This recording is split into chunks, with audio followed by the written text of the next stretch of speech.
As we last left it off, the party did a bit of downtime in Stars Unity. In so doing, a decision was made about the prisoners of the New Order that was subsequently turned on its head as Isaac released them. What kind of advantages or consequences this will have in the future remains to be seen. However, you guys got your stuff together and made for your new destination of New Euriniam to report in to Escanor about the events of Stars Unity and collect your reward. On the first night of leaving Stars Unity, you camped out in the wilderness. You came across a strange owl that seemed to feed off of light itself. A minor conversation was had with it where it was revealed that there was an individual that was nearby some form of tree that was not right. You guys decided that you were going to go check this out based on the directions that this owl had given you, as limited as it was. And then Agnes decided to light up the entire tree, which alerted all of the nearby predators to the presence of something. So you had to pack up your stuff pretty quickly and get out of there. And that was where we had left it off. So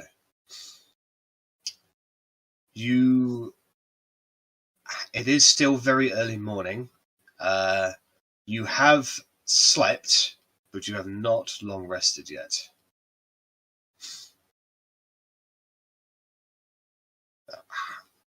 You find yourselves out in the plains, the sporadic clasps of forest and trees around, the wilderness overgrown, of course. What would you guys like to do?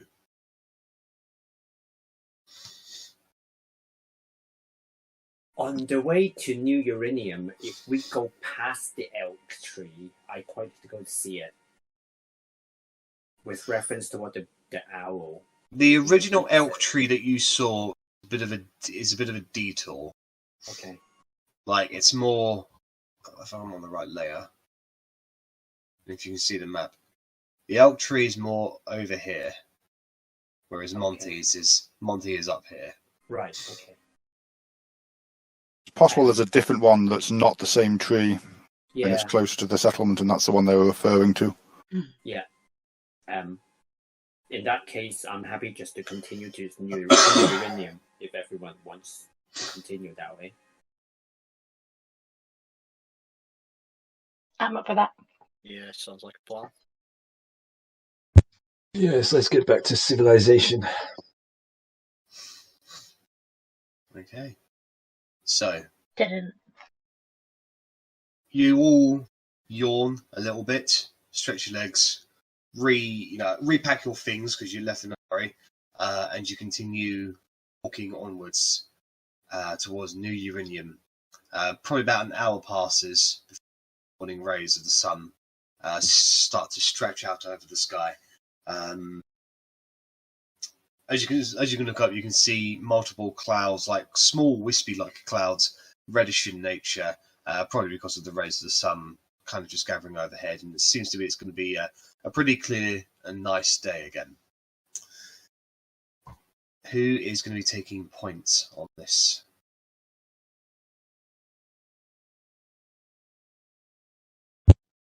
Sparhawk can, but we know what good a job he does. Who's good with perception?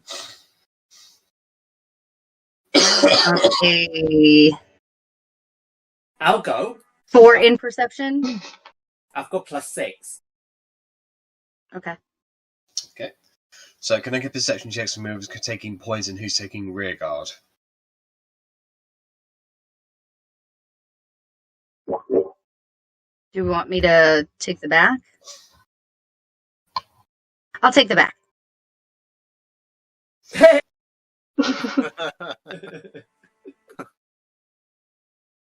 think it's a 14. Okay. Just a guess. Okay. So as you guys proceed onwards, both Emran and Cora, you notice probably when you currently find yourself on a large plainy kind of area. Bit of a distance between the clasps of trees and forest that there is, and probably about 2 miles off to the southeast, it seems to be a herd of four-legged beast creatures that you can't identify at this distance, but they are big enough to cause minor dust clouds in the roof. Do they seem aggressive, or are they just resting? Well, they are moving at the moment. They don't seem to be moving very fast, so it just gives a palpable size of how many there are of them, as they are creating a dust cloud behind them. But they're probably about, because it's a nice clear day and because you've got good visibility, they're probably a couple miles away from you. So what actually they are is, unknown. You're too far away to determine that. Can we tell which direction they're heading towards? Southeast. Southeast. Yeah. South. So towards New Euriniam? Yeah, kind of. That would be my concern. That's the direction we're heading as well, right? They're just ahead of us, going the same place. They're more over to the east of you. So whereas, say if I can get the snap to center it. So you guys are heading in that direction. They are heading in that direction. Okay. Okay, so maybe heading to the sea and not to the town then. Are they heading towards the boat where the shipwreck was, or is that slightly further north from where we are? Roughly in the same area, yeah, but... Okay, I mean, I'm quite interested to know what that is. I'd quite happily take a detour to go try and follow them, at least see what they're going. I mean, it could be completely innocent and they're not aggressive at all, but they might lead us towards something. There might be something else interesting over there. So Cora would probably look at whoever is closest by, unless it was Carrie, because she doesn't know either, and say, do you think that those creatures are like the centaur that you guys saw before? Well, if it is, there's a bounty on him, so we could make some easy gold. Does it look anything like the centaur? They're too far away. You can't. We can just see dust. It's just something moving fast enough to create dust, which could be a Four-legged. Chris, do you think you can send Mad Dog down and have a quick look? I mean, I can only control him up to about 100 feet or so. So, I mean, yes, he could go, but by the time he got back here and told us what he saw, we may as well just go ourselves. True.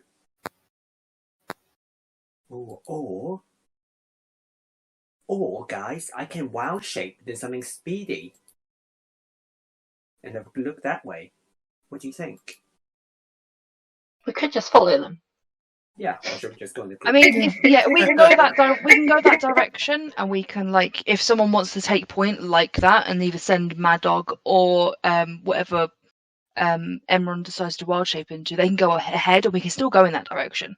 It's not like a massive detour, so yeah, I reckon we head towards them, see if we can either catch them up or work out where they're heading. And yeah, I mean, I'll send Mad Dog flying ahead of us, but just to keep a quick scouty eye. Okay. Let's So, do it. the group slightly detours and begins making their way in that same direction. You walk for a couple of hours, and you realise that you're probably gaining on a little. Oh, well, they can't be particularly fast then. If we're gaining on them, we're not exactly sprinting.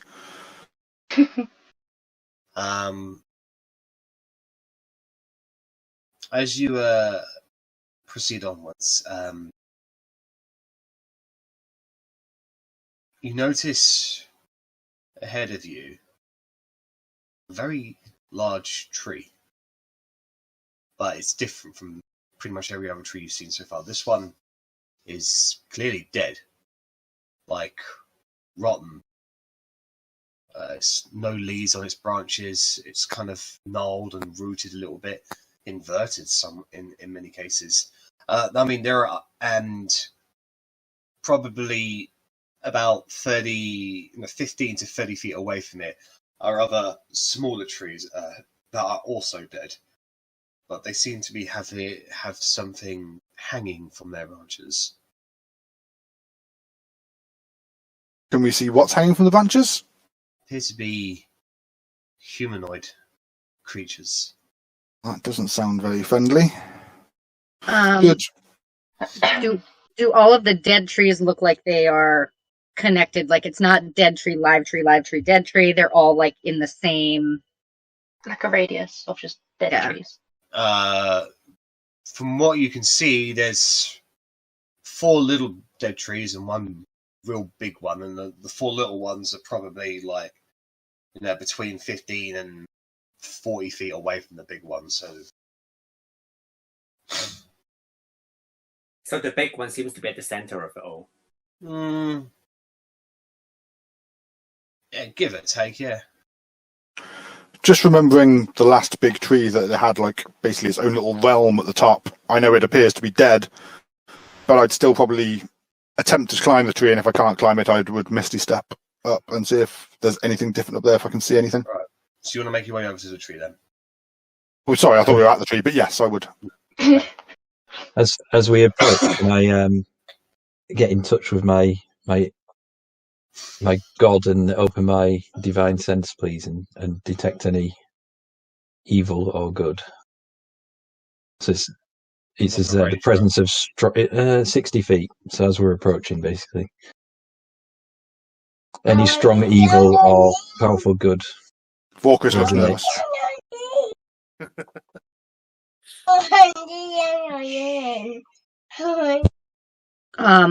While he's doing that, Cora would probably grab Emron and say, "What do you think happened here?" And then kneel down on the ground and put her hand down to try and like feel any energy. Not that she's really conducting anything, just trying to connect to the earth as she looks at this dead clump of trees. At the end of the next turn, you know location of any celestial fiend under.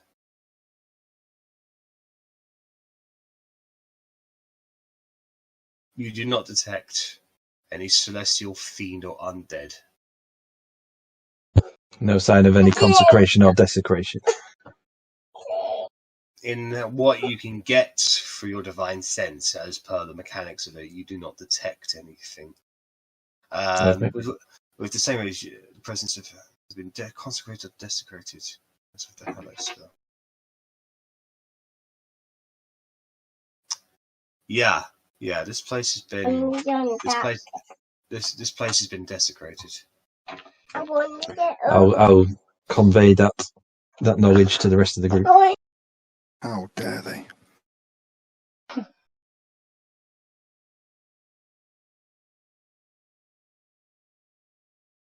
So, as you start making your way a little bit closer, you can tell that the humanoid things in the smaller trees are not real people. They look like straw men, if anything.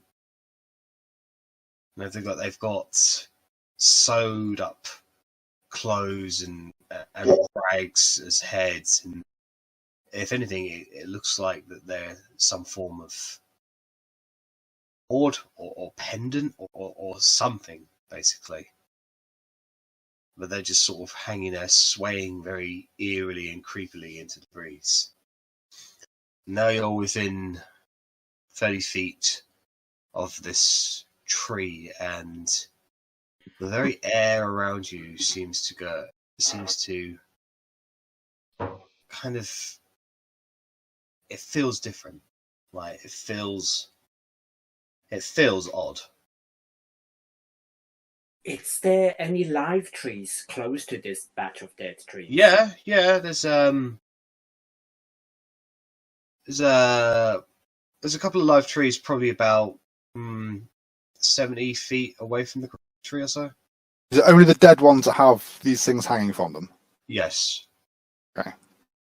I'm going to turn to Cora in response to what she said to me earlier.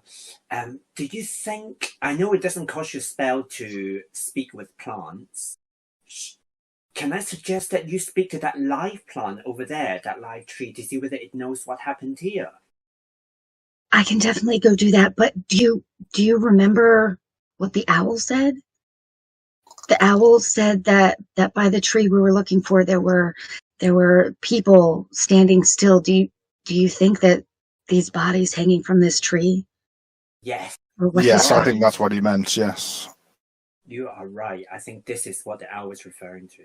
So maybe that means that this tree that looks dead isn't actually dead either. But Cora will go over to the nearest live tree, and put her hands on it, and then put her forehead against it, and start to. Just as you make your way over to this tree, you have a different eyesight as to the party, and you can see that there is a humanoid individual currently behind this corrupted tree.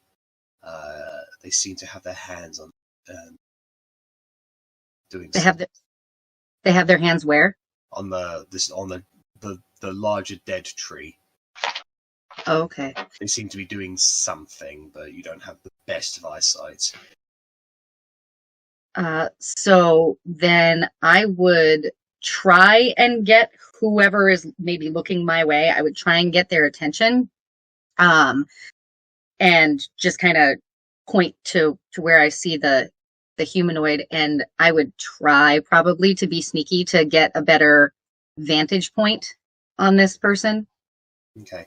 Well, you're about 10 feet away from one of the dead trees, and about 25 feet away from a large rock.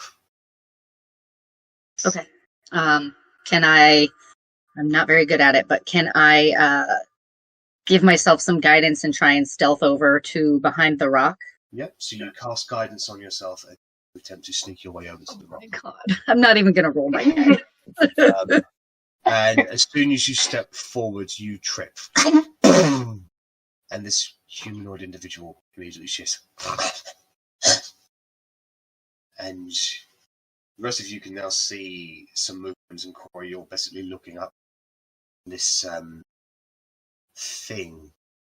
It's got very long fingers, like gnarled and kind of just like twisted long nails. Just kind of just etches its way around the trunk, one finger at a time. It just sort of slowly moves its head around, and you see this blue-skinned female with really long, matted, disgusting-looking greenish-like hair. Her mouth is bloodied, almost fanged-like. She genuinely looks fucking ugly, if anything. Does she react to us at all? She's looking at Cora first, and then she sees the rest of you.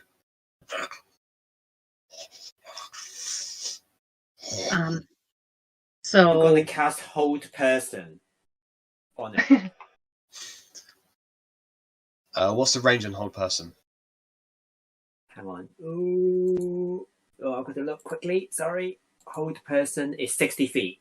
Alright, so if you do that, you are going to start initiative. Because she's not surprised by you.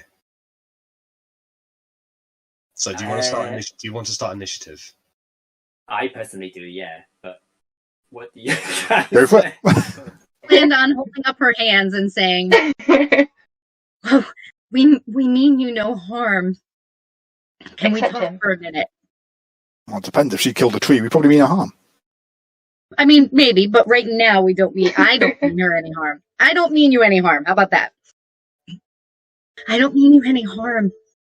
What? Can we try and sorry, continue. That's okay. Can we just have a moment of your time? Who are you? My name is Cora Briarly Rosemond Terabelle Sparklefoot, and I want to know what happened here. This tree, This tree looks so sad. I found it. Down the tree? Yes. It was spreading. I stopped it. You stopped the tree? Yes. So I'm gonna slowly kind of put my hands down and watch for her reaction to make sure she still looks like she's not going to attack me. She's still very much on guard. Okay, then I'll just, instead of up here, I'll just kind of lower them down closer to my shoulders. And I'll say, what was it spreading?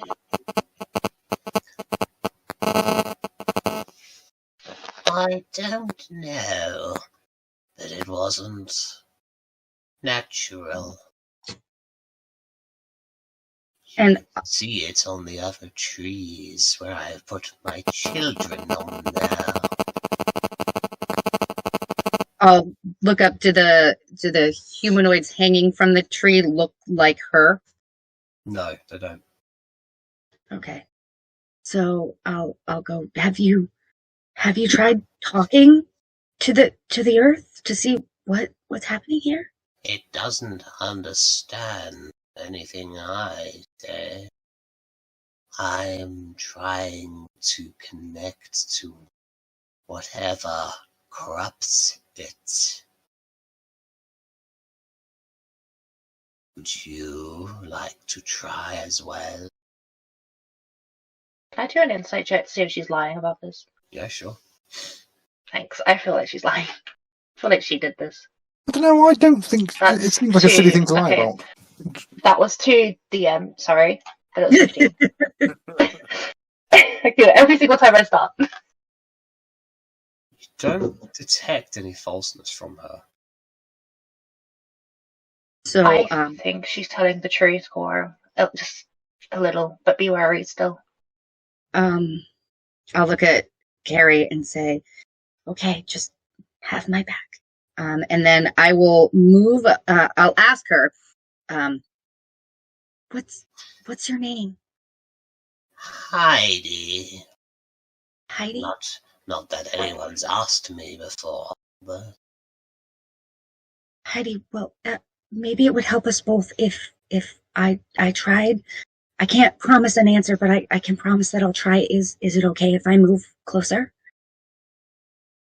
I'm watching you, but you may come a little closer.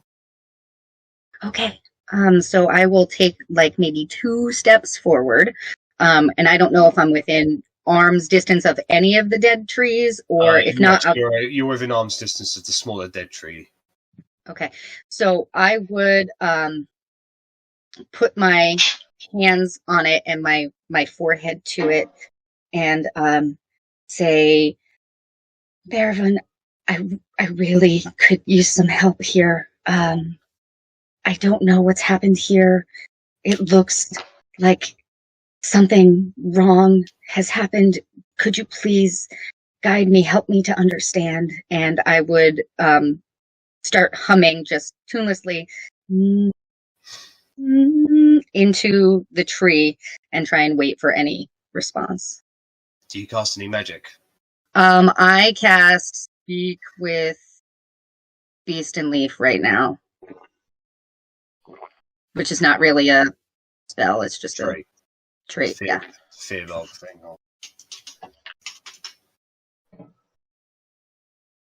Just need to check the exact specifications of that trait.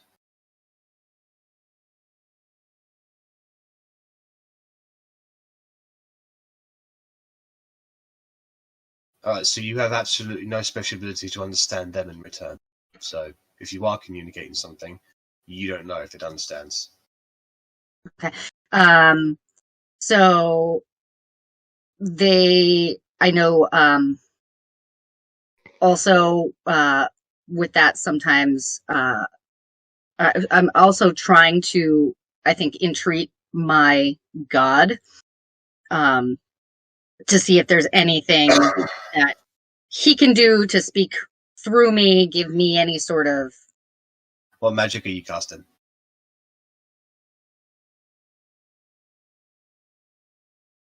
I'll look. I don't know that there's anything I can do, but that wouldn't stop me from...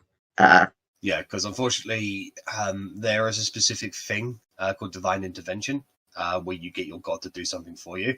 But unfortunately, unless you're at a temple and you pray for a significant amount of time, guidance is the best thing you have out on the field. Okay. So then I would cast guidance. On yourself. Okay. So you cast guidance. You feel yourself blessed. What do you do next? I don't know if I'm not getting any energy or anything from the tree or my god, then you have no special. You have no means to understand them, so that's fine. Then I would. So I have advantage on charisma checks I make to influence Leaf. What would you say that is? Like if I could ask it to do something to show me that it understands me, is that a charisma check? If it was a tree that could move by its own volition, then you could ask it, can you move a branch? But this is a dead tree. Okay. All right, so then I guess all I'm going to do is see if, with me being who I am, see if I can feel any sort of life energy in this dead tree, and that's not anything... It's a dead tree. Okay, completely dead. Then I will look at Heidi and say, Heidi, I can't get anything. I'm sorry. And then I'll take 2 steps back. No, because that is a dead tree. This. Then she points towards the big one. That's the Holland tree. The what tree? The Holland? The Holland tree. It's what they call themselves. Did this tree used to sing? May have. I found it like this.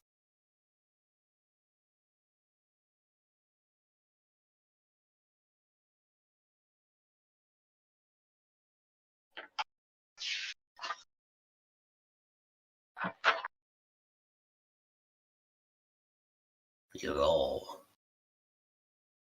quite creepy, just staring at me like that. Did you say the children that you put on the trees over there? On the Yes. Yes. Why did you do that? What were you hoping to achieve? I was hoping to prevent the spread of the corruption. It seems to have worked. I am just trying to locate the source of this twisting energy. But the tree itself seems to have closed itself off to me. No matter what I do, I can't get it to wake up. But then again, this isn't really my skills of expertise. If you don't mind me asking, not to be rude, but what specifically are you? We're new here, as you might be able to tell. I am a lost We're confused old as much lady. as you are. I don't trust Jack and lost old ladies. That you are. It's almost like we've been stung before. I am from the old world, as you are. Though I was not safe there. Are you safe here? Are you safe now? I don't know. That one, and she points towards Zeron, looks like he wants to kill me. And it is a face I'm very, very familiar with. What did you do in the old world that made you familiar with the killing you face? Wherever I or my sisters went, we were hunted and persecuted simply for the way we looked. I was one of the only ones left, and I thought I would get away from all that, come to the new world, and live my life in solitude and in peace. Yes. Are you some type of witch? Some magical being? I don't mean any offense with that word, just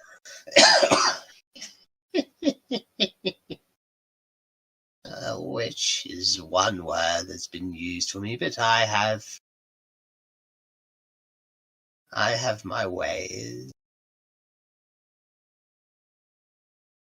I don't want to say it, but like, this is Rio. I feel like she's a hag, just an old lady witch. Anyway. While this dialogue is happening, I'd like Yeah. to go over to the nearest live tree and cast Speak with Plants and talk to that tree, please. That'll be the one that was just that was Cora was just by. Yeah. Okay. So you head over there and you can't speak with plants. I'm going to say, hello, handsome. What's happened to those trees over there? I'm going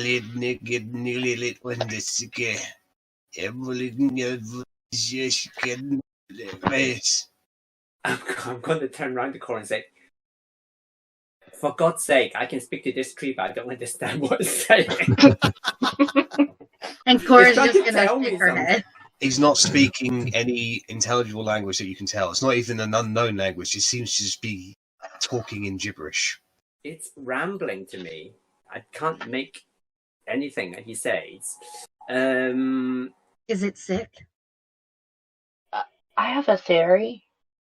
You know how the lovely woman, blue woman, said that the big tree was spreading some sort of thing, and she supposedly stopped it. Do you think it's maybe just gotten to that small tree that you're talking That to, would seem and it's just likely. not dead yet? So maybe the other trees behind it, more further away from the big tree, might work.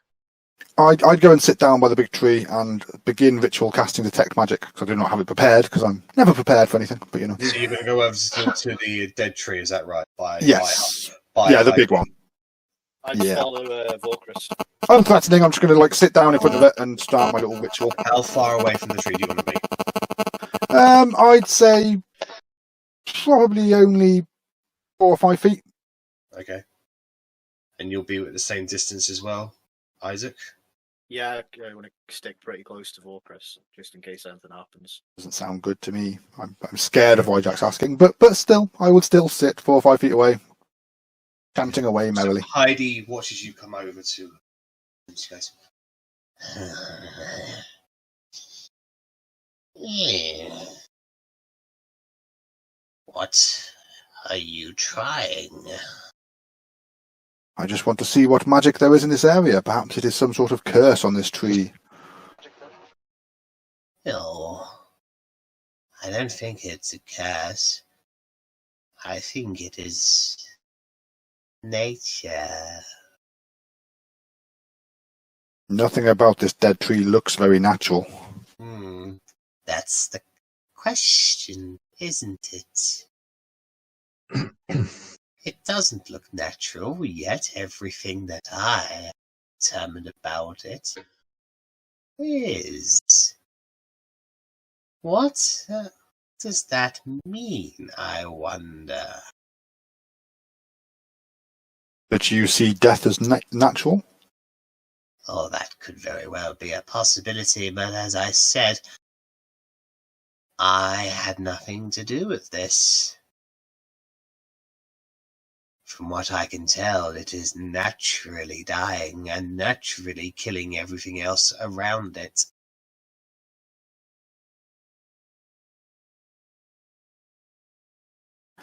Unfortunately, I am a fairly new wizard. I do not know many spells. This is one of the few I know that might give me some insight. If it does not, I have wasted 10 minutes of my life. Okay. Are you guys willing to wait around for 10 minutes as Volkris does this? Yeah. Whilst that's Volkris doing that, can I see around if anything is out of the ordinary, coming from, not living in a civilization whilst I was here? I want to see if anything's different from where I was back home. Make a perception check. Perception. Can I have a look at the trees that have the scarecrow type things dangling from them? Yep. So, Kerry, it's odd. Back in the old world, pretty much most natural things are dead. Like, trees are dead, fields wasted into rot. It's a very natural occurrence. And looking at this tree does remind you of some of the trees from the old world. Still a little different, but it's a familiar sight at least.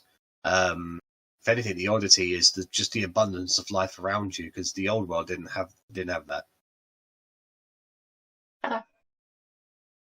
So, Spark, you walk up to one of the trees with the scarecrows on it. I'm going to initially just examine what I can see, but then I'll try using another divine sense and see if I can pinpoint whether the desecration is stronger at one of the trees with the dead things. It's about the same all around here, really. Okay. Having a look at this scarecrow, it gives you the creeps. As it's sort of swinging back and you just get the feeling that its make-believe eyes are following you.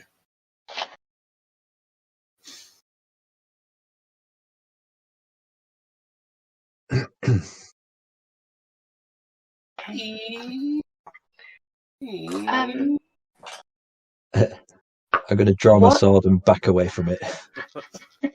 Scared of a tree, Spellhawk? Yes. How impressive. I'm going to look at... Can I look at the top of the tree? Does it look like a place that I could... If I was to Misty Step up there, a place that I could solidly, land on and just stand? Yeah, definitely looks like it.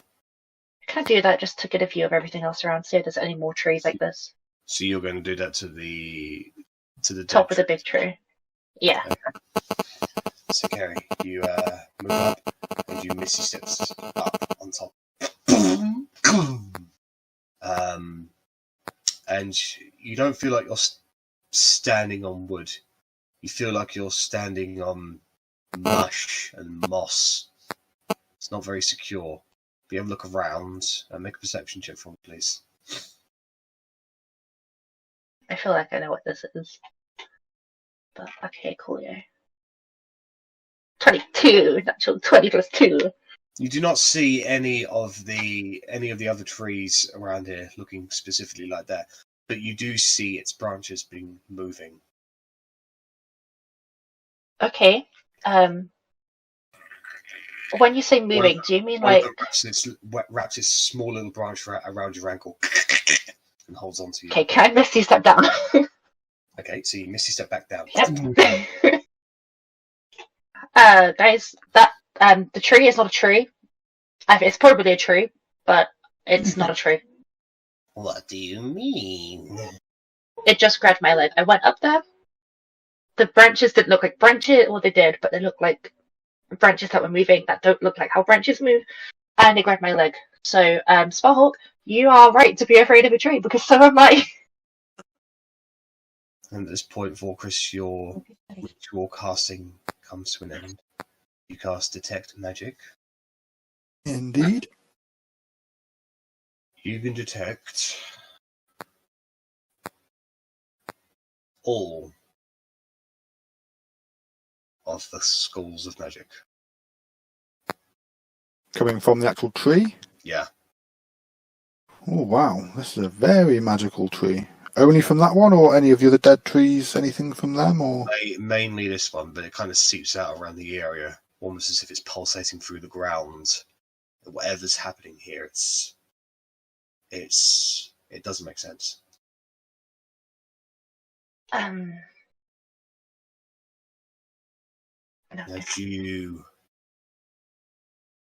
focus on these energies, looking at this tree, you get the feeling it's looking right back at you, puzzling. If I feel I'm being watched by the tree, I would cast message to send the tree a message.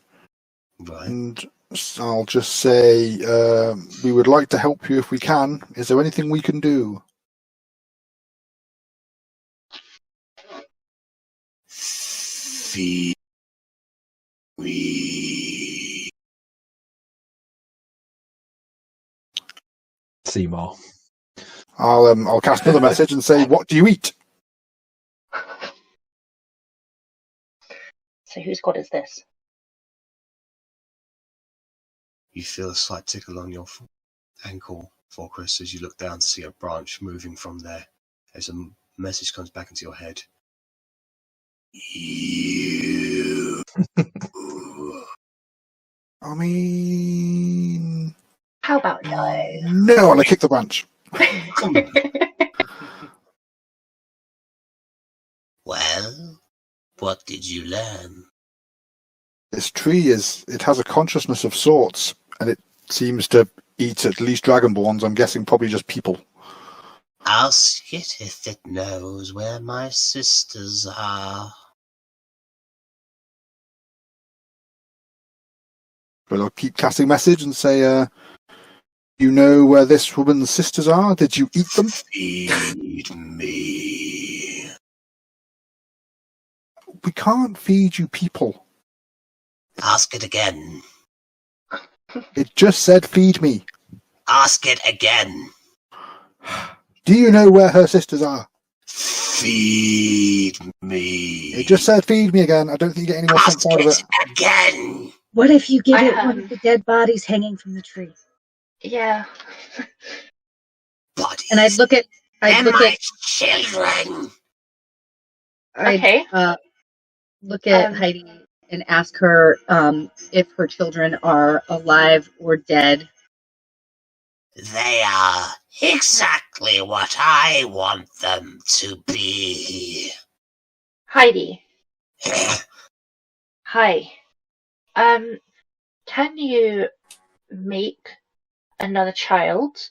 I will make it look like one of us, and we will see if the tree is interested. It takes In me it. a little while to create one of them.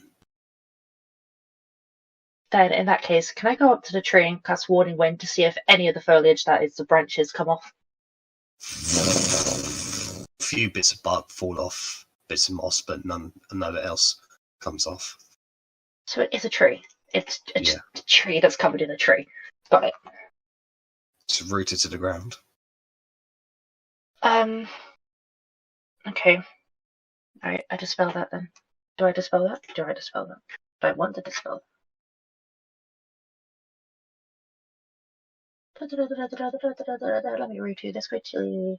Yes, I dispel that then. Okay.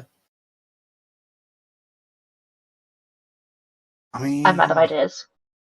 Someone set I up know, a fire. like, the last tree of this size that we met it seemed as ridiculous as a concept, even as I say this, it seemed friendly. It had the elk at the top and blah, blah. I don't remember that one asking to be fed people.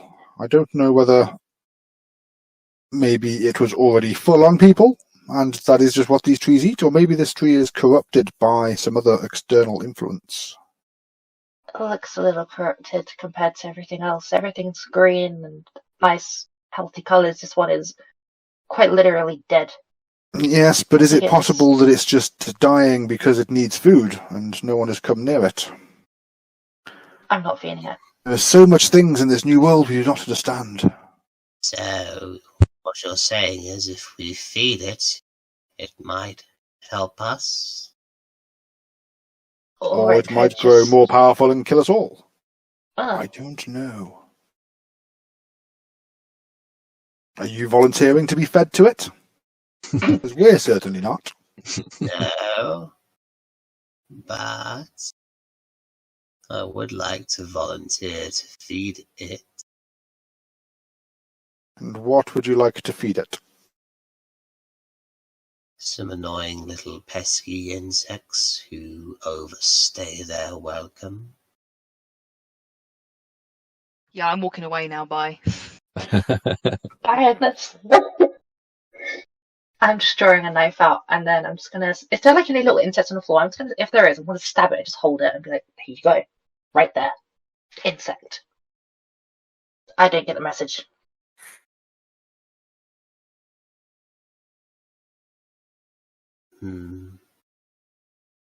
Well, I've not really had much luck doing it my way. Let's try it its way. She calls out, and immediately all of the scarecrows start shifting on form. I knew it! Starting to realise why you recognise that face of people wanting to kill you. One of them's right by you, Cora. Two of them are advancing on you, small heart. Initiative. Is it initiative? Are we rolling initiative now? Yeah. We need our tokens, don't we, to roll? Yeah. Is this something that... As the energy of the violence spreads forth, as soon as these scarecrows drop off, there's kind of like a black pulsing wave that spreads out from beneath the smaller dead trees towards this corrupted tree. And you can see it now sort of twisting a lot more freely on the spots. I think the witch was evil. I so should have done hold person on that fucking thing. I've wasted 3 of my level 2 spell lock slots, and I've only got 3. Right, go ahead and roll initiative, everybody. 5. Do this. Wait, how do I select token, guys? Help. Because I was walking away slightly, would I be where I was, or do you reckon I'd be kind of? I think I'd probably be over this way. Sure. I'd definitely walking away. I just said I was walking away. I was fed up with her being a knob. I've been moving everybody's tokens around as according to what they've been telling me. So. I figured as much when I was right next to the bloody tree. Hold on, because now I'm a massive idiot and I have no idea how to do this.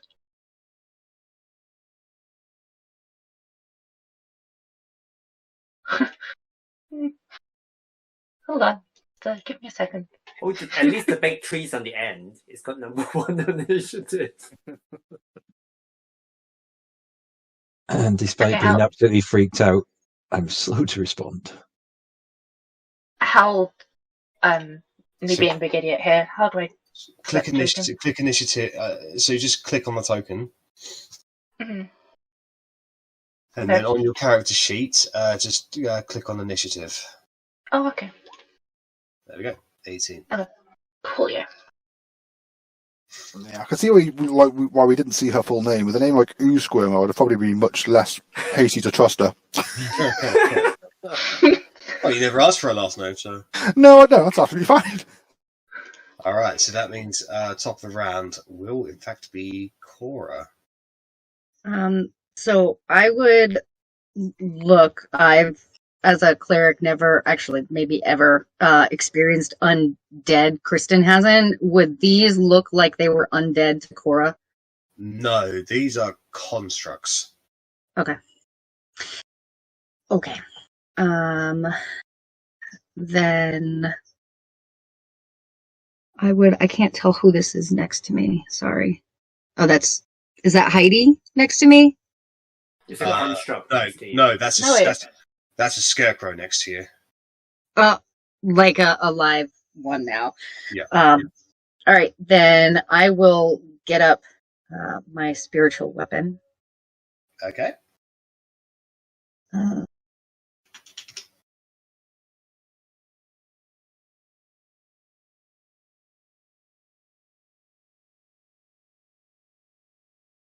And attack it with that. All right, that'll hit it. So for 6 force damage against it. So the axe, your spiritual weapon, immediately comes out beside it, vroom, swings it down, and just basically just chops into it. And you can see bits of hay, feather, and what appears to be flesh giblets just fly out from it.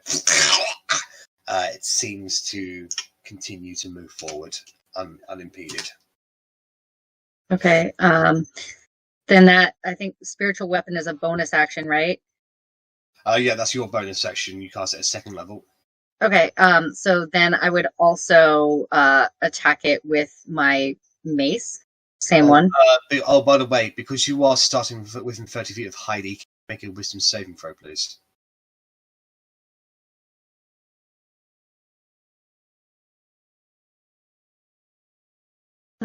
Just click on the wisdom. Yes, wisdom saving throw. I don't. It's top left of your sheet. Sorry. Yep. Okay, so so there is an effect that seems to attack your mind, but you overcome it. Can I tell that it's coming from Heidi? Yes. Okay. Then I would still attack this guy with my mace before I move away from her. Sure. Nice. That's a hit. So you whack into the scarecrow, and whilst you've done some damage, you get the feeling that it's not as much damage as you thought it would be. Okay. Then I'm going to move back over here by Emron. All right. Move further away. I'm 30 feet by her. Oh, you are? I thought I am. snapped that. Most of us are within 30 Okay. feet. And I'm gonna move. Whoop. I'm gonna move 5 more feet. Boop. Okay. All right, Kerry, it's your turn. Can you make a wisdom saving throw, please? Again.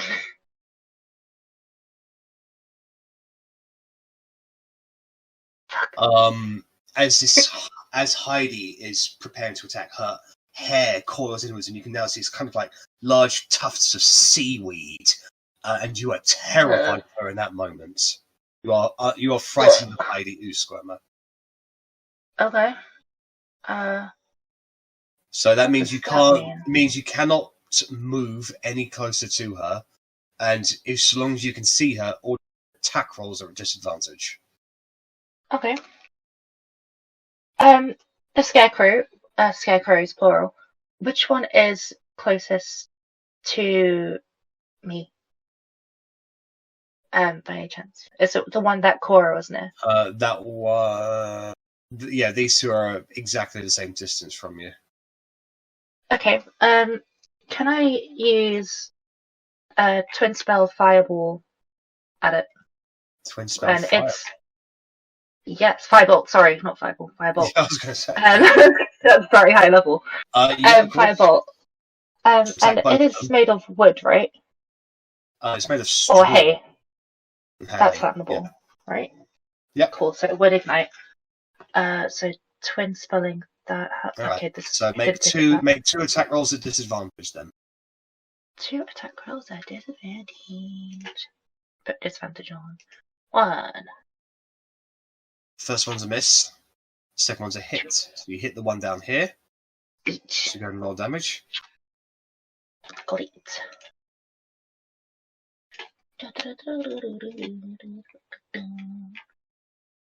What is the damage? That Click damage. the firebolt in the chat. Oh, alright, thank you. 9. 9 damage. As soon as the firebolt hits the scarecrow that's just been attacked by Cora, most of it bursts into flames and immediately screams out. You get the feeling that was very effective. It took way Fuck your more children. damage than it should have. Good. I don't. That's actions. Can I also then move to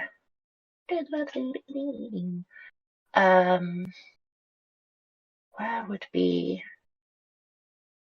Can I move there? Yeah, Just so it's sort of an equal distance away from everyone. Sure. And that's me. All right, Volkris, you're up. Can you make a wisdom saving throw, please? Of course. You were able to overcome this magic effect that she's trying to place I on made a wisdom save! I know it's a different character, but it's still there. Okie doke. So I am going to walk towards Heidi. Yep. And as I do so, I'm going to say to the tree, if you don't attack or hurt us, I will feed you this witch. In the hope it's not going to attack me, basically. I know its branches can move, but...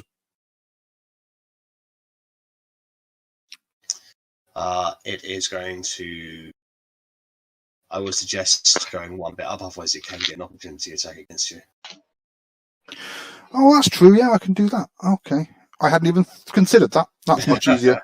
Okie doke. And I will reach out and I will cast Vampiric Touch on Heidi. Alright. Make a melee spell attack, please. Oh, for fuck's sake. You reach out Yeah, I made the wisdom save. I shouldn't have been surprised that I missed everything else. She jumps away as the energy just crackles from his fingers. Unfortunately, that is missed her. Yep. That is pretty much all I can do, I think. Maybe short of bonus actions. So yeah, I'll leave it there. Cheers. Alright, Agnes, you're up. I'm 35 feet away.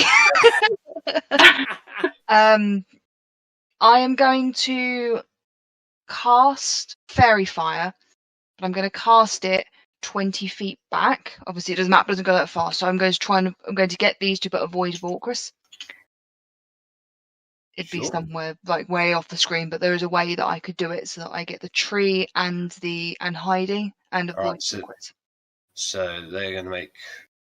She'll make a dexterity saving throw. Yep. DC 15. So she fails.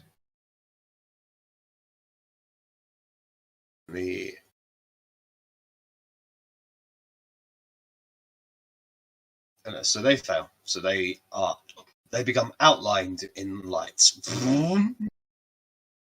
I'm concentrating and I am running and hiding.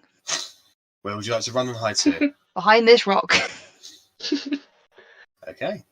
I think it's next level. I don't get the thing yet for sneak attack. So I'm just hiding. All right. Coward. Isaac, you're up. Step forward. Vorkrus, do you want to get to somewhere a bit safer? No. I want to murder this witch. Yeah. Do you want to go further back, though? Rather than being next to her. I mean, no. I need to be close to her. Oh, I thought you I do. ranged. I'm kidding. Vampiric Touch isn't, which is a spell I'm trying to cast, and we'll try again next round. Okay, yeah. So I'll have to scoot past him. Cast Hexblade's Curse, and then swing at her. Alright. That's going to be a hit against her. You have advantage, by the way, because she is outlined with fairy. Oh, right. Go again. Okay. Alright, so 6 bludgeoning damage plus. Was that it? It's no. Yeah, that's just it. Oh no, it takes is it 2 more? Yeah, another 2. So that's 8 bludgeoning damage against her. Yeah. Alright, so you whack her across the face. See a bit of bluish, greenish like blood sort of sit down her lip. Oh yeah, can you make a wisdom saving throw? Sorry, bud. Oh. Always got away with it. 18. Yeah, Nice. so it's fine. Alright, so that is your action. Alright, Emra. Wisdom saving throw. Yes, please. Rolling. You are able to overcome the magical effect that she's trying to place on your mind. So I'm going to middle finger up at the witch as I move back next to Cora. Fuck you, you old hag. And then Well said. and then what I'm going to do is I'm going to cast, having seen what Carrie did was very effective, I'm going to cast my favorite spell of the moment, Flaming Sphere. And I'm going to land it onto this construct, please. Sure. So it needs to make a dexterity saving throw.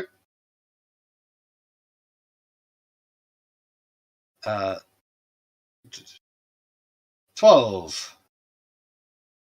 So it is immediately ploughed through, and it is enveloped by the fire.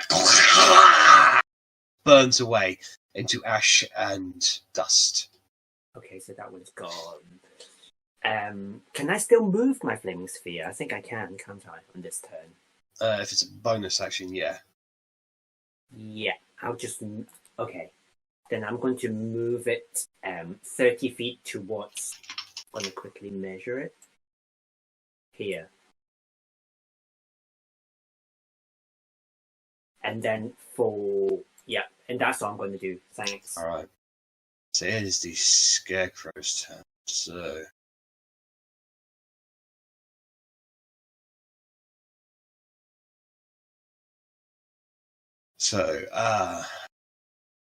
Sparhawk, can you make a wisdom saving throw, please?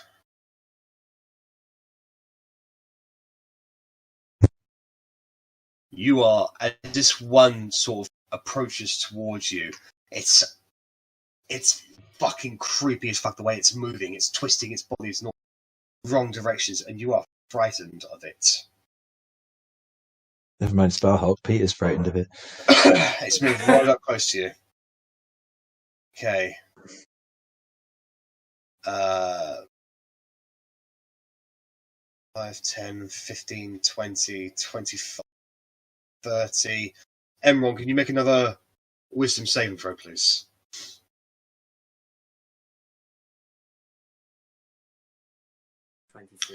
This thing stares at you, and whilst it's rather unnerving, you hold your mind, you steel your mind, and there are no ill effects over you. 5, 10, 15, 20, 25, 30. This one comes up to you, Agnes, and goes into claw you. Okay.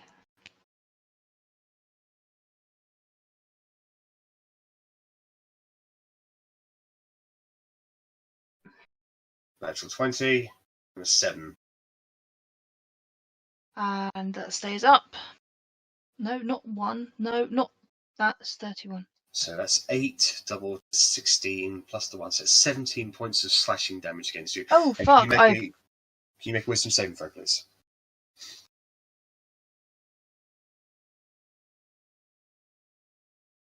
You are frightened of this scarecrow.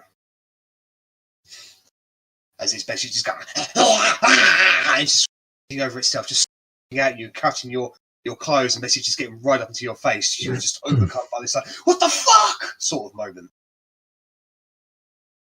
Alright. I'm guessing hiding is different for people who aren't rogues, because if you hide, don't you have to make a stealth check to... Well, she's taking cover behind the rock. Moment. Yeah, I can't hide until you can't hide until level 2 or 3 as a bonus action, so I just ran and hid. Okay. Right. It is Heidi's turn. She is going to look over towards you, Kerry. Cool. So she's going to move. She's going to move 5 feet closer to get you exactly 30 feet. Okay.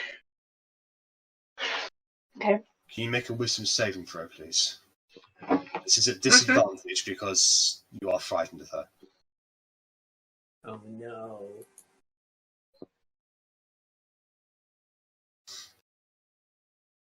Alright, so she stares at you and her seaweedy-like hair just coils up around itself, and you see the most terrifying thing you've ever seen, and this energy sort of just blasts out from you, but you are able to hold fast onto your mind, and it just appears to have no effect on you.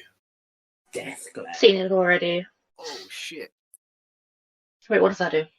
Oh! Well, drops to 0. You resist. You resist. Bitch. You're dying. You resist for now. You are dying. Alright, Sparhawk, it's your turn. I am paralysed. You are frightened.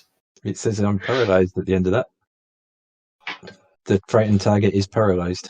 Oh, yes. So... Wait, are we all paralysed? No, it's just that one. Okay, cool. So you can repeat your You're magically frightened. Yeah, so there's nothing you can do until the end of the Scarecrow's turn. Nope. Sorry, man, I just robbed you of a turn. That's all right. All right. D&D. Oh, it's a tree! So the tree is twisting in and of itself, and we'll see this black mist sort of rise from it, and it just sort of bursts out from the top of the tree and just lands on the ground beside it. And this mist kind of just starts taking,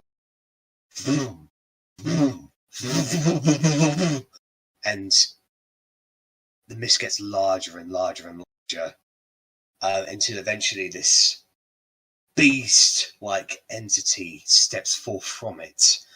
A huge creature, kind of bipedal in nature, with long arms, long neck, sort of snoutish-like mouth, massive teeth, and a long swishing tail, red, scaly, like a lizard-like creature. It is a beast you have never ever seen before, and it roars out.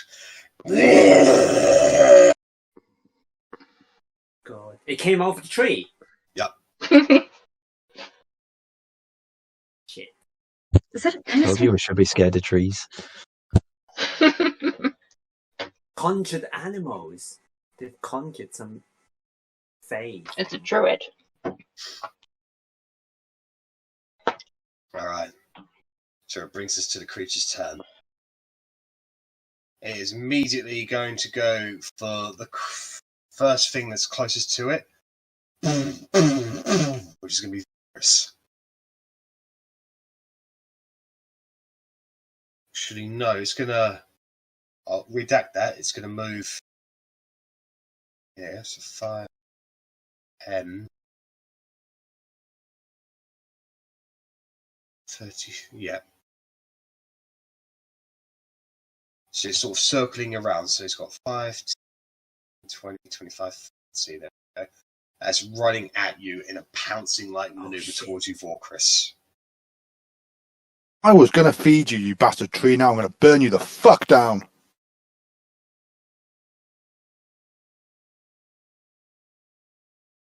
Alright, so it's coming over claw attack. Natural 20. Hits, obviously. Right, minimum damage, so that is 6 points of slashing damage against you. And you make a strength saving throw, please.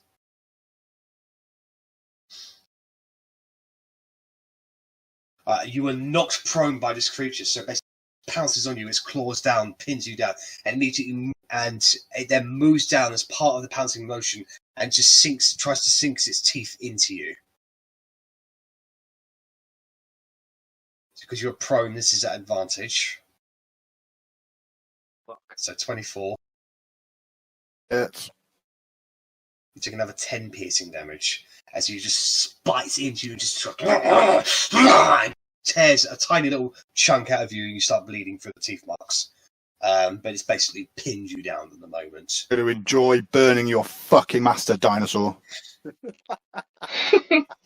Alright. Cora, it is your turn. Okay, I'd like to move my, I think this is an axe, my spiritual weapon. I'd like to move that over to the Allosaurus and attack it. You don't know it's an Allosaurus, you just know it's a beast of... Right. Sorry, read from the chat. So I would like to move it to this creature that I didn't just read about in the chat. And Yep. No, you can call it an Allosaurus, I'm just saying Cora doesn't know. Yeah. No. Cora would have never seen one of these.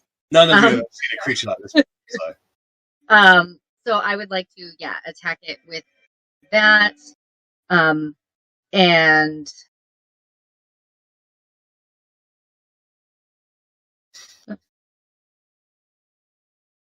You maintain concentration, Chris. Yay!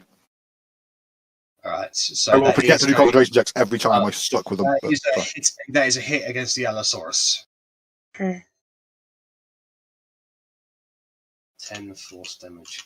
So the spiritual weapon immediately comes up and just slams into the side of the huge creature, and he sort of and just sort of backs away a little.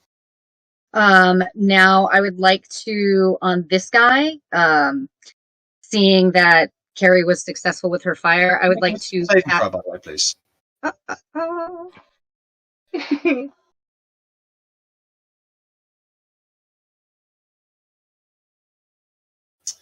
You are still not frightened of Heidi. Okay. I would like to cast Sacred Flame on this scarecrow here. Sure. So it's a dex save from him.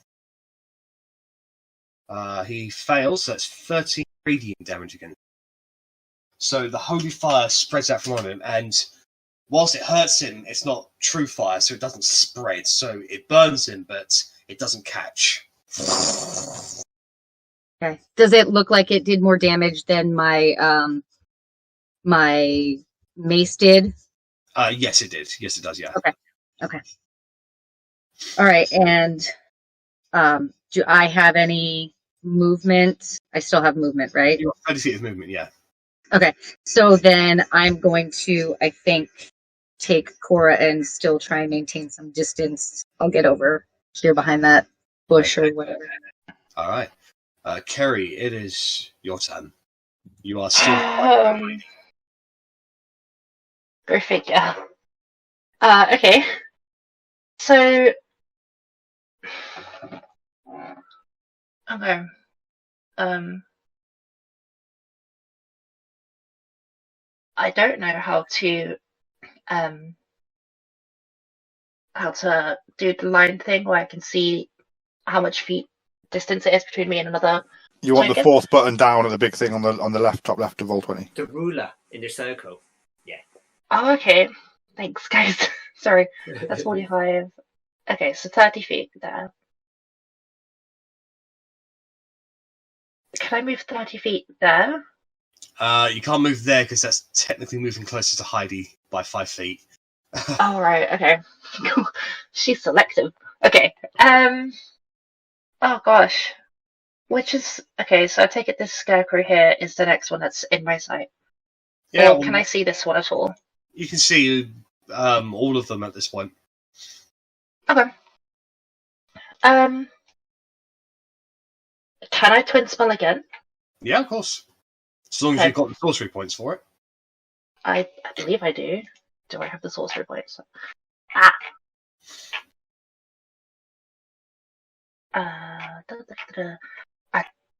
so bad at D&D. D&D? That too. What are my sorcery points? Okay, I got 3. Clear. Have I got 3? I got 2, I think. Okay, I want to use a twin spell. Yep. Firebolt at the one that is attacking Agnes. Okay. So you can't hit the same creature twice. You have to hit 2 different creatures. Okay, clear. I'll hit that one and then the one that Sparkle's fighting. But Okay. before I do that, can I, as a bonus action, just move 5 feet away from Heidi? Yeah, definitely. Yeah, you can move 30 feet away from Heidi. You just can't get closer to her. Clear. Alright. Where is she? She is there, so I just need to stay away from her. Okay.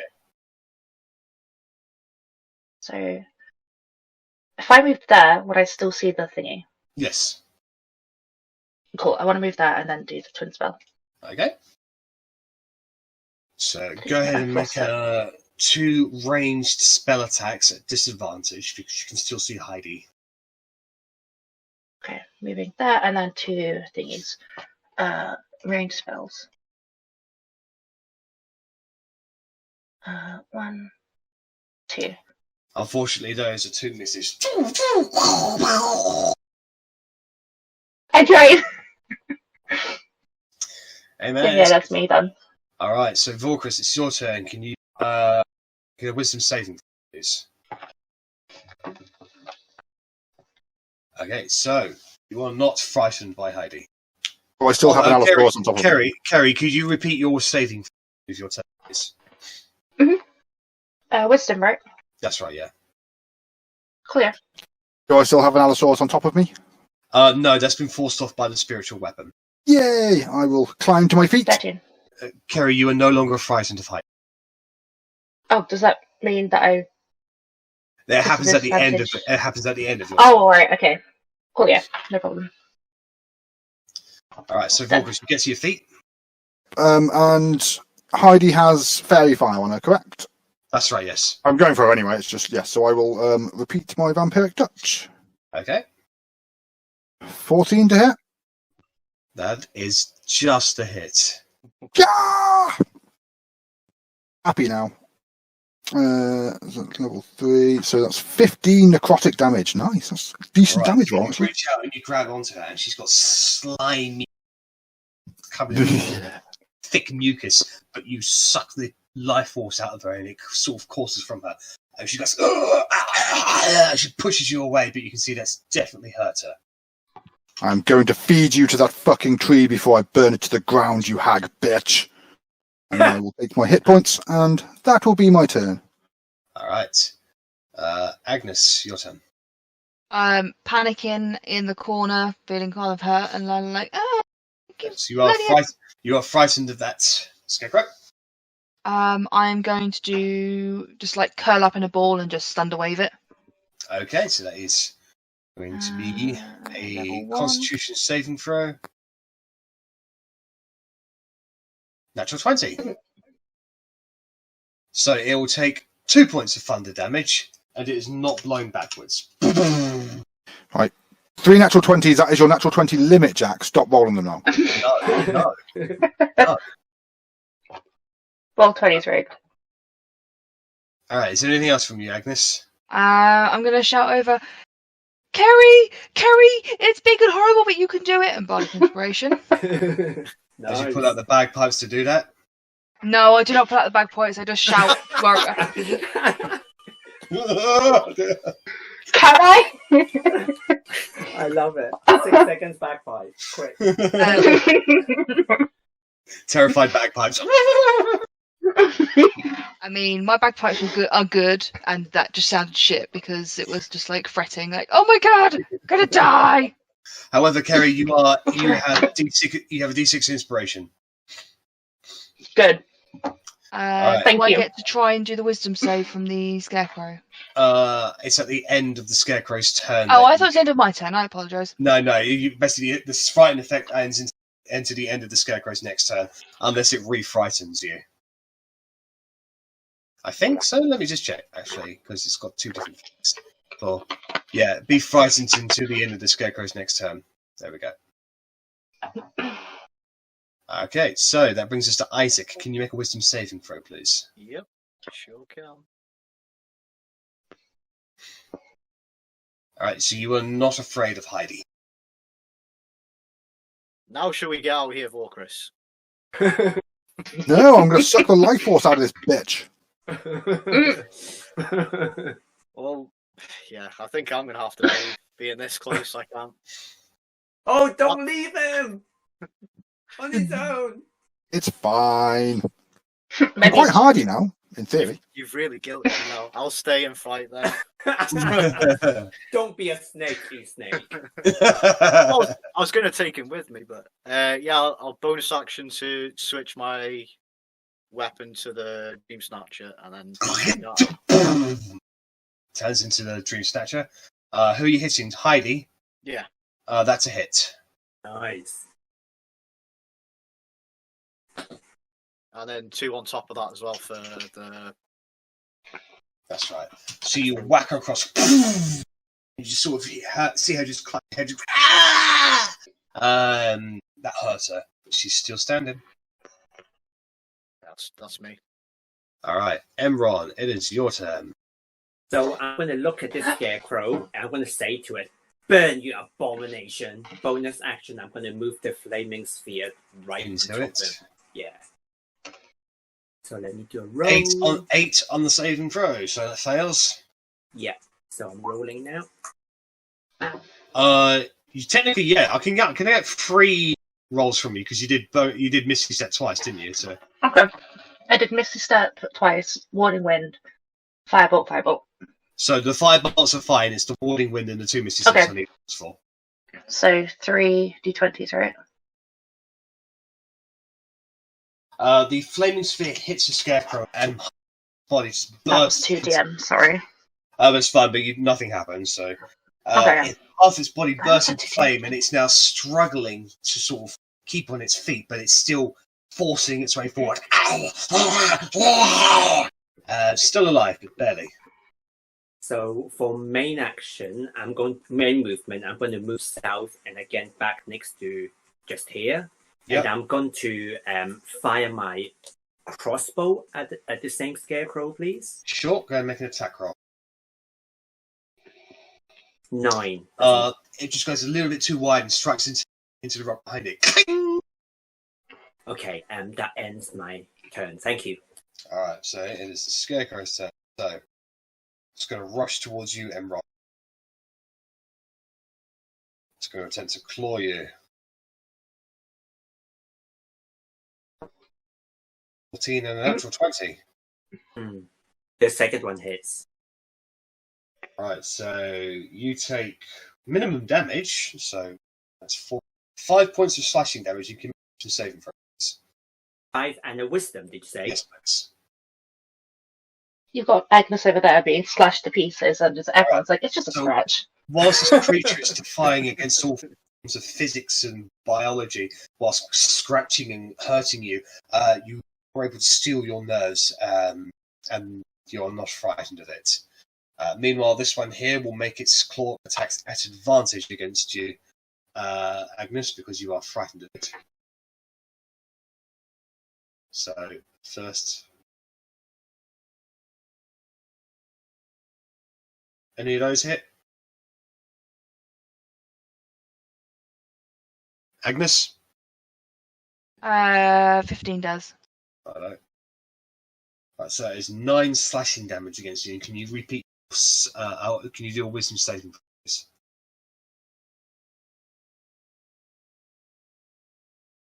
We're mathing at the same time. A wisdom save. That is a 5 and 1 save. That's gone. All right, so the fairy fire fails, and you are still frightened of that scarecrow. And I'm really crying because I'm hurting so much now. Ooh. I'm coming to save you, don't worry. Right, this one's coming to claw you, Sparhawk, obviously because you're paralysed. It hits. It's an Because it crits, yeah. And it's an advantage as well, isn't it? That's right, yeah.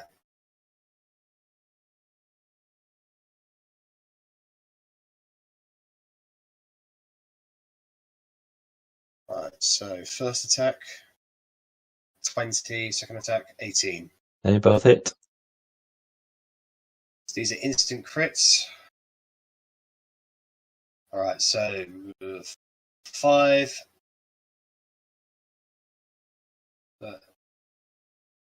11.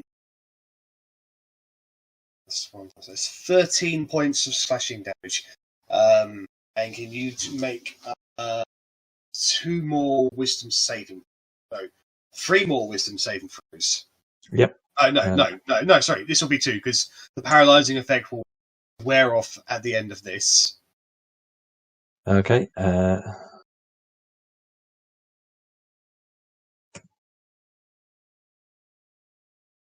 So just 2. That's right, yeah. Success, and so the paralysing effect wears off, but you are still frightened of this creature. Yep, I'm just going to do one more. No, it's fine. You're already frightened. You can't be. No, that's for something else. Oh yes. So as you are frightened, you feel an all-encompassing rage coming from the hilt of your sword.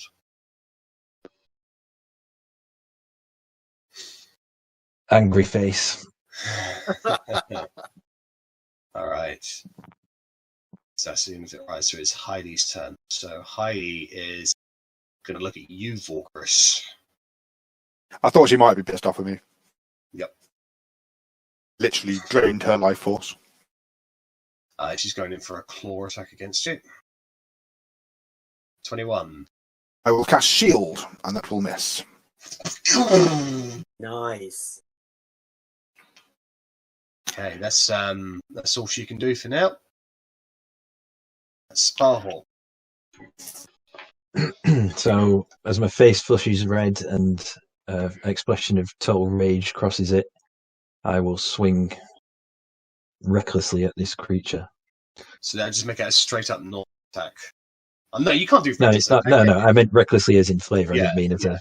It's still, It's- it's still disadvantage. It's still disadvantage because you're still frightened of the creature. Yes. Sparkle suddenly turned into a barbarian. I thought it was the sword thing. Special sword ability. Both of them hit. Okay.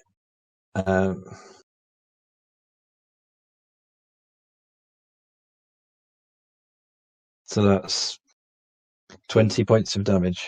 All right. So you just start hacking away in fighting, all-encompassing fear that's over you, and you just feel an all-encompassing happiness coming from your sword. As you basically cut most of the upper body off, and it's kind of just functioning now on whatever giblets and hay and straw it has left in the upper sections. All right. It is the tree's turn.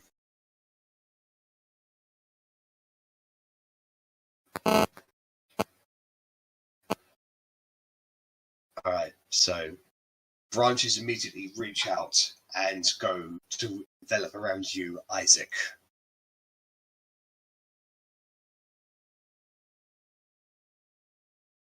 That's 25. Okay. So you take 12 bludgeoning damage. Yep. And you are engulfed by this tree. You are effectively grappled and you cannot move. Okay. Creature's turn. This is. Oh, okay. So yeah, so you are lifted up off the ground, and its thorns are piercing into you, and it is quite painful. All right. Okay, and let me just check what else it has. Okay. Nice. Can't do anything else, and it can't move because it's immovable. All right. It can't move because it's a tree. Yeah, it is a tree. It is the Allosaurus' turn. It is going to charge in a straight line. You will get the opportunity to attack, Chris. I mean, yeah, I've got like claws. I may as well, I guess. Oh,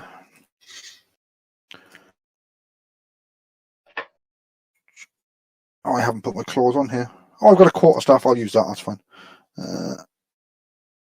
That shouldn't be an advantage or disadvantage. You swing and miss. Yeah, that sounds about right. It's charging straight for you, Cora. So it has the pounce. So going in for the attack. 15. No. So you see it coming in, just able to duck behind the tree as it basically blasts half the tree out of the way. Head to sort of peer around, trying to snap at you, but you're just sort of backing away, and it misses, and that's all it can do for its turn. Cora, it's your turn. I have a probably dumb question. Opportunity attack would not apply to moving out of range of my spiritual weapon, right? No, it wouldn't. Okay. All right, then what I will do as first my bonus action is move my spiritual weapon closer to Heidi and make an attack there.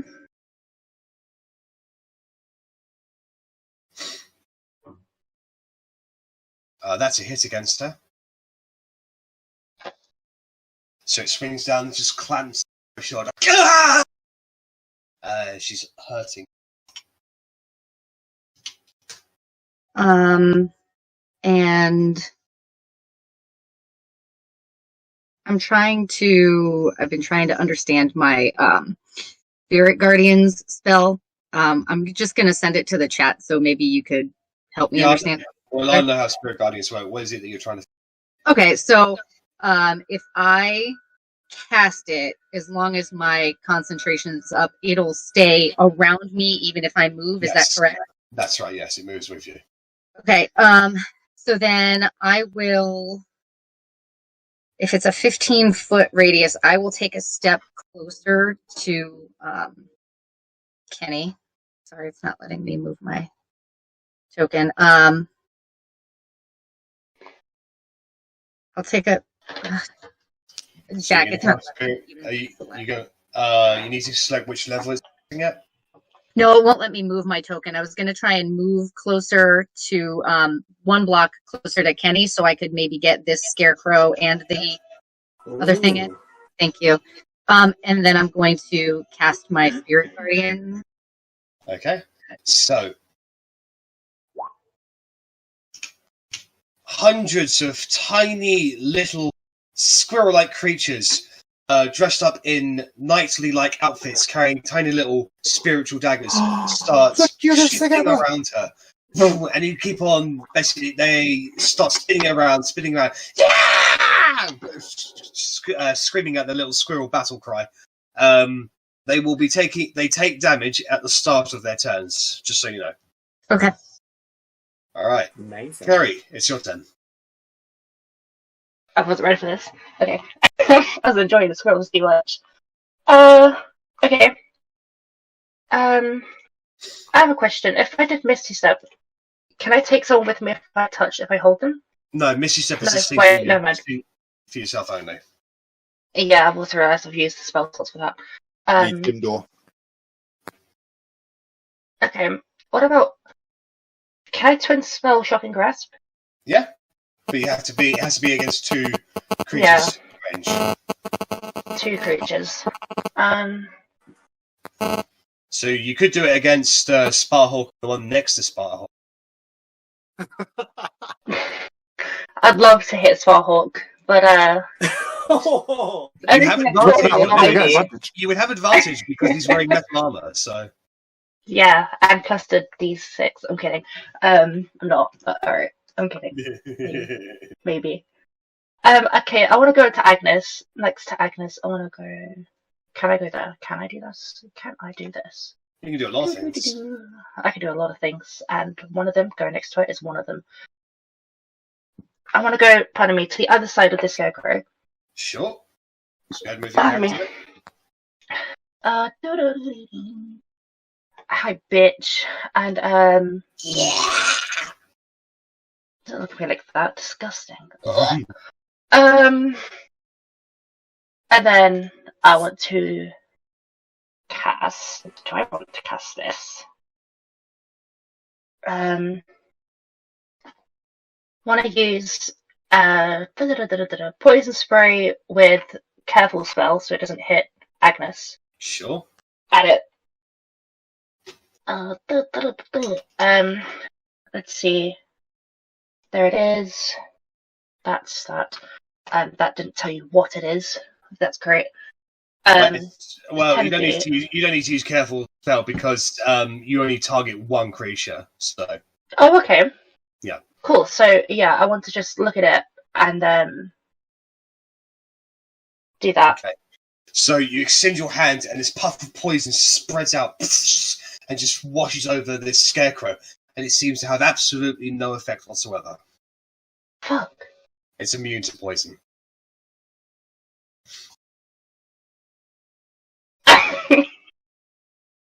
Okay.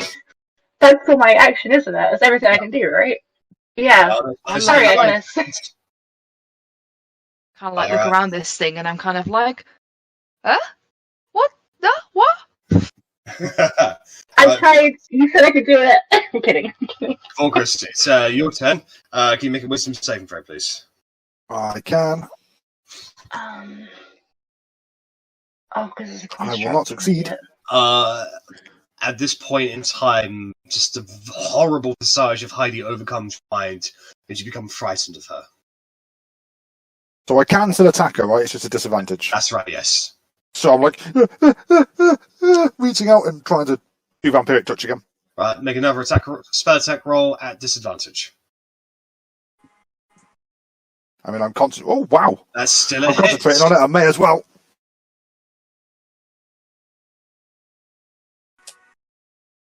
Take another 11 damage. Alrighty then. How do you want to kill her? Way! Yes! I just literally just reach out, barely looking at her, grab her on the neck, and just suck her life, and her body shrivels up and just collapses. And she basically just turns down to a corpse-like husk, and as you toss her away, part of her body basically just explodes into dust. And I also get extra hit points for killing her. Also, I'm now up to full. You are no longer frightened of her. What with her being dead. And then I will, this is more of a flavour thing than actually anything, but I will just, chuck her body at the base of the tree. Okay. It's got more life force in it, though. All right. Oh, I don't care about this tree anyway. You set a fucking dinosaur on me, the bastard. Agnes, you're up. I'm going to try and stab this thing in front of me. Yep. Attack roll at disadvantage, please. Am I flanking?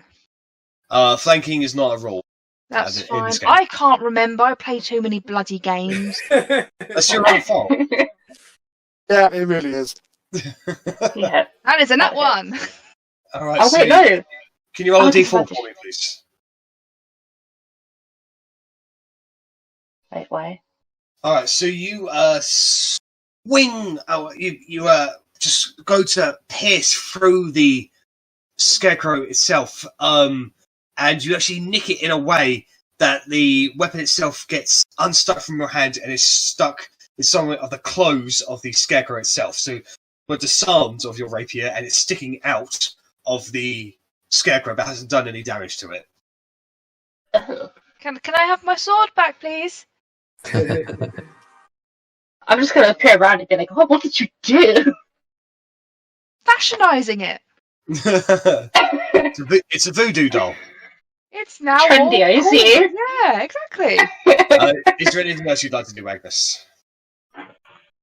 No, I can't see anyone else. All right. I just want to confirm, I'm assuming you would have realised, but the constructs don't randomly disappear after she is killed? They don't collapse at all? No. Yeah. Worth a try. This isn't a Phantom Menace thing. No, but that's why I was focusing on her, because I figured that probably would happen, but apparently not. No, unfortunately. I was hoping it would happen. Unfortunately not. Okay, so Isaac, you are grappled, hanging up in the air from this tree. I'm going to... Isaac Newton style. Bonus action, Misty Step down to here. Yeah, of course you will. Yeah. Then I'm going to shout to the dinosaur-looking creature this way and fire 2 Eldritch Blasts at it. That's a hit, and that's another hit. That's 13 force damage against it. It's certainly aware of your presence, Isaac. Good. Right, Emron, it's your turn. So, action, I'm going to take out my scimitar and stab the scarecrow in front of me. Sure. Natural 20! That is a hit, so... Yeah. So you rolled 6 damage? Yeah, 6. So that's actually hard, so it's just going to be a 6. So, you basically just lop its head off, lop its arms off, and then just bring it down and chop the midsection in half.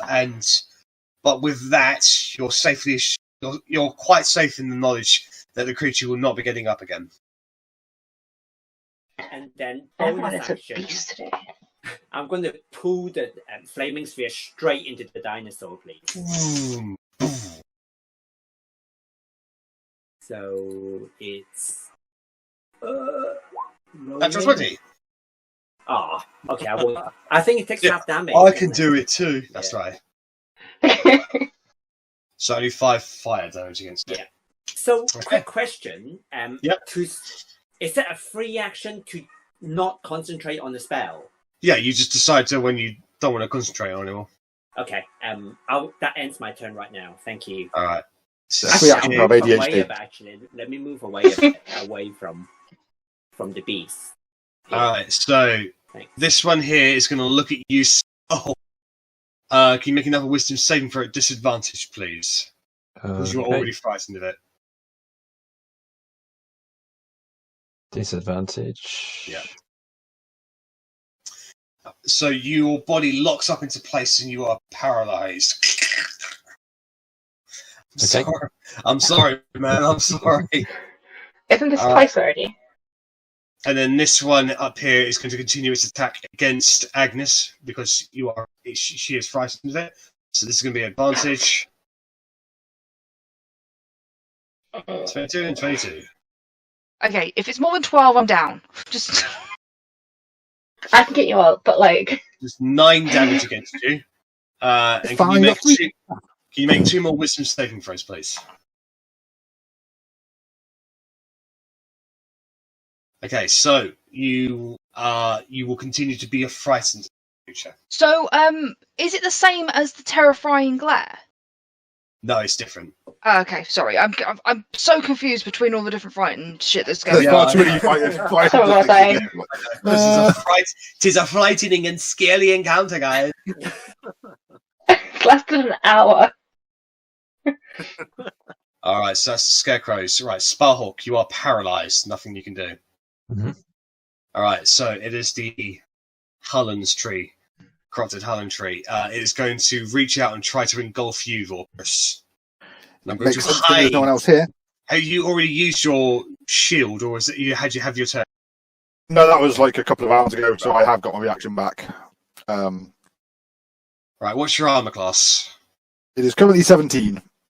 Right, so that's a miss against you. Whoop whoop. So the branches literally come down to grab you up, and you're able to dodge and duck out of the way. And that's all it can do. So Allosaurus is up. Okay, so it's going to make a wisdom saving throw against Cora's Spirit Guardians. 20. Oh, So go ahead and re-roll damage for Spirit Guardians.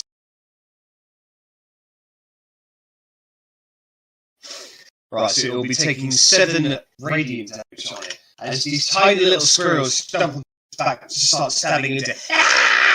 It's able to shake most of them off. You can see the scarecrow that's fallen down or being cut to pieces. A few more squirrels basically just go up and just start stabbing the corpse a little bit.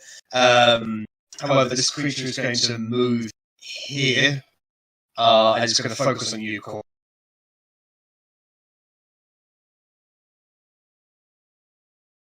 $16, I believe that's a miss, isn't it? So the bite comes down towards you, however, you're able to just get your shield up and just blast the sheik away. Alright, and then it's going to take an opportunity attack from you, Cora, and it's going to move.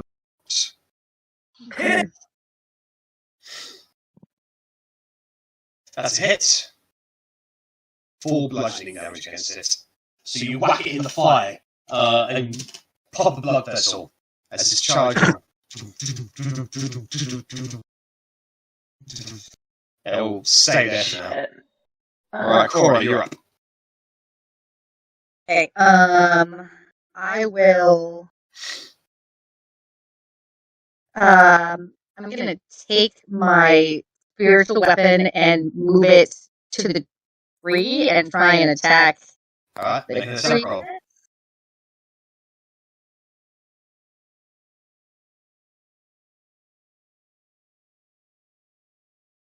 That's a hit against the tree. Alright, so the axe wedges itself into it, and part of the bark falls off of it. Damaged it.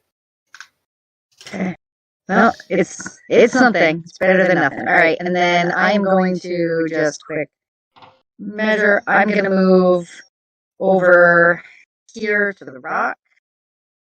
It maintains concentration. And here. Yeah. Here. Okay. And then I can use, I think, my crossbow and attack the Allosaurus. That's right, yes. That's a hit. It stumbles a little bit, and it's certainly been hurt. Still standing. Just kidding. I'm moving behind the rock here. Okay. Alright, Carrie, you're up. Alright. How many slots? Points of color. I think I've got enough to do another twin spell by cantrip. I do.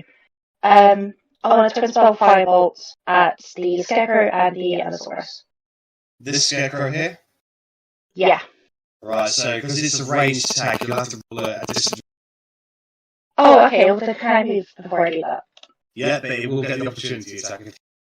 That's perfectly fine. I've got health to expend. I want to move there. So. Okay. It shouldn't have. No, that's 9 to hit you, so that's a miss. Okay. So I want to hit Scarecrow and the Allosaurus. That's 2. What is it? Sure. 2 firebolts. Have I still got disadvantage? No. Okay, so 8 on Scarecrow, that's a miss. okay. And then one more. Fucking hell. 7. Sorry. Can I use the Bardic Inspiration thing on the Scarecrow's one? Yeah, of course, go ahead and roll d6. I might just waste it. It might have been a big waste. I don't know what its AC is. So it brings it up to 13. 13? That will hit. 8 plus 5. 1, 2. Oh, right, sorry. I thought it was, yeah, sorry. Yeah. Okay. That will hit the Scarecrow. 17 fire. Okay. 17 doubled. So that's... Oh, 34. Hold on. So 20, 34. Yeah, that's exactly its HP. Fucking hell. Shit. So, as this creature is moving onto you, it strikes square in the middle with this flaming magical effect, and it just explodes with a greenish kind of blast. I think wildfire from Game of Thrones. Yeah. Love it. Alright. I've still got it. It's Kerry's turn. Alright, Vorkris, up. So I turned to this tree and I say, I gave you a chance. I was going to feed you this witch, and instead you sent a fucking dinosaur against me. I reach out and try and continue my necrotic grasp, necrotic touch against the vampiric touch. That's the word. Sorry, that should be a disadvantage. So that should 6 will hit. Nice. Take 11 necrotic damage, you bastard tree. So, it doesn't seem to have any visible effect on it, but you can tell that you suck life force out of it. Life force is mine to control. And that's my turn. Someone. And that's the Allosaurus bursts into a puff of smoke. Not so tough without your dinosaur, are ya? You did it, guys. Okay. Alright, so Agnes, it's your turn. You are no longer frightened of that creature. I'm still crying though because I'm hurt. I'm like, I take my bonus action to get the rapier out of this bastard's body. Cool. And I'm going to do dissonant whispers at this guy over here. So wisdom saving from him. Yes, he's 15. 4. Thank fucking God for that, Jack. By the time you stop rolling nat 20s, to be fair. So, this creature, whilst deciding off the Sparhawk, Sparhawk, you can just about hear this, and this creature's just looking around.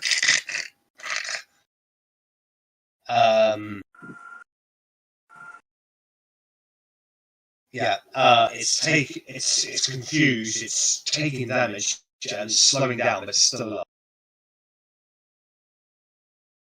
And I just shout over Sparhawk, kick its butt, and then do Bardic Inspiration. Alright. Okay, Isaac, you're up. Charge over to where Sparhawk is, and then 2 Eldritch Blasts at the Scarecrow he's fighting. Sure. That's a hit, and that's a hit. Okay, so the first one blows off this midsection before it even hits the ground. The second eldritch blast hits it in the head, and you just see an explosion of hay and giblets. Nice. That's all I can do. Okay. Is the tree still alive? Sparhawk, you are no longer paralysed, and yes, the tree is still attacking. Oh, okay. Thank you. Alright, Emron, it's your turn. Movement, I'm going to just go up next to Cora, behind the rock, and then for bonus action, I'm going to move my flaming spear towards the tree. 1, 2, 3, 4, 5, 6.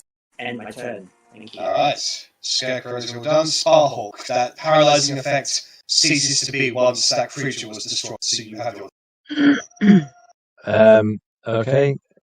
I am literally just going to charge as fast as I can, so I'm using an action to dash to get right up to the tree. Right. Okay, so...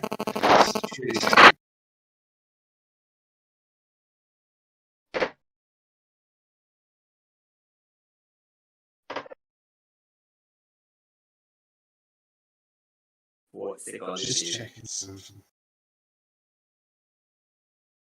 At least it can't move. Yet. That's magic reflex. Well. Wait, don't know where it does it. I am just checking. He's like, yeah, I'm just gonna see if it does grow legs. Oh, and all of its little roots come out and it just starts running towards us with all of its roots. Don't tempt him. I'm just imagining like a noise, like octopuses when they fall across the floor. That's what I was thinking.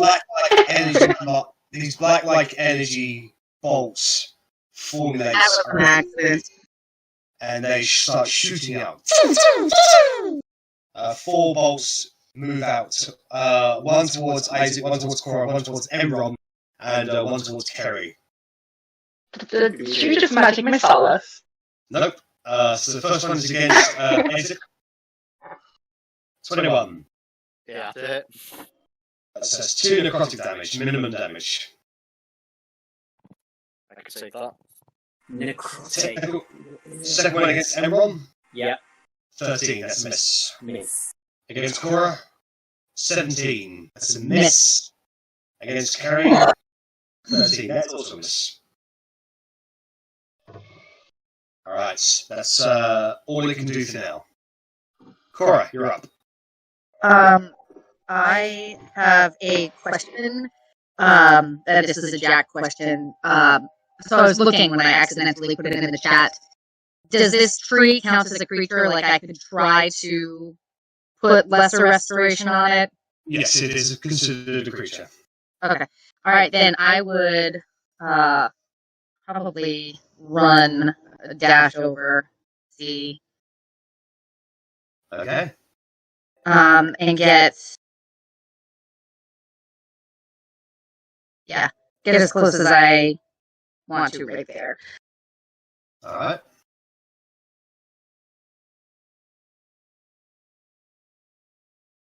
Okay. Oh, you know what? I'm gonna... Oh, don't go too close to the spear. Nope. Where One, leave a gap between the spear. Yes, that's good. There. Okay. Alright, Kerry, it is your turn. Okay, can,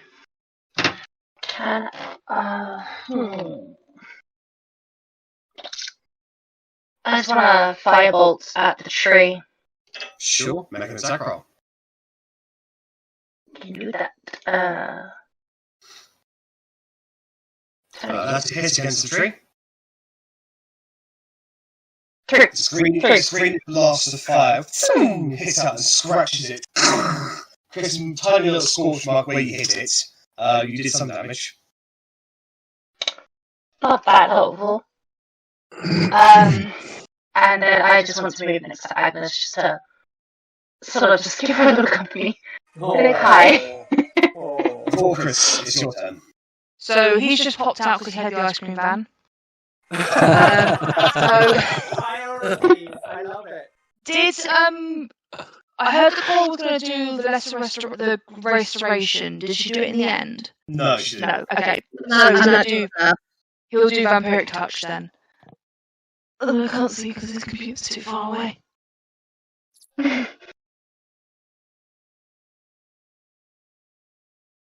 It's a tree. 16. There's just a hit. 9 necrotic. So once again, the creature is still standing.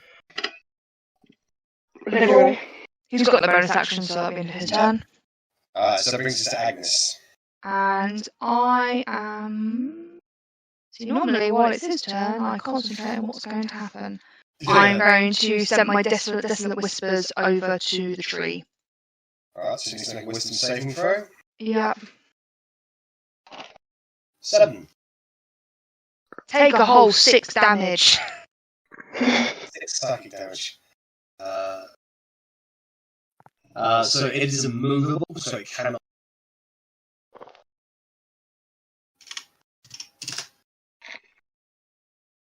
Alright, so that brings us to Isaac's turn. Did Cora say that she was what she was going to do to the tree, or are we? I don't think she called it out. Okay, well, to Eldritch Blast at the tree then. Alright then. Hits and hits. 6 and so 15. So, 2 more blasts shoot out. One of its branches is actually blown off, and now a big sort of dent has been put in the trunk itself. Looks like it takes visible damage now. Alright, anything else, Isaac? No, that's it. Alright, Emron, you're up. I'm going to push the flaming sphere right into the tree. Okay. Burn, you bastard! 15 somehow. Okay. Half damage, which is 2. 2. So it shifts and falls kind of way the flaming sphere, taking minimal damage. And then for my main action, I'm going to shot bow it as well. Sure. 22. That is a hit for 8 piercing damage. Straight into the tree itself. Yep. Still standing. Yeah. I'm just still stood there, gobsmacked this tree dodged out the way of a fireball. Alright, Sparhawk, you're up. It's going to be very simple, swing. So, first one. How does your inspiration work? You can use it after you make an attack roll. So, do you want to use your inspiration? Yes, I'll use my inspiration, please. Okay, so it's on. Alright, so you can re-roll that natural one. Yeah! Okay. And 90 I'll is a hit. stick a divine smite on that as well. So Alright. a 19. 19 damage. So you swing into it. And you basically chop one of its more larger branches off, and then the trees begin to sort of collapse under its own weight. And then second attack. You swing again. I bet you just can't break into the trunk itself, it's too thick. Okay, that's me. Alright. So at the top of the round, needs to make a wisdom saving throw. 11, that's a fail against your Spirit Guardian's cross. So go. So I would actually identify this tree as something that I didn't want to do damage to. I can identify. So do you want to drop Spirit Guardians? I don't want to drop it. I just don't want to, because I don't know if it's going to spout out anything else. I just want to identify it as a safe creature for right now. Spirits. I don't want to be that. When you cast, you designate the number of creatures you can see to be when you cast it. Okay. So it's up to you. I do believe Aura would have designated the tree because she's a naturey person. She didn't specify. It's tough anyway, the tree can take it, don't worry. It's up to you. It's up to you, Cora. You either damage it or you drop the concentration. It's highly wounded. In that case, I would. It looks like, based off of what you said, it looks like it's been damaged and it's hurting at this point. It's Okay, heavily yeah, damaged. then I would drop it if that were the case. I don't want to hurt the tree. We're all around it, chopping chunks out of it. Haven't told us to stop. Okay, so the tiny little angry squirrels disappear. Oh. All right, so with that then, it is going to engulf. What? That sounds awful. It's gonna engulf. That's not nice. Can we not do anything more engulfing shit? Can it engulf in fire? And die. Engulf or frightening. It dodges out of the way of fire. It's a very nimble thing. Actually, no. It's not going to engulf. It's going to cast Spike Roof.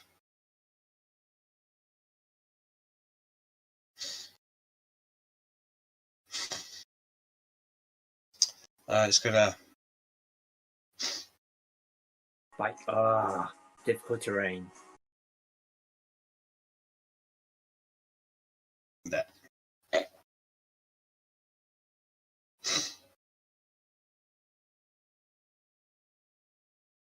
All right. So immediately the area around it, roots start sort of shooting upwards with three spikes that sort of spike out, making it a very dangerous terrain to be in at the moment. All right, Cora, it is your turn. Okay, I just want to. Flaming sphere damage, please, Jack. Before because he can't move. So. Yeah.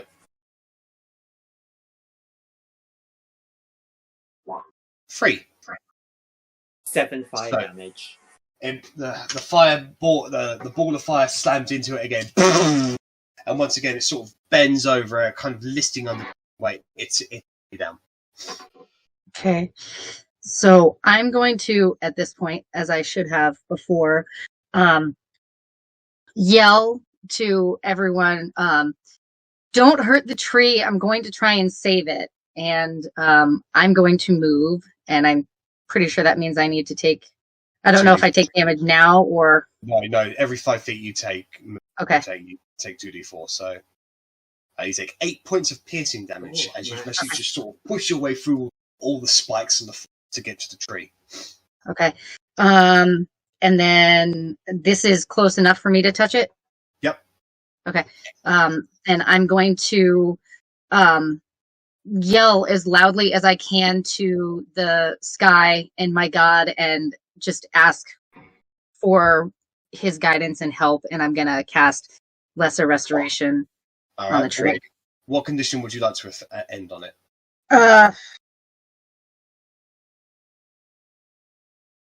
I'm going to... I suppose that Vorquis's detect magic didn't give any insight to what... It has all magic inside it. It's a magic tree. All magic.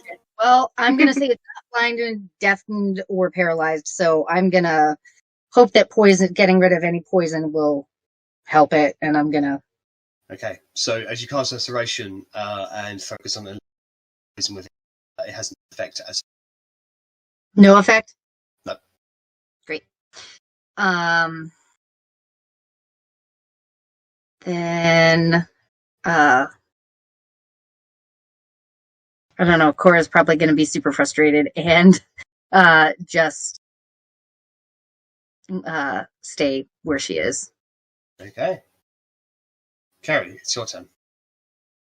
I don't want to be that player, but could someone explain to me how Sparhawk's attacks work? Because I'm not sure if you did 8+9 or something, because 8+9, 17 for his attacks. I was just wondering, because it's... Well, he's smited. I also get +2 because I have a dueling. Oh, right, okay. I was confused then. Alright, sorry, never mind. Anyway, so the tree looks completely as it did before Cora touched it, right? Yeah, there's no effect. There's no change. Okay. I'd like to just attack it again with a firebolt. Sure, go ahead and make an attack roll. 21. Alright, that's a hit, no damage. 20. Alright, Whoa! how would you like to kill the creature? I want to look at Agnes, say sorry for not helping you sooner, grab a hand, and then just fire it. Just firebolt it. And yeah. As soon as it hits into the midsection of the trunk, it creates a massive explosion, causes a massive crack to appear into the middle of it. Anything. No, I can hear Jack. So Can you hear me, Kerry? can you hear us? I can hear you. We can Can all you hear hear me you, now? Jack. Can you hear me now, Kerry? Oh wow, that was loud. Yeah, hi. There we go. As you fire the greenish firebolt, you hit the tree in the midsection of the trunk, which creates a massive explosion. It creates cracks into the trunk itself, and the tree itself collapses over its own weight, and stops. And the top of the tree falls over and downwards. Can Sparhawk or Invokus all make dexterity saving throws, please? Sorry, guys. Sorry. Mm-hmm. So, Cora, you're able to just avoid out of the way. However, the other two will be taking. What's the DC, Jack? Because that's actually a 13 for me because I got my shield mastery. DC is 15. Okay. The DC sets 4 bludgeoning damage for Sparhawk. Wait, how much bludgeoning? You cut out a bit there. 14 points of bludgeoning damage. Fuck! It's like half my health, Jack. Stop it. As the tree collapses down on top of you. Sparhawk, Chris, you are pinned down.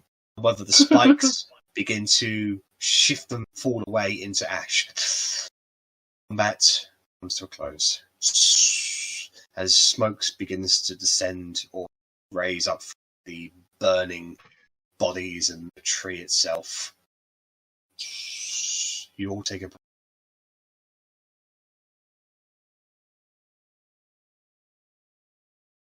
It's dead. Yeah, Yeah, it's dead, yeah. finally. Can we see from the fragments of this tree anything like, is it coated anything on the inside, or does it look like, it's got ooze on it or anything unusual? No, but you're intelligent enough to know that you can tell the age of a tree based on the rings inside its trunk. It has no rings. If anything, it's squiggly lines and odd patterns. It's completely against what a tree should be. Oof. Like, it looks like it's been corroded completely all the way. Wow. I've seen nothing like this.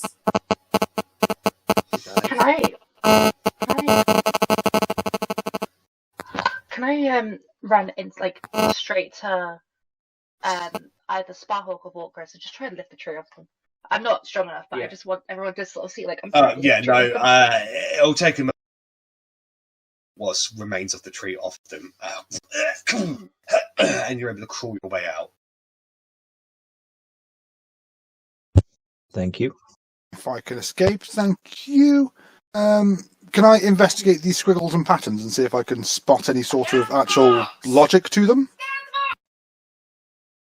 You can make either an Arcana or a Nature check. Ooh. Let's Can go I do for a nature check as Arcana. well? Yeah, of course. Oh, good old me. Oh, 13. No. As you sort of lean down into it, part of the tree kind of collapses again, and then it splinters off, and you get a splinter in your eye, Chris. Like, just a bit of wood just sort of whacks you in the eye. Ow. You get a splinter just stuck underneath it. Hey. I cast a firebolt at the tree. Emron, this goes against everything you know about nature. Like, this thing shouldn't exist. Puzzling. Very puzzling. Cora's gonna be on the ground, kind of just mumbling a prayer that nobody else understands, and gently kind of crying. And then she's going to get up and, I suppose, try and look at the tree also, and then try and talk to Emron, since she notices that he is also looking at the tree, and see if it does it. So I know you said that it doesn't look like it exists, but does it look like it is a bad thing? Like it looks like it's completely against nature, or just something foreign to what we know? It looks like its basic anatomy was made up of completely random items. Almost as if, imagine if DNA was made of corn. If DNA was made of coral? Corn. Oh, corn. Yeah. Like, it makes no fucking sense to you. Okay. Can I take a chunk of it and put it in the bag of holding? If anything, the best thing you could probably surmise about it, Cora, is it is the exact opposite of what it should be.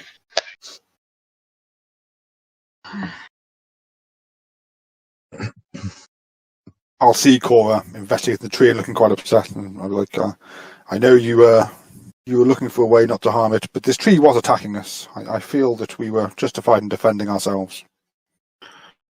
And she would look at you and go, I understand. I just feel like there was something important here that we missed.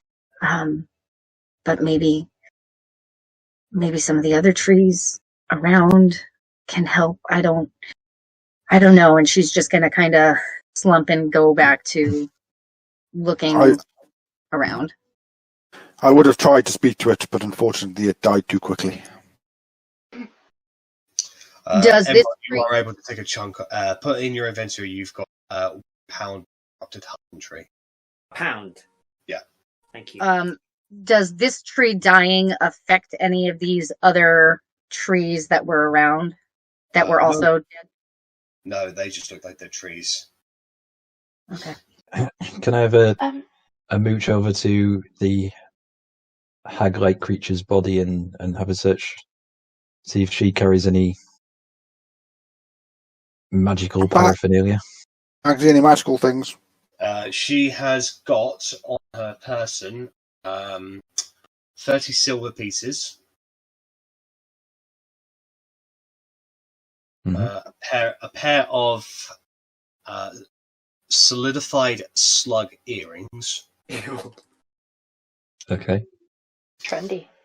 And she has got a scroll. It's not a spell scroll. It appears to be written in a language you... I think I will pass all them out. Well, pass the money to the bank. Thank you. Recorded. Ask Volkris if he can make head and tail of the scroll. If we have a spare 10 minutes, I can read it now. Otherwise, I can just read it next time we stop somewhere. Would you care for some dried slug earrings? I mean, Cora's a nature one. Would you like some slug earrings, Cora? They might be magical, you guys. Solidified slug earrings. I would look at the slug earrings, and I don't have pierced ears. Well, Cora doesn't have. Kristen has a lot of holes, but Cora does not. And I would hold them. I'd take out my dagger and just like, but we can change that. And then I'll touch my head, which is still badly burned, and I don't need any more injury to and I'll go, maybe later, workers. That's super nice. And then I'll hand them to Emron and ask him to put them into the bag of holding.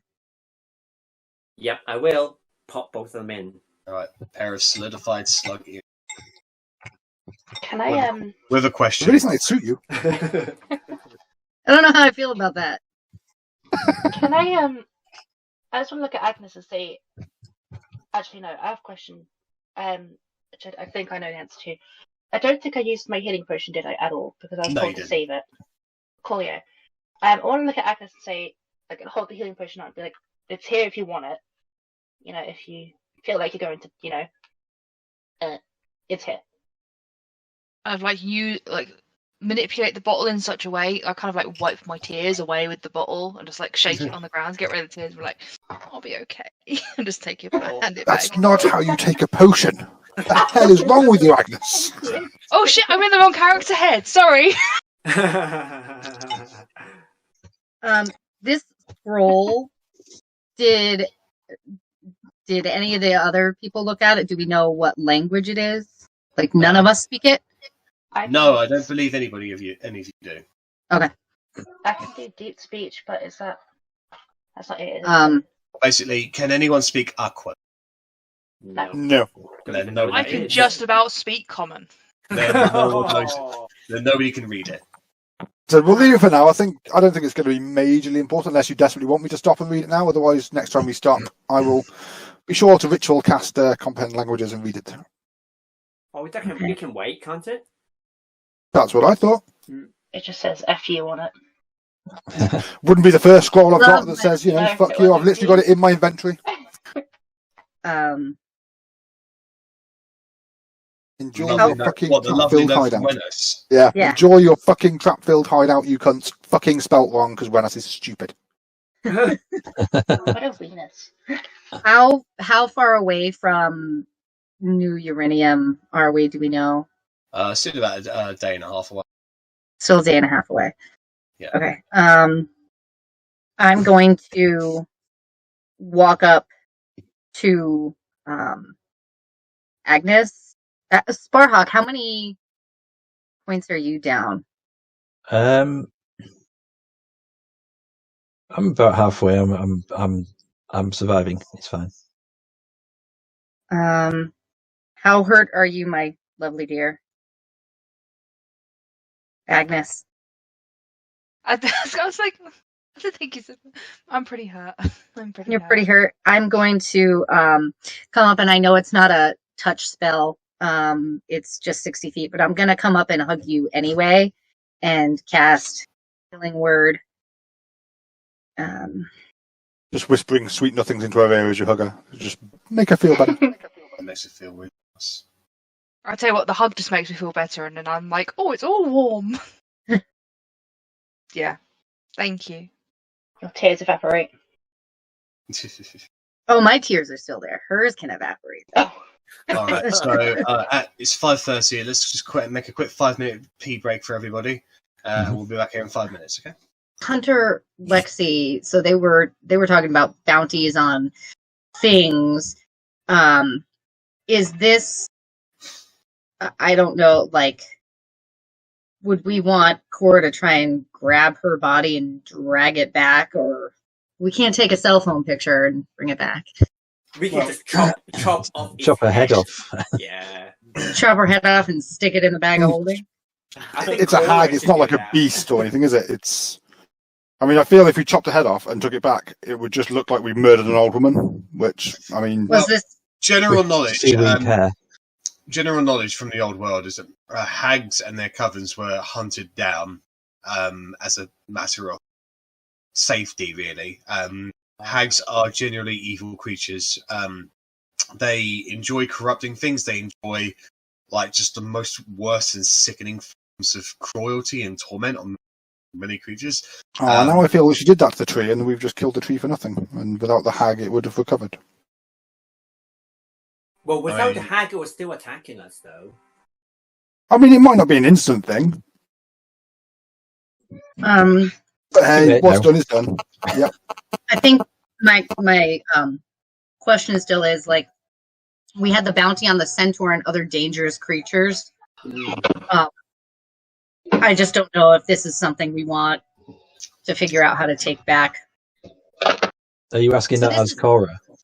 I mean, Cora can ask that, I suppose. I think it's more of a Jack question to try and figure out, like, the bounty in the Book of Species.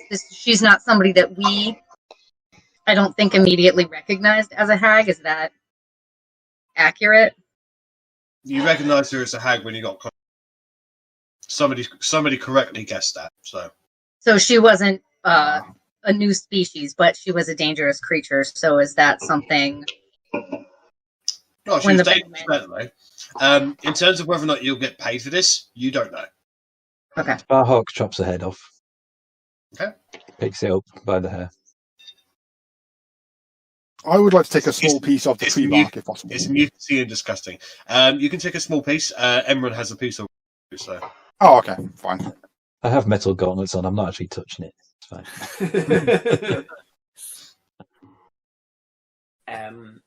Wow, guys. Shall we continue our journey? Anything else we need to I- do? She did yeah, mention I think- sisters, though. Remember, just be aware. Yeah, she also said a lot of them had been hunted down in the old world. I hoped I got the impression that she was on her own over here.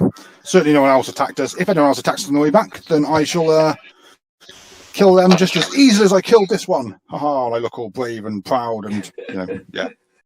You were. We've never seen you so close to enemies, ever. Yeah, that was a shocker to me. Well, I mean, like with these new braces that I've got, it's like I'm actually quite hardy. And necrotic, like vampiric touch is unfortunately my most powerful spell, and I have to be near them for that. So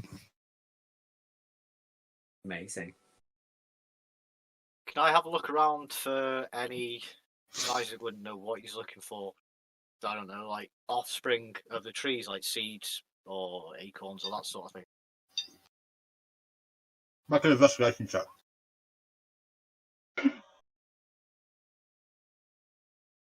Investigation. Ooh. Yeah, there are acorns and the seeds from some of the live trees. Nothing from the dead trees. Where did the animals go that we followed to get here? You can still see them off in the distance. Cora would ask Emron. Emron, if you think this is one of the Holland trees, do you think that there are any other plants around here that maybe we could look for?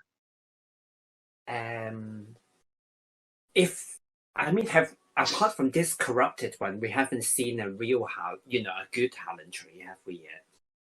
I think the one that, the tree that we found the elk at the top of, I think that was the same thing. We just didn't really know what it was then. Now we know it's a Holland one. Okay, do we want to look for another one now? A good one? Because I can try. I just meant any herbs or plants. Like if we, based off of what you guys told me, that other tree was some sort of magical tree. Yeah. I would assume that this was at one point, and maybe there would be other magical plants around here. So Cora's gonna just take a look anyway. Yeah. Just to refresh your memories as players, what the Holland tree told you is that when a tree, in the new, as far as it was aware, as it was a normal thing for it, when a tree reaches a certain age in New World, its consciousness ascends to the point where it forms manifestations of itself. Basically, a tree has to be old enough to get to that point. From your discoveries since then, it's correct to label that as a Hallan tree, and what you've just fought seems to be a corrupted version of that. When we were following the dust cloud of the animals, yep. Did they go through this area, or did they try and avoid it? It looks like that they avoid it. Interesting. Hence why it seems that you kind of discovered how you catch up to them. That's fair. Okay. Means nothing. While I'm looking around, do you want me to, for plants and whatnot, is that a nature or survival? That'll be survival. I'm not sure I trust any plants we got from this area. Good roll. In this immediate area, you do not find anything.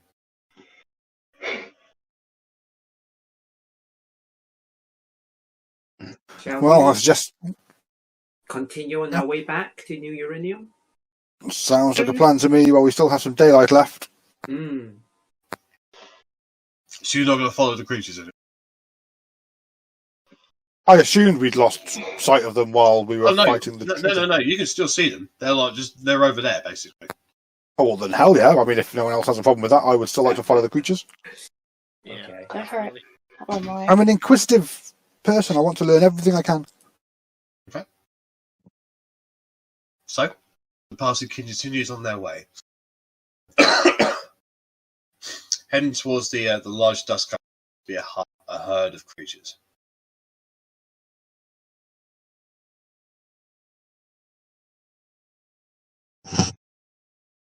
You travel on for about another 10-15 minutes or so, until eventually you're basically at the outskirts of this huge herd, and what you can see is quite baffling.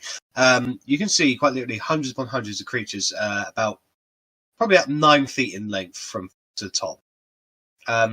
They look like birds, but they are bipedal, as in they've got 2 feet. That's their main means of moving about. They do have wings that are curled up into themselves, but they also have kind of like hoofs as well that don't touch the floor. If anything, they kind of look like ostriches, but with 2 horse legs on. I was 2 horse legs that don't touch the Ostriches floor with and just up. Horse legs on at the front. That doesn't touch the ground. Yeah. And wings. Cora would look at Agnes and say, "You should write this down in the book." I am drawing. What do you think their meat tastes like? You could get some good steaks off these Cora's animals. gonna make a terrible face and go, I mean, it's natural selection. People eat meat. It's fine. I pull out a knife and go, I'm up for it. We can have a good steak. Sparhawk, you're probably the one who would think about this sort of thing. As you're looking at these creatures, you do notice like some of them are playing with each other, and they are ridiculously fast, like really fast. They've got something of like the way that they're shaped. Put a saddle on that. That could be it. They got a tail. I've do got not have a Gloria. tail, They could be used as mounts. It seems if they could be broken and trained. Perhaps we should try and capture one alive. How many of them are there in this herd? Hundreds, maybe close to 1,000. So there's a possibility we'll get trampled on as well, guys. It looks like it's a herd that moves as a herd. Can't you speak to a Memron? Maybe I can, but in the Make him your past, friend. don't forget the 3 animals I've spoken to so far, they were all dickheads. So I'm not sure I want to talk to another dickhead.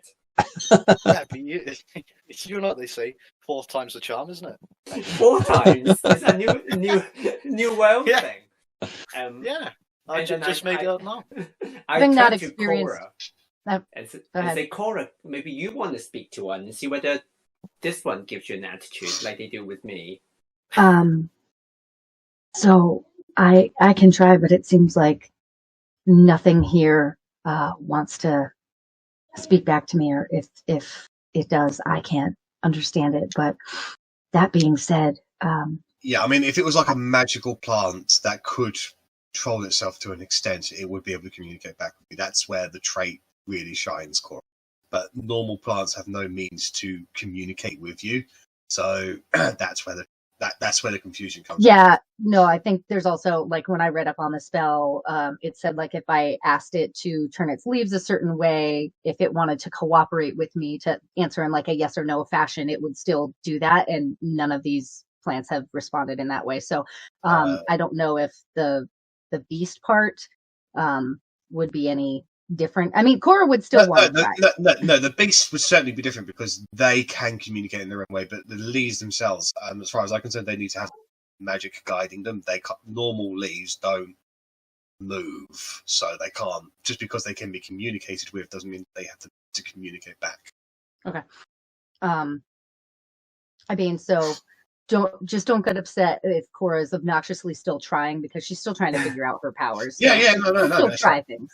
Yeah, no, that's absolutely fine. So yeah, so Cora would absolutely look at Emron and say, do you want to come with me? Maybe even in animal form if you're not comfortable coming as you are. But sorry. Uh-oh.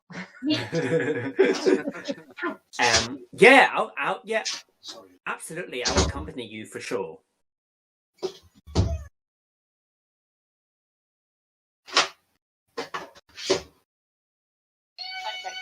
I saw on Discord there's a they just came home. noise suppression voice thing if you want to try that. Anyway, it might sort out the weird sound I keep hearing, we keep hearing. If you guys hear the sound I hear. It's if you go onto the call on Discord, there's a little 2, 3, 4, 5 lines, 1 weird lines. If you press that, it's noise suppression. Oh. It might get rid of the sound that we keep hearing. Who are you hearing that through? I don't know who I'm hearing it through, but I'm hearing it through someone. If it's a mobile interference, it's just unfortunately Jack's phone whenever it gets a text or something like that. It does happen. I don't think there's anything on Discord that will fix it. I've just moved my phone as far away from Wrap it in lead. But anyway, yeah. Okay, shall we? I can't help it. People want to talk to me. Shall we inch towards this herd of 50,000 animals then, Cora? 50,000 animals. Yeah, that number checks out. I thought it was like 100,000. It's like if there's 50,000, they can definitely spare 6. It's like 1, 2, 4, 6 billion there. 6 billion. All right, yeah. I mean, totally cool. Oh. So, how would you like to approach them? Do we see any stragglers? Yeah, there are some stragglers out there. They're not like. They're about maybe 40, 50 feet away from the main group. There's like spotted here and there, basically. Okay. So we could all take our 50 feet of hempen rope and make a lasso. Let me see which level we speak with animals. I think it's only first level. I think it's first level spell. Speak of animals is first level spell. Yeah. So I've got a spell slot. So I'll get let's see what the range is for it, because I'll just get within range without getting too close. Animal messenger speak with animals. Ritual casting 10 minutes. 1 action. It doesn't say what the range is, so. And it means basically within earshot, basically. Yeah. Oh, I have to get quite close. Okay, so I will get quite close to it, and I'm going to cast Speak with Animals. And I want you to make initial animal handling approach this creature, and it can see you coming towards you. Towards. Animal handling check, rolling. Both of us are just. So with Emerald, if Emerald's going on ahead, that's Emerald. You put your hands out, you sort of very slowly and steadily walk towards it, and this creature is just looking at you with more curiosity than anything else. Like sort of cocks its head to the side with its massive goggle-like eyes and just blinks. I'm going to say, hello, friend. I mean you no harm. I know you haven't seen us before, but we just want to be friends. Do you live around here? Have you been in this land for long? Make a charisma check. Charisma check. Ooh. Okay. Not saving throw, just check. Yep. Oh dear. Oh. Roll. So you walk up to this bird, you say that, and looks at you. Who the fuck are you? So I turn around and whisper to Cora, see another bloody dickhead! And then Do I understand any of this, or am I just... Have you cast speak with I would have up, speech of beast and leaf. It's not a spell. All right, so you get the feeling that whilst this creature is not aggressive, it's certainly not happy to see you. Okay. So then I will look at Emron and say, maybe I'll try. Maybe my fur will give me an advantage. And I think that it gives me advantage on charisma checks I make to influence them. So I don't know how that works in terms of talking to it. So I will also have my hands up and say, listen, we're new to this land and we're trying to figure things out, and we know that you're not always respected the way that you should be if you're anything like us, and we really just would like to talk to see if you can help us and maybe we can help you. Make a charisma check at advantage. Bless you.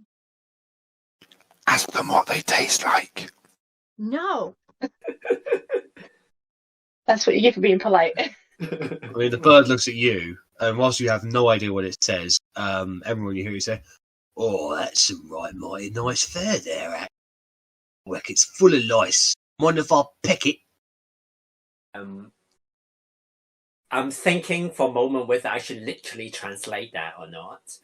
But I'm going to turn around to Cora and said, I think it likes you, but don't get too close to it. It wants to peck at you. Peck at me? But in a friendly, flirtatious way.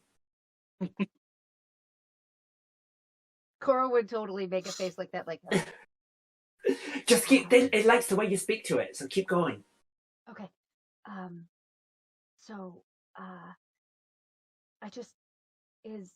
do you know anything about that tree back there? Oh, the dead tree? And I say, yes, that's what she meant. I ain't fucking talk to you, am I? Oh, say yes. It doesn't want to talk to me, so I'm kind of like the translator. Okay. Yes. Yeah, well, it's bad. I know that much. I mean, He just said it's bad. Flighter knows best about that sort of stuff. But he just tells the rest of us stay away from the dead ones, otherwise we go a bit crazy. To speak to the person that knows more about the tree. So I'll look back at this creature and I'll say, my name is Cora. Is there something that I should call you? Do you have a name? Bird 3004. His name is Bird 3004. Weird name, if you ask me. So I don't fucking know what their names would be. Why would you ask me that? Because Cora's nice and wants to make this creature feel like. I don't want it to feel like I think that I'm better than it. So all right, Bird 3004. What I'm a furbolg. What kind of creature are you? Just what we are, really. We're the plains runners. They are called the Plains Runners. But you look very majestic. This other friend of yours who you said may have more information about the tree. Is there any way we could speak to him, or I could speak to him?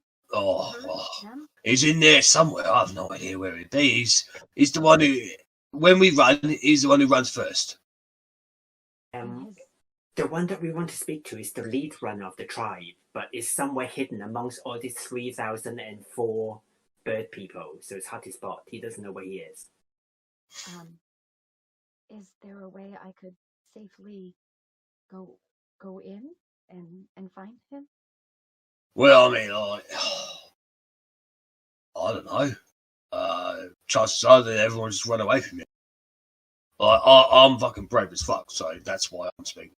The one that ran away first would be the lead runner.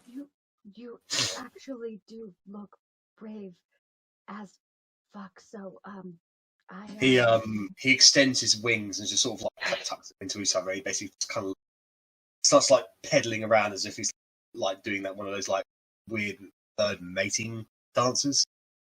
Oh. So Laura's gonna go awkward panda for a second though. And she'll straighten up a little bit too, not really picking up on whatever it is that he's doing, but just trying to like assimilate. Oh, wait, it looks like he's basically just walking around as if state of pride. And I'll say, do you think that maybe you could walk with me? Make a persuasion roll.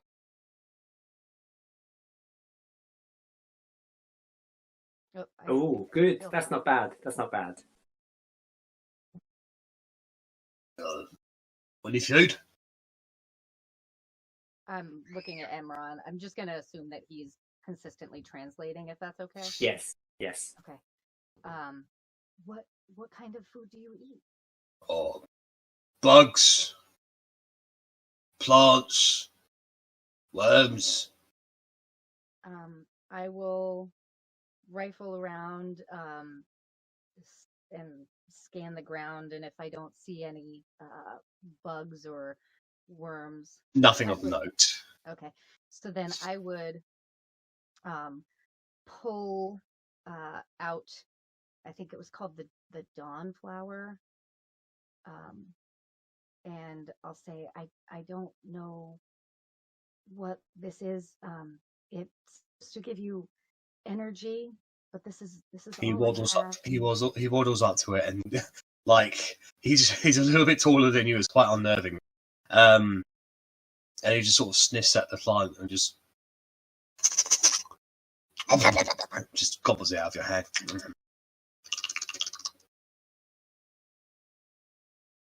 Oh, that's more you. That is.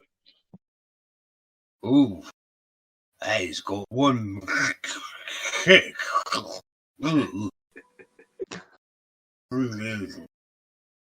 From your perspective, Cora, Bird's eyes just went wide as fuck.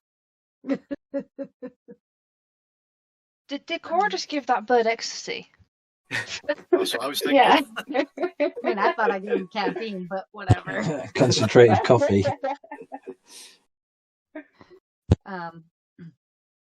So I'll say, will you walk with me to, what was his name, Flighter? The lead bird. I think Jack's comatose now. Yeah. Okay. Oh God, I'm a little nervous about this. All right. I'm hiding behind Cora as we all walk towards the herd. All right, get on. Get on. On top of you? Is that okay? Yeah. Okay. So I will mount the creature. How much do you weigh? God, this is so personal, Jack. You keep asking me. I weigh 275 pounds without my damn armor on. So its legs buckles and it falls onto its. It kind of leans a little bit, and you have to grab the base of the neck as horse-like legs now touch the floor. All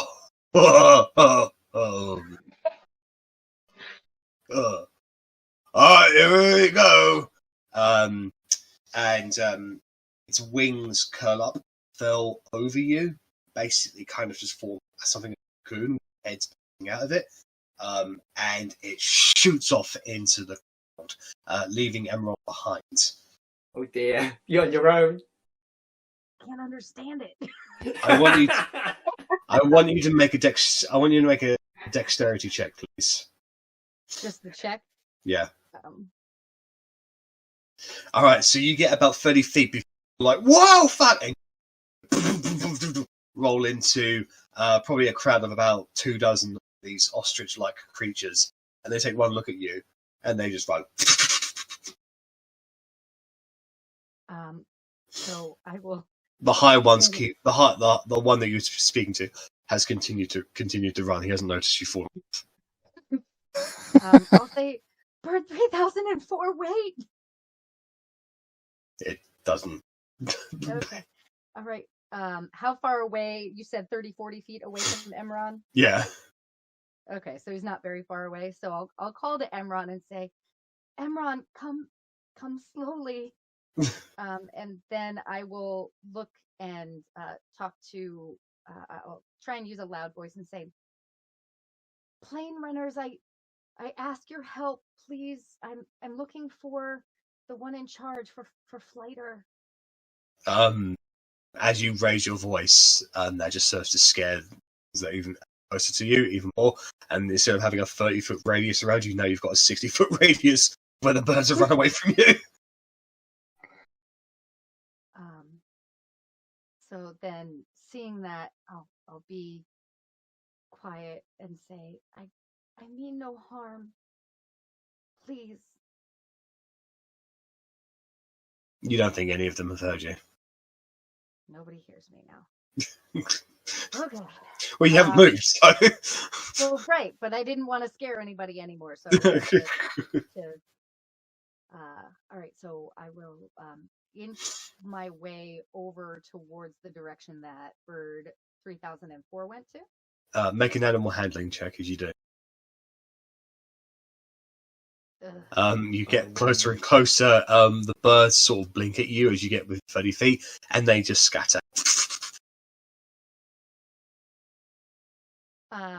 So have I caught up with Cora by now? Yeah, Cora, you caught up with. Yeah. Can we see any other birds that looks like a leader that looks slightly different from the rest?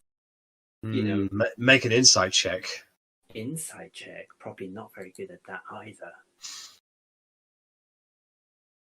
Oh. 8. They all look like birds with horse feet to you. So I'm going to say to Cora, you're much taller than me. Go and you check out to see whether there's another one that looks different. That might be the leader. 11. I mean, that's a plus 7. I'm rolling like crap. They all look like birds with horse feet to you. What should we do? Cora's just going to take a second and sit down and kind of put her knees up and her head on her knees and just try and make herself small and unintimidating. And she's going to be silently praying, nothing verbal or audible being heard. She's just going to try and be quiet and send up silent prayers to her God, asking for, a little bit of understanding and cooperation, since that's what her gods are about, from these creatures. Okay. So whilst Cora's doing that, the rest of the I want to look to the rest of them and say, well, if you guys want to catch them, I could get close enough and potentially hypnotize a load of them, and then we just tie them up, and there we go. We've got a fair amount of them, but it's whether you guys want to do that. I am quite curious as to what a planesrunner burger would taste like. Well, we could get some for travel, and should be able to get enough for travel and for feeding as well. I am concentrating on my drawing. A sound strategy, Isaac. However, I feel Emron and Cora may disagree with it.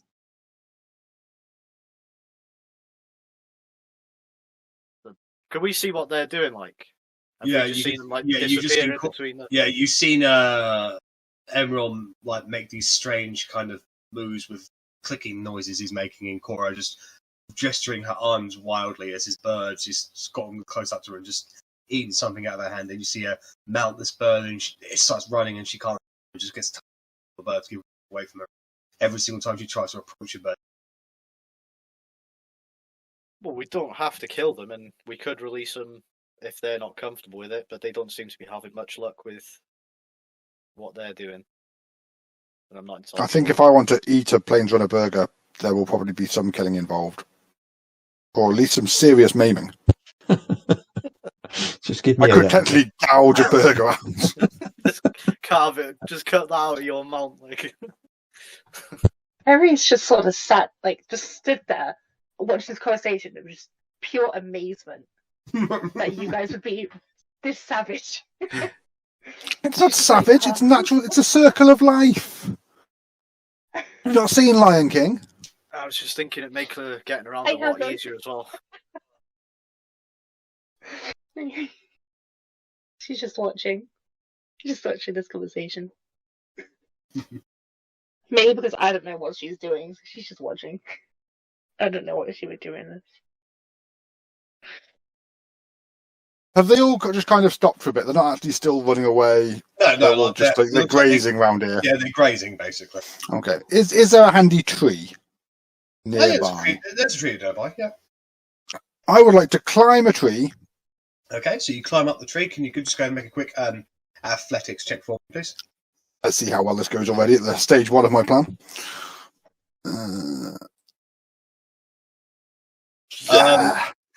And you do it like you. I'm born to climb trees, apparently. So you're now atop of a 15-foot tree. So what I would like to do is wait until one of these animals comes underneath me, and I will jump down, feather falling myself so as not to completely crush it, but so I can land gracefully on its back. That is my plan, and I'm happy to sit up here for as long as that takes. Make a stealth roll. Make a stealth roll. Okay.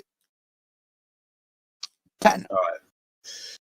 So the birds, plains runners, they are aware you're up there, and they don't get anywhere close anytime. So I sit in a tree for however long we wait here for, getting more and more annoyed. Can I ride Gloria around the outskirts of the herd? Yep. Sort of clockwise round to the north. Yep. And then when I get to sort of 90 degrees from the rest of the party, I'll start riding inwards to shepherd them towards the rest. Okay, so you immediately ride into, and as expected, they scatter immediately in every single direction. A good, at least 100 scatter off towards, making their way directly towards the rest of the party. The rest of you can see about 100, maybe 200 birds just running towards you. What are you going to do? Cherry, hopefully jump on one as it runs underneath my tree. All right, go ahead and make I want you to go ahead and make a dexterity attack. So I get my proficiency as well. I'll give you proficiency on this. Okay, so I'll roll dex, and this will be +3. So you jump off, cast feather fall, vroom, vroom, and because they can clearly see you, just like Moses passing the sea, you just part the birds around you. Yay! Well, at least feather fall means I don't hit the ground too hard. Until you touch the ground, and they just continue to run around you. Does it look like they're going to trample us? It does look like that, yeah. Excuse me? Think Jurassic Park, the very first one, when all those animals start running away from the T-Rex. That's basically what's happening here. Shit. I cast Sworded Wind on myself? I'm the T-Rex. So while all this is happening, Jack, do we see the leader one trying to lead the thing, try to lead the whole herd away? I want you to make a perception check. This is going to be a very high D. Birds are running at the moment. Would it be both of us or just Amro? Well, you can do it as well if you want. Okay. 21? No, you don't see it. You don't see anything that looks like it's leading. They're just reacting to this horse that's running into their herd. Cora, you cast wind yourself, and wind starts blowing out, and a lot of these birds immediately go, and they just start wings flying in every direction. Some of them are just like over. You actually kind of like set up like a bunch of pins from like a alley, and they just fall over the top of each other. You get like a heap of about 10 birds. So in that moment, about 10 birds are on the ground, prone at the moment as they're struggling to get up because they're all stuck underneath each other. While they're doing that, can I use hypnotic pattern on them? Yeah. So do they need to make a wisdom saving? Yeah, wisdom saving throw, DC Right. 50. I think he means Carrie Core, by the way. I was like, what? I don't even have My a spell. apologies. I'm I looking was in also the quite confused chat. at when you did that, but that makes more sense. So there's a +2 on that, so Huh? 12. That's a fail. All right, so this extremely alluring hypnotic pattern just appears around the presence of Isaac, and you get about a dozen birds that just look at it, and their eyes just go swirly and they just stare at it. So can I try and tie up as many as I can in the minute that it lasts for? Do you have rope? I've got hemp rope. I don't know if it's strong enough, but I'm going to try it anyway. I also have hemp rope. I will help you if possible. I want you to make an animal handling check, please. How close are Cora and Emron to what's happening? I was just going to turn around. You're not far. Probably at 60, 70 feet away. I'm going to say to Cora, are they tying up those birds? Was this... We didn't discuss this, did we? Gonna ruin You're able to lasso 3 birds in that minute. So they're tied up and can't move then, or? No, as in you've got rope around their neck and you've tied the rope to each other bird, so they can't. Yeah. You can hold on to the rope. Fucking hell, this is gonna go well, isn't it? I'm Does going to start hypnotic walking pattern, towards this commotion. Okay, so Does everyone you're hypnotic walking. Cora is also. Does hypnotic pattern also affect us? If you Uh, want Like it to. zombies? yeah, I'd have warned you again. They're being my allies. Oh, you warned us. Yeah. Oh, okay, right. All right. I'll So follow with you. as the hypnotic pattern wears off, these birds shift out of it and they realise that they are now tied up. They begin running. Can you make a strength saving throw? Fucking hell. I Need would try and 100 help or him. something. Well, I came over and I saw what he was doing. I would. All right. Well, if that's the I'll case, help him. Wilfred, can you also make a strength saving throw, please? Yeah, okay. I can't be much worse than that, surely. Can I just go over and stand like in the middle of them so the birds that are there just can't move as well? No, they're about to run, but they're all tied up together, so they're going to run Oh, together okay. basically. All right. So We're just about to lose our rope. So what happens is, Volkris, you're able to stay on your feet. However, you are basically sliding around on the ground. Feet basically just going, "Whoa," you're holding on to... Isaac, you are immediately knocked prone, but holding on to the rope. You're basically being dragged around the ground. Isaac, you end up taking about 4 points of damage as you just crash into rocks and bushes and all that stuff. As you're being tossed back and forth, and Volkris, you're basically just trying to run as fast as you can, whilst basically sliding on the ground, just holding on to dear life. What are you guys going to do? Can I, holding onto the rope, I'd like to misty step onto the back of one of them. Bong! You immediately jump onto the back of it, and it immediately starts flapping its wings, trying to just throw you off. Kerry, what did you want to do? She's just laughing. I've got this vision in my head of it. Can I run after them, like sort of run after the rope, but because I'm so close, like everything's just flying around me. Basically, yeah. You just go ahead and make a dexterity check, please. Should I also do thingy? I'm just going to say goodnight to my boy. Just bear with me just a moment. Mm-hmm. I make a little note in the book that says, "Do not attempt to ride." And then there's a picture of like Isaac flat on the floor, like face on the floor, little How about stones. a picture of me expertly riding it? Which is definitely not the case. But my note says, "Don't ride them." This is what I think of your notes. Okay, so I got a D. You're able to grab onto the rope with that dexterity check. So go ahead and make a strength saving throw. What you do? That too. I also rolled for wild magic. It didn't work. Yeah. All right. Strength. Check, right? Or saving throw? Saving throw. Saving throw. -1. All right. So as you grab onto it, you're like, yes! And then immediately you are right beside Volkris in that you're being dragged on the ground. Your feet just sliding on the ground. You're trying to run, but it's like, oh! Well, Yep. Can I ask? You know they've got wings, and that I'm basically a tornado. Are they flying now?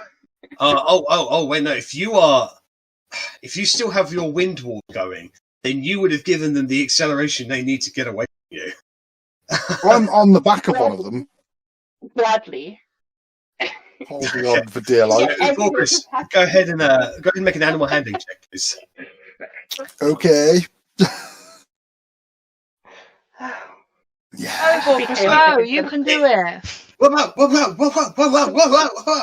You are knocked off of the side of it. Basically, you just hold onto its neck to dear life. So you're not on it anymore.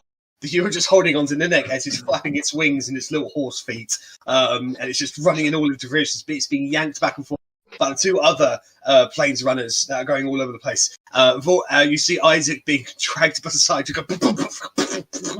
He's still. Can I kick Gloria into well. a gallop and try and head them off? Yeah. Go ahead. Have Gloria do an animal handling check with dexterity modifier. So I'm just rolling dex. Yeah. She's not proficient in it. All right. So Gloria gallops off ahead, gets right in front. She stands there looking, and he stands there looking very proud. However, the planes runners basically just slam straight into Gloria, knocking him onto the side. You roll off of Gloria, and Gloria is basically just like has his feet stuck up in the air, just trying to kick itself back up again. As the planes runners keep on going, you see Vorkris hanging onto the side. You see Kerry running after them, wind flapping in every kind of direction, just trying to grab on. The wind is making them run faster, and you see Isaac just come along, and he smacks into himself, bumps over, and keeps on going. I am in the trees. I am nowhere near this situation. I am watching the hag's head by the tree line, and I am pissing myself laughing. I should be chaotic. Anyway. I'm going to shout. Perhaps we should not consider herding as a day job. What do you mean? I'm doing amazingly. Go ahead and make another animal handling check for us. Getting worse. No, this time it's able to shake you off. Basically, to basically the end part of the feathers, and he's basically holding onto the arse of the bird as it's dragging you all over the place. Would I be able to cast prestidigitation on them in front of them to make the smell of the apex predator? So it seems to be coming. No, you're going way too fast for that. Yeah. All right. Like basically, you create the scent in a specific point, and they'll run past that point without even sniffing it. Yeah. Well, can I try? And I would let go of the bird at this point. Oh, you roll, and come to a stop. You take 2 points of damage doing so. Fuck that. And I just get up and just very, very slowly make my way back over to where Agnes is. Right. Yeah, not doing that again. Isaac, so you're still holding on to the... What are you going to do? Can I make a guess at how long it's going to take before they get tired? Considering how they're built, hours. Damn. I mean, we did watch them run all day as well. They ran all the way over here. I was thinking with them being tied together, they might work against each other and tire themselves. They are. They certainly are. They're yanking against each other. Yeah. So I thought it might tire them out quicker, but no. If it's not going to be effective, I'll just let go. You slide across the, coming to a stop, 2 inches from a pile of dung. Would I be able to Eldritch Blast the two ropes? Unite because they're obviously tied together. Go ahead and make attack rolls. Don't roll low. Don't do this to me. Oh, fuck. Can't get much lower than that. Can you go ahead and roll damage, please? For both or one? Both of them. Okay. Alright, so the first one flies off and it's going for the rope, but one of the birds moves in the way and you blow up its head. It just tumbles over. Vorkris gets his burger. Whoop whoop! The third one strikes into the bird by its side and creates a nice little scorch. Like, however, they stumble and trip as the corpse of the other planes runner, basically now no longer running with, causes them to tumble. They keep on. You've probably got about a minute. You're able to wrestle what remains of the now headless planes runner and run away. What are you going to do? Can I cut the other ones? Can I cut them loose? The two that. Oh, so you want to get up and run up to them? Yeah. Just cut. So you're able to cut them like rope free, and as soon as you do, they're gone. You look behind you to see this gigantic bird still twitching a little. So there's one headless one down. Yeah. And then the one that he hurt but didn't kill, is that down on the ground? No, it's run away now. It's run away. Yeah, once you cut it free, it just ran. Cora is pissed. I didn't mean to kill it. I was trying to blow the rope up Cora so we could. is pissed. So, Isaac, as you come round to this, you watch up and see Cora stomping over towards you. She is swearing in Gnomish. For the king of the guys, I think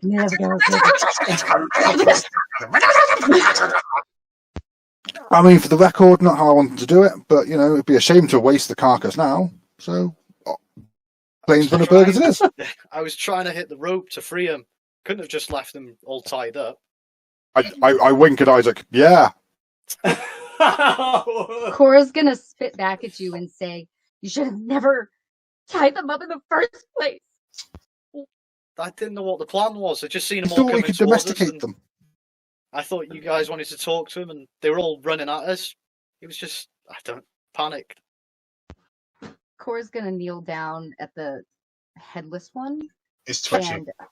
And just start to pray over it, and not to try and bring it back, but to just try and, like, for the gentle repose of its soul, and like, I'm so sorry my friend is a jerk.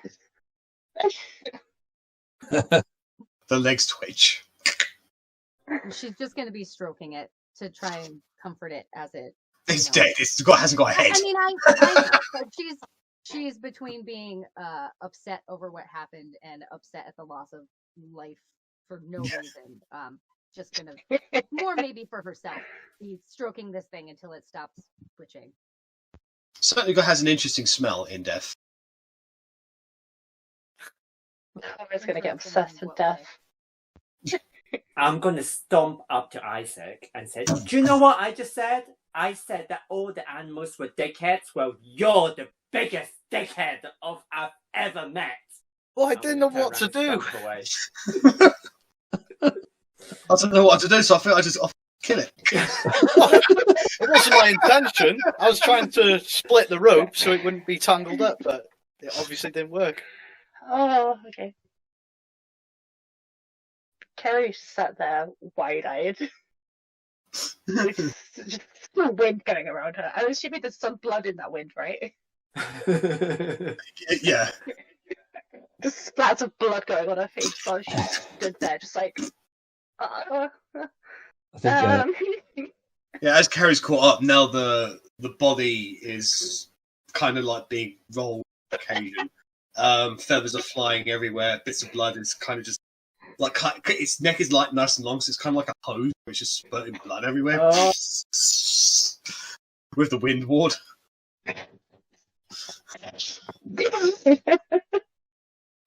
Alright, I'll get rid of it as soon as anything touches my face.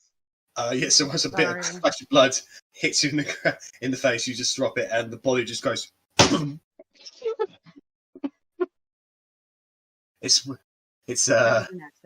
wings are its wings are certainly very ruffled now. Oh. So what are you going to do with the cops now, you two? I mean, if I can physically lift it, I'd be taking it back to town. Yeah, be ashamed to waste it. Cora's gonna yell at you guys not to touch it.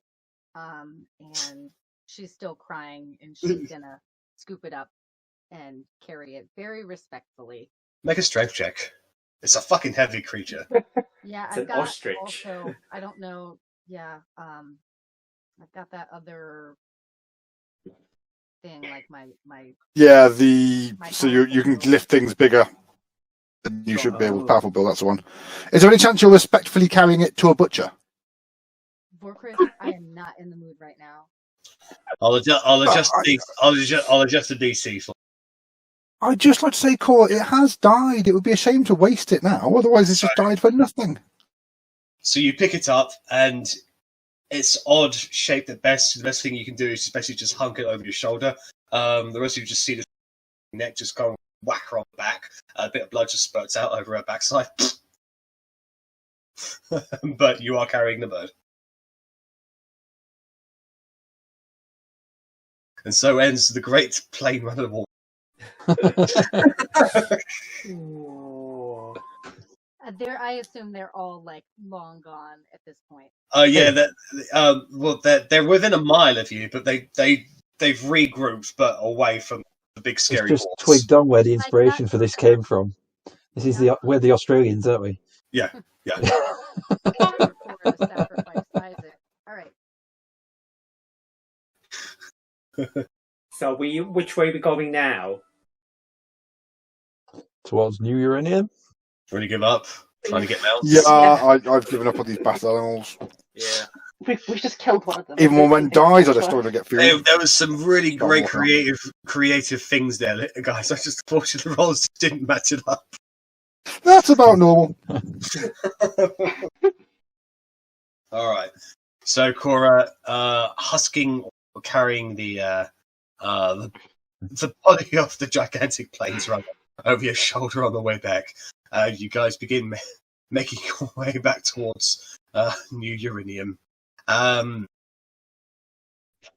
It'll take you end up walking for the better point of 5-ish hours before you're approaching the end of the day. You're in another maybe 4 away from You keep breaking up now, Jack. Yeah, you are cutting out of it. Yeah. Sorry. You guys keep on making your way towards New Euriniam. After travelling about 5-ish hours, the sun begins to set. You're probably about 4.5 hours away from New Euriniam. Did you want to press on through the night, or do you want to camp out? I think probably camping out. Yeah, I don't think travelling at night time in this world is a good idea. Something's going to kill us. Yeah. Traveling in the daytime's worse or bad. Well, true. In nighttime. So sleep plus long rest. Yes. Agreed. So you find a nice place to set. Who's going to be taking first, second, and watch tonight? If you are taking. Cora's gonna take the first watch because she's still too upset to be able to settle down and go to sleep. And if there was some sort Kristen, you are quite quiet for me, just so you know. Yeah, I was just thinking the same. I actually turned you down because you were too loud a minute ago, and now you're too quiet again. It might be She was shouting at us for murdering birds. the noise suppression thing. I didn't actually touch that. Can you hear me? Yeah. We can hear you. It's just quiet. Yeah. Yeah, I think maybe we could turn you up. You're up to 150 here. All right, I will send my manservant to get me a different pair of headphones. Manservant. Did you like D20 for that? All right. So, Cora, you'll be taking first watch. Will anybody be sharing first watch? Or is she doing it solo? No, I don't think Cora wants my company right now. I'll offer, but if she doesn't want me to join her, then I will happily take second. I'll go with Cora on the first watch.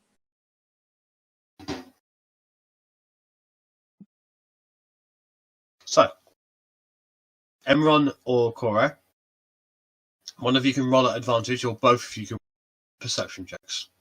Up to you. You can roll with advantage, Cora.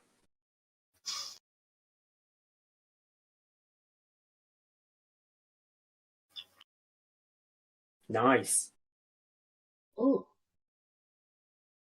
So, as you set up a small little campfire in a nearby cluster of woods, people turn in for the evening after having their evening meal. That's the thing. Are you going to be eating the bird? I'm not letting any of them touch the bird right now. So, Forcris, you salivate a little bit looking at the bird. I sulk. But you dig into your rations instead. Tasty rations. Hope they're stale. You everybody turns in for bed and everyone themselves staying up, looking at the night sky with the strange green Borealis-like effect coming mountains far, far in the distance. Is there anything you guys want to RP for?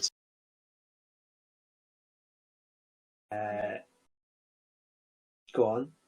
I was just gonna say, Cora is just kind of still like off and on, not like blubbering, sobbing, but she's got tears that will occasionally continue to stream down her face, and she's gonna kind of be kind of humming here and there, which is indicative that she's trying to commune with her God, and she's going to look at Emron and say, I am so frustrated. I don't know.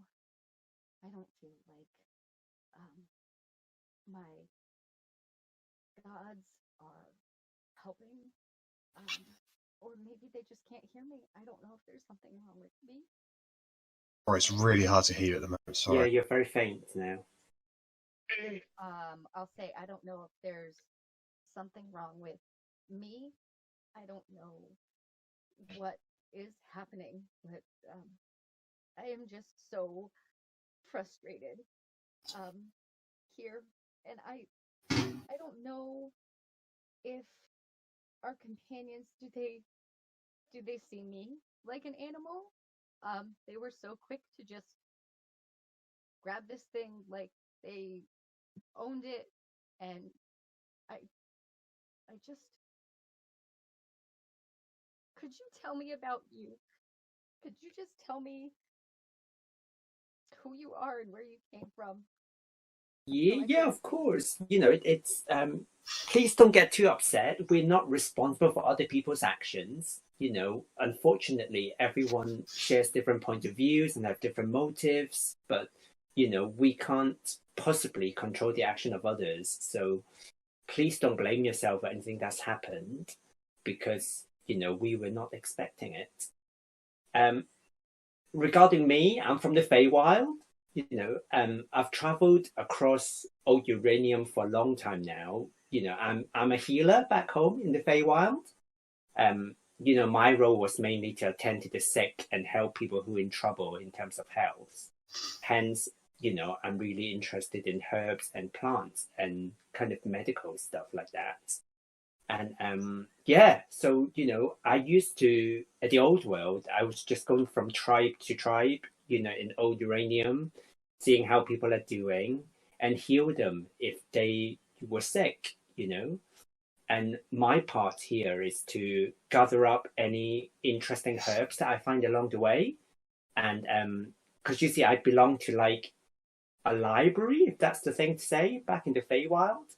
And, my job here is to collect any kind of herbs or plants that I have not seen or discovered yet and catalog them back home to broaden the knowledge of what's available so that we are able to, discover new medicines if we need to, or, just keeping track to see what's around, really. There's nothing more to me than that. Are you planning to go back to the old world? Well, at some point I'll need to go home just to share the knowledge with them, because I won't be able to, because otherwise they don't know. As far as I know, I'm the only one here that is doing this part in the new world. Who knows? Maybe, meanwhile they'll dispatch someone else and I'll get to share my knowledge with them and they can take it home. But right now, it's, we've only just started finding new things, and I point at the Journal of Herbology that Forcus translated. So this is a really good start for us, for me anyway, and my tribe of people. She'll understand that, look a little crestfallen at you mentioning leaving, but just kind of chalk it up to that's apparently the way it is over here. And she will ask you about, so you're a healer like me. Do you have gods that you pray to? Well, I can't speak on behalf of all the druids across the world, across the lands, but, for my tribe, our belief is nature itself is a form of a deity. I don't worship one particular god, but the nature and the universe in itself. So life in itself, it's what we worship's the wrong word. Maybe it's what we believe in. We believe in life and the cycle of life and death.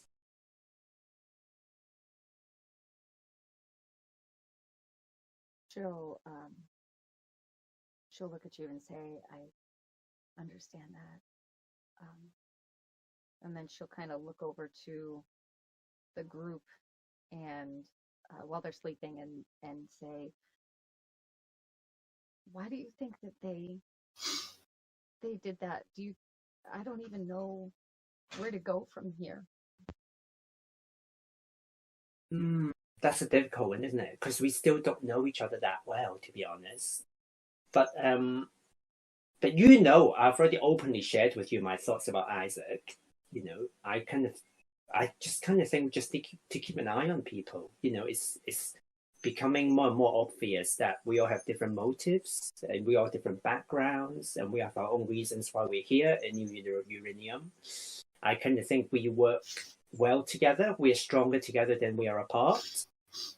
But, I kind of think we just got to look out for one another and just keep track on people and their behavior. Because, expect unexpected, I guess. Just gonna nod and not say anything. So, as your first shift comes and goes, nothing of note happens. There's no strange creatures and really anything.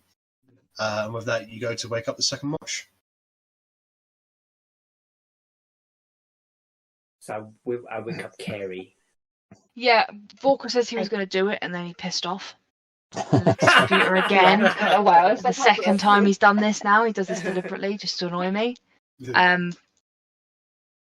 So he'll probably do it with Kerry. Will he now? What? She just said that Volkers is going to do it with Kerry. It's fine. He never watches the videos anyway. I'll never know. True.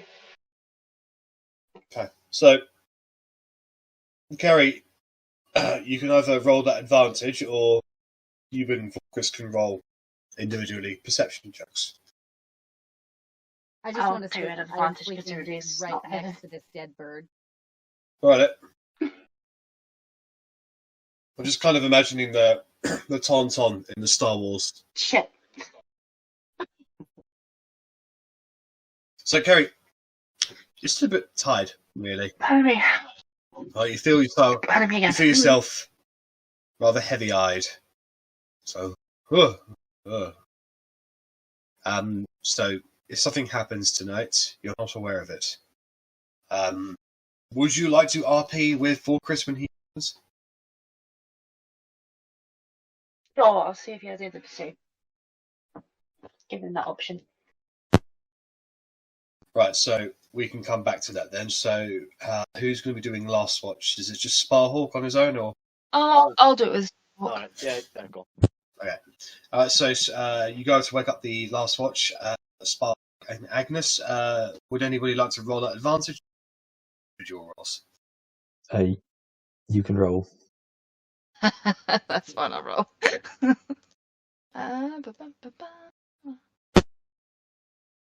19. Okay. Oh my gosh. So, you attend to the fire a little bit.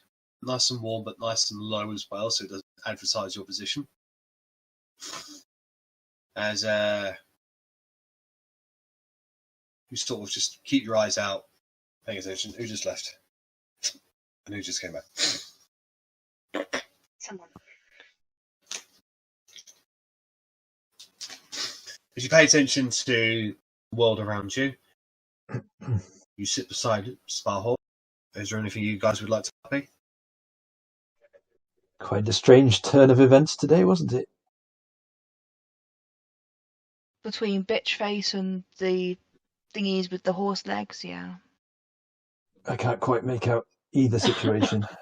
It's a shame we didn't get any of those birds. They would have made a strategic asset. Or a fine meal? Sometimes by controlling something that is nature-based, you create an imbalance in the world. Possibly, but every domesticated creature started off wild, I believe. And how far has that got us? Well, Gloria is a fine companion. Gloria is a fine companion, however, the world is not Gloria. True. There's a lot of horses out there who are not as amazing as Gloria. The issue I have is that I need to rebuild my order somehow, and I need to find any advantage I can to do that. Nevertheless, I didn't want any of them to die. That was unfortunate. Excuse me. Bless you. Sorry, any of the what to die? Bird things. Oh, sorry. You were going to make paladins out of birds. Steeds, milady. They looked fast. I'm sure they could have been mounted and trained. Deeds, right. And mounts. What did you just call me? Milady. What the fuck did you just call me? I apologise. I meant no offence. 'Tis just Why a term. are you being polite? Am I not normally polite? Not to this extent. You've never called me milady. Well, there is no ulterior motive. It's just I am chatter. inciting that shizzle. Go ahead. Because that's the first time he's ever called me milady. Right. So, are you lying or withholding the truth in some way, or is there an alternative? Is there an alternative reasoning? Spark? No. All right. So, Agnes, as you insight him, I want you to make a persuasion roll, please. Spark. Persuasion. Yes, please. So, yeah, he's telling the truth, Agnes. It's been a long time since anyone's called me milady. What do I have to call you, milord? Well, that is generally the title that I hold, but For lowball. I'm fine with Highball say my lord, lowball say lord. Sir Sparhawk is fine. I just pissed myself laughing in the corner. I just can't control my laughter. I'm just laughing. Just sat here laughing. It's like, oh, you're serious. Sparhawk goes and watches the other side of the camp. I kid. Fine, if he goes off, I'm going to practice my juggling. Juggle. Okay. So before I go on to the next part, Vorkus and Kerry, if anything did happen during your Kerry, did you guys want to RP any? I mean, I'd definitely be asking how she feels like she's settling in. Like, you know, you just appeared out of nowhere. You appear to have joined us quite happily. You've definitely helped out in battle a few times. Like there was a killing blow on that tree. Yeah. The great battle of legend of the special case versus the tree. Well, Yeah, so I'd just be seeing how you're settling in. I feel like I'm doing good. I mean, I don't know, I feel like everyone's kind of. I mean, you want to kill everything that moves because you want to eat it. I do not. I just want, like, maybe if I killed it and ate it, I'd find out it tasted horrible, and then I'd let it live forever. Well, There's no benefit to Cora it. is sleeping. No, I don't betray the party. So, Whatever, something so menial as a steak, you know. okay, yeah, but a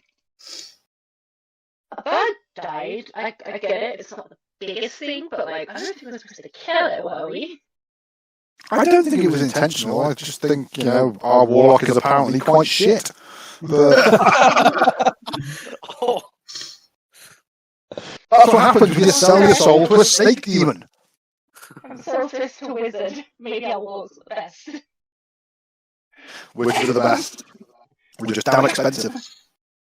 Okay, but we've got it naturally, so sharing.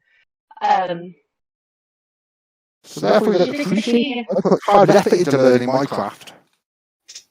You have to read how to do spells from a book. Mine just comes naturally. Tell me who's the better one here. Anyway, Me? The Vorpus can control his magic. This is also true. There's no chance of me blowing everyone up by accident. When I do it, it'll be a damn certainty I was trying to. who says not want everyone to know? Anyway, do you think maybe we owe Cora and Emma an apology for completely jeopardizing the little side thing they were trying to do with the animals? It did not go well. I thought that maybe we could capture some and domesticate them, and without doing them harm. That clearly did not go well. Okay, but why domesticate? I mean, Because have you not seen how easy Sparhawk gets around? You haven't had to walk anywhere since he fucking got here. I want to be that lazy. Do it, be that lazy, or just take it. Actually, you can teleport. So.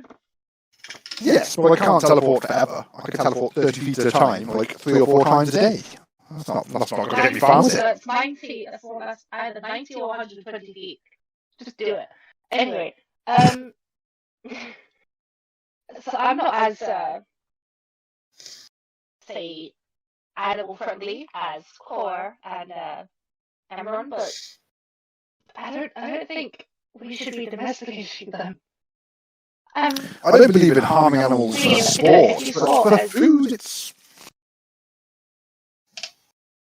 But if you think of it, if there was a pardon me, if there was a higher species other than us, which there is, if they were sentient enough to domesticate us, how would you feel? Well, I wouldn't appreciate it, and I'd fight back, as they did, which is why we only got one of them. But they didn't fight back. Oh, they fled. They used the best advantage they had over us, which was their speed. They were running away. And But our warlock was trying to help. headless chickens. I didn't do that. I was just trying to capture one, or trying to ride one, but it bucked me off. I take responsibility for that equally as much as he did, because I was legit running tornado. You were on top of one of them. The one that probably died.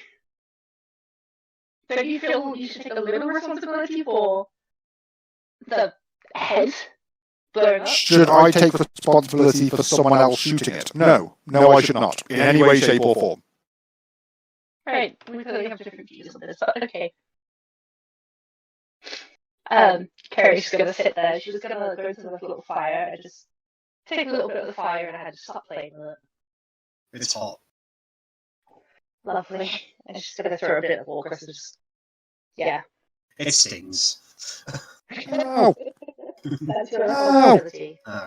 So, back to the third watch with Agnes and Sparhawk. Was it Agnes Sparhawk? Yes, it was. It was, yeah. Agnes, you can hear as the final hour, you do hear something through the bushes. You hear probably what sounds to be footsteps. Me lord, there's footsteps. I said Sir Sparhawk was fine. Where? I point it out.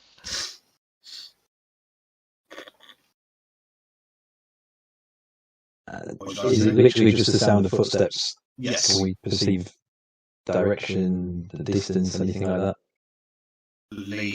Considering that they are not running, they're careful footsteps, probably quite close to you. Is it still dark? Yes.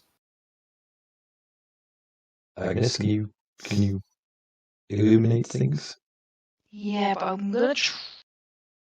So I reckon they're kind of like behind a bush, or are they a little bit further away? Probably within 30 feet of you. Within 30 feet. Okay. Do they sound like? Okay. Does it sound like two footprints? Like it could be like a person, or does it sound like an animal, like scurrying and like an animal? No, it sounds like somebody human. Okay, I'm going to.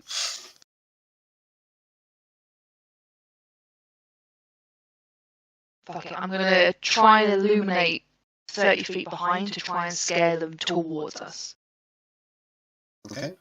So, what exactly do you do? I'm going to cast lights. On. I'm just seeing the distance. Oh shit, It's a touch spell. It's a touch spell, yeah. No, ignore me. Okay, I'm going to touch on Sparhawk's. You have a shield, don't you? Sparhawk, do you have a shield? Yes. Touch on Sparhawk's shield, so we can both see. Okay. So it lights up. As soon as it does, light briefly illuminates on a humanoid female individual with short over blonde hair, pointy ears, sort of a blue kind of like scarf and a little bow on it. You do recognise this person. She is one of Hunter Lexi's scouts and hunters. Oh, sorry. I Pointing the light away, so it's not blinding her. sorry, I didn't mean to startle you. You are one of Hunter Lexi's people? Yes, I am. I'm on patrol. Good. That means we're not far from New Eurinium then. No. A few hours walk. I thought I'd, just try to get some understanding of what kind of creatures operate at night nearby. That's one of the things we don't have information of. All was well in the city, village. Yes. The new arrivals are settling around nicely. We set up a new ring of the ring of the villages. So yeah, everything's going on right. And have you come across anything interesting while you've been scouting? The odd predator here and there, but nothing of note.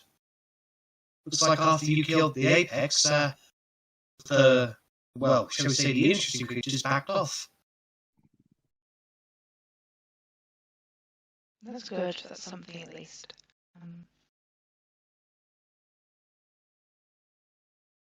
How far is it till dawn? Oh, no more than a few hours. I myself will be heading back soon enough, so. We're travelling that direction anyway, perhaps we could travel together. Oh, that's not necessary. I still have a few places I want to check out. And I move faster and, more easily on my own. That's fair enough. I would offer some rations if she was hungry, on the water skin if she was thirsty. She holds up something akin to a cross between a chicken and a badger. She says, "Got that sorted." Oh, that's not a problem. I'd also offer a seat if she wanted to sit and have a rest.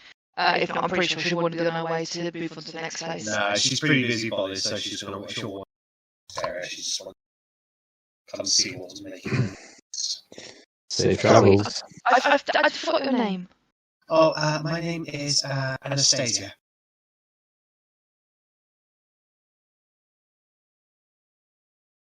It was lovely to see you again. I'm sure we'll see when we get to New Eurinium. Thank you very much, and all the best to you. Safe travels. With that, she also walked back out of the house. I'm so sorry I woke you up from your nap, me lord. I'll let you get back to it. Nap? I was on watch. I'm going to pour some porridge oats into a pot and start breakfast. Okay. With my back to Agnes. Alright, so a few more hours pass, breaks, sunrise, the skies turn brighter and brighter. You all come to consciousness, dig into your rations, and get yourselves ready for the day as you continue on to your journey towards New. Who will be taking points for the last few hours?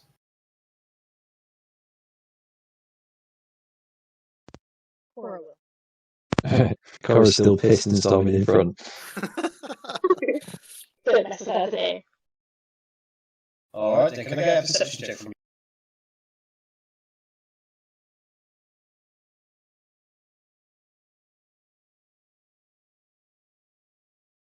Wow. Alright, so as you get closer and closer to New, you tell that the immediate area has seen more traffic than usual. Obviously, with people means more the area is frequently explored, especially by those who have been to the location. It's more of a case where grass looks a little bit more well-worn.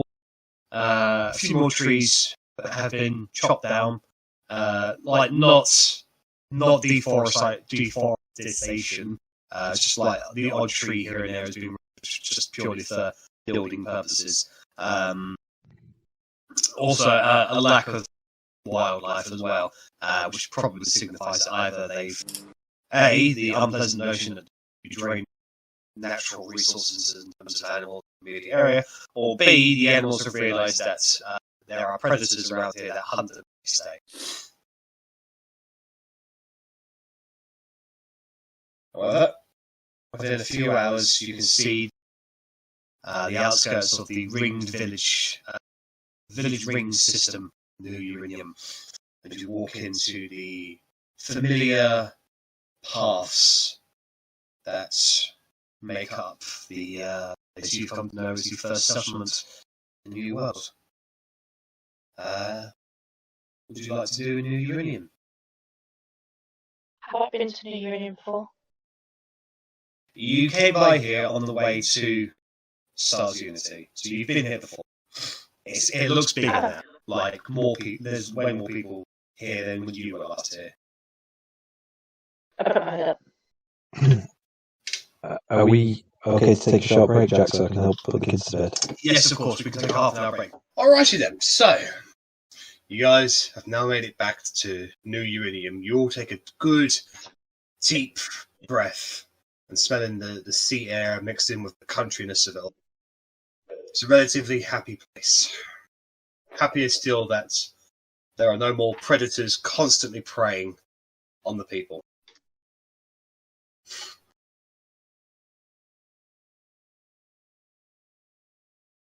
So, what would you guys like to do? First, you guys. Cora, can I talk to you in private at some point?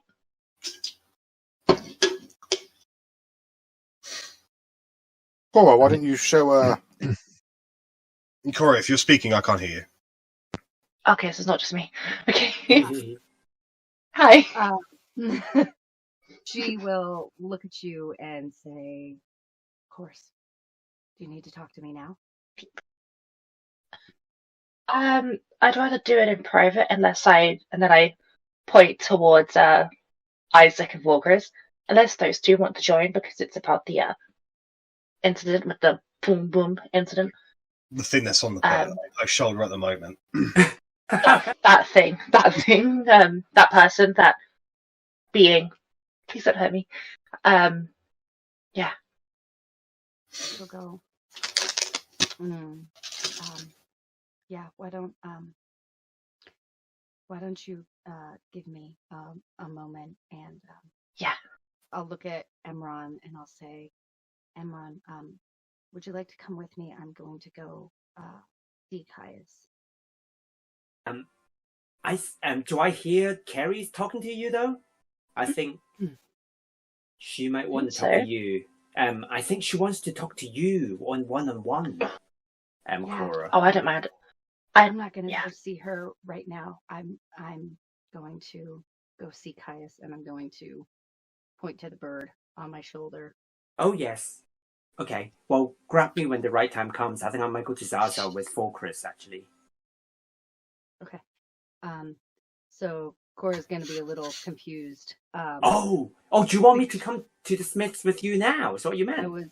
Yes, I was asking you. But if you don't want to come, Cora's not going to probe you because right now she's all up in her feels. So if you don't want to come, she's not going to grab you any more than she. Oh no, I misunderstood. I thought you want me to come with you for that conversation with Carrie. Sorry. Of course I'll come with you to Smiths. No, I just figured once I have the dead creature off of my body, I'll be in a better place to talk to Carrie about the dead creature that was on my body. Got it. Let's do it. Let's do it. The body twitches. Still. Start stroking it again. Yep. All right, so Emron and head off to Strong Arms. Okay, so what about the rest of you? I'm then just gonna walk up to Agnes and say, "You know this place better than I do, so I'm just gonna follow you." Oh, no worries. I was going to see if Escanor was available to have speak with us. If not, we could book an appointment. Is he the dick? There's many dicks there. So many dicks. He's the leader of the town. Kind of like, just like look. I'm like, he's lovely. He is absolutely lovely. No, he was lovely to us. He was fine. It's just that he didn't want to accept that the VTC was in New Euriniam, and he asked you, "Don't tell anyone," basically, because he didn't want to start a panic. Looking off into the middle distance, I say, "I will join you, milady." And I'd head after Zaza's. And I kind of like tension brewing here. I bow deeply and go, "Very well, my lord." You're lowborn, so it'll be me lord. Do you guys need a minute? No, I'll be corrected. Be like, "I'm so sorry, my lord. I'm so sorry. Please don't whip me." Start marching off to Escanor's, not looking. Isaac, where are you going? I'm going to the inn to see if they've got any alcohol beverages. I don't think they had any last time, did they? No, because she because they don't have any. Yeah, well, I was just wondering if the scouts might have found anything. And you lot are heading off to Escanor's. Before we split off and Kristen forgets, did Barhawk and Agnes mention anything about a person coming to our camp in the middle of the night? I'm sure we would have talked about it. It wouldn't have been a secretive thing. In the morning, we would have just said that the hunter Anastasia came in the middle of the night, and just to see, as I think she was on patrol. If you want to speak to her, we might be able to find out if there's anything you want to note to her.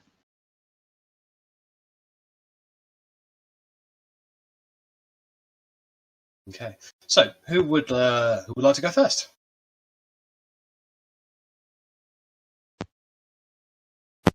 Everyone speaks at once. Past us, so if I could go after first, that'd be good. Sure. I don't mind us going first. Let's get more people. Yeah, that's fine. Okay. So the group for Escanor heads off towards his, and you can see that his front door is a little different. He's added a fine collection of strange flowers used not on the porch, like just hanging from basically a makeshift pot. No chain. It's attached with. He's a flower guy. Yeah. I wonder who's actually brought these in. Can I take one? Just the most fanciest one I just want to take off the door. Yeah. Take it off. Thanks. I want to take it, just put it behind my ear and just be like, yay, flower. Knock, knock, knock. So there's a brief scraping of wood coming from the cabin, and the door opens up, and you see the dark-skinned, rather butchy-looking man that you know as Escanor. Hello? Oh! Hello, it's you! Welcome back. Did you just come into town? We've just arrived back, yes. Would you like some tea? Absolutely love them, yes. You make the best tea ever. That's a kind lie, thank you. I thought I enjoyed the tea last time I was here.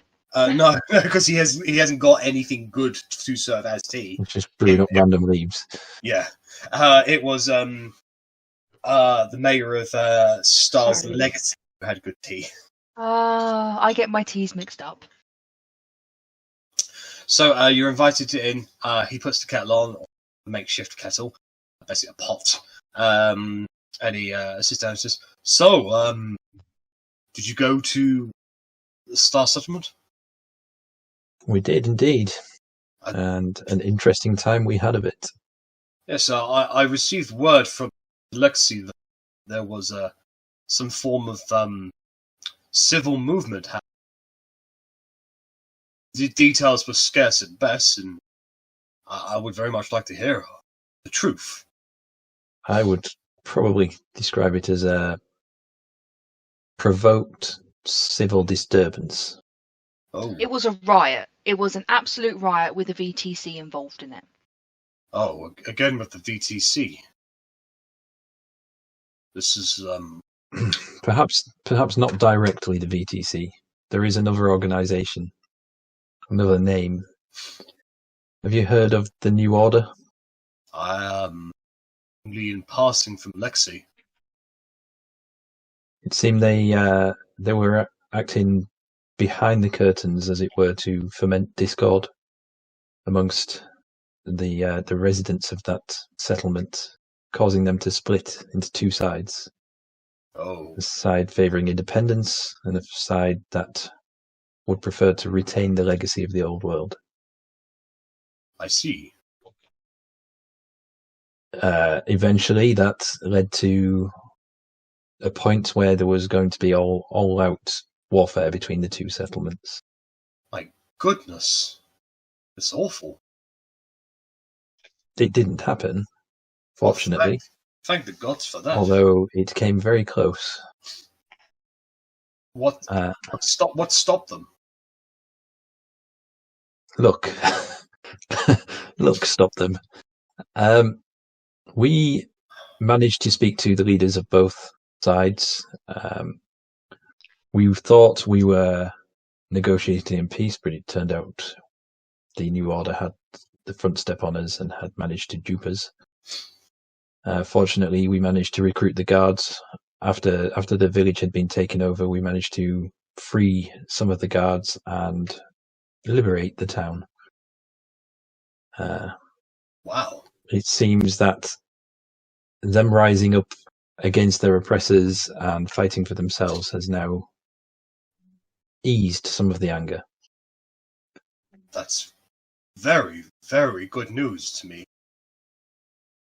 You sent a chap there scouting, I believe. Lexi knows more about that than I'll speak to Lexi about him then, but it's not good news, I'm afraid. well, at least they're free and they're able to be who they want to be. So this group that you mentioned, these people that tried to take over, what happened? They seem to have, like wood lice, crept into the cracks and disappeared. One of their number was left behind to manage affairs. He has since been taken care of. And here I thought that we left death behind us. I know death is a thing, but I would have thought that in this new place we would just, for once in our lives, fighting each other. I'm afraid until law and civilization are established, this is a frontier, and that is turning out to be quite the conundrum, way beyond my capabilities. We can't seem to agree on what should be lawful and what should not be. Well, that is an issue for me to sort out. I wouldn't be getting that. Agreed. So, can I just ask, who are you arguing with regarding law and order? Well, it's just more of our vocal citizens. Some say that once they basically proclaim a bit of land as their own, they own the rights to it, and they have the right to assault or even forcibly remove other people from the lands if they see fit. Whereas some would argue that we're a communal place here, so what's ours is everyone. Nobody owns any rights here. It's that sort of thing that's starting a few arguments, and what kinds of foods should be allowed to be sold in the markets, as we've come to know that some of the fish was in fact poisonous to a fair number of our people. Nothing bad, but it gave quite a few number of people a terrible case of the runs. And there are some people calling that the fishmonger should be held accountable for selling bad fish, whereas others would say that he did violate any rules because there are no rules as to in regards to what he can and can't sell. So is that sort of thing? I don't mean to be rude, Escanor, but you are mayor of this town, are you not? Selected mayor, yes. Well, if you feel that the responsibility is too much for you, have you not considered setting up a council? Well, I certainly would be open to the idea of that, but as it stands right now, we're still a very fledgling community, and we're getting by just as is. So, until somebody tells me that we need to do things differently, I do exactly as what the people want me to do, no matter how bad I think I am at it. And yet you have 50% of your people saying one thing and 50% saying another. That means you do nothing. It means that we are currently discussing things that needs to be. It's like I said, it's not something I would want you to get concerned yourselves with. You are the saviors, you are the protectors of New Euriniam and now the Star Settlement. If there is a significant problem that plagues one or both of our communities, rest assured that we're pulling on you. But you might have New Order came from here. You might have the New Order here. This is something to be concerned about. It could be this discord is stirred up by New Order operatives. Well, it's not the discord. It's friendly debate at best. It's not driving a wedge in our community as it has been doing in the Star Settlement. The only people here who we don't recognize is obviously the people that very recently came in forward onto unknown.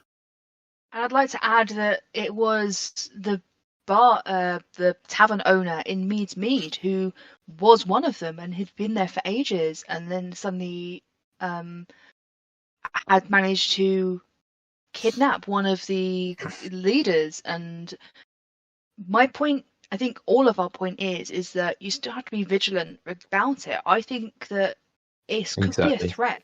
Well, certainly, I'll certainly have Lexi keep an eye out. We're just warning, that is all. I know, I appreciate the warning, I really do. The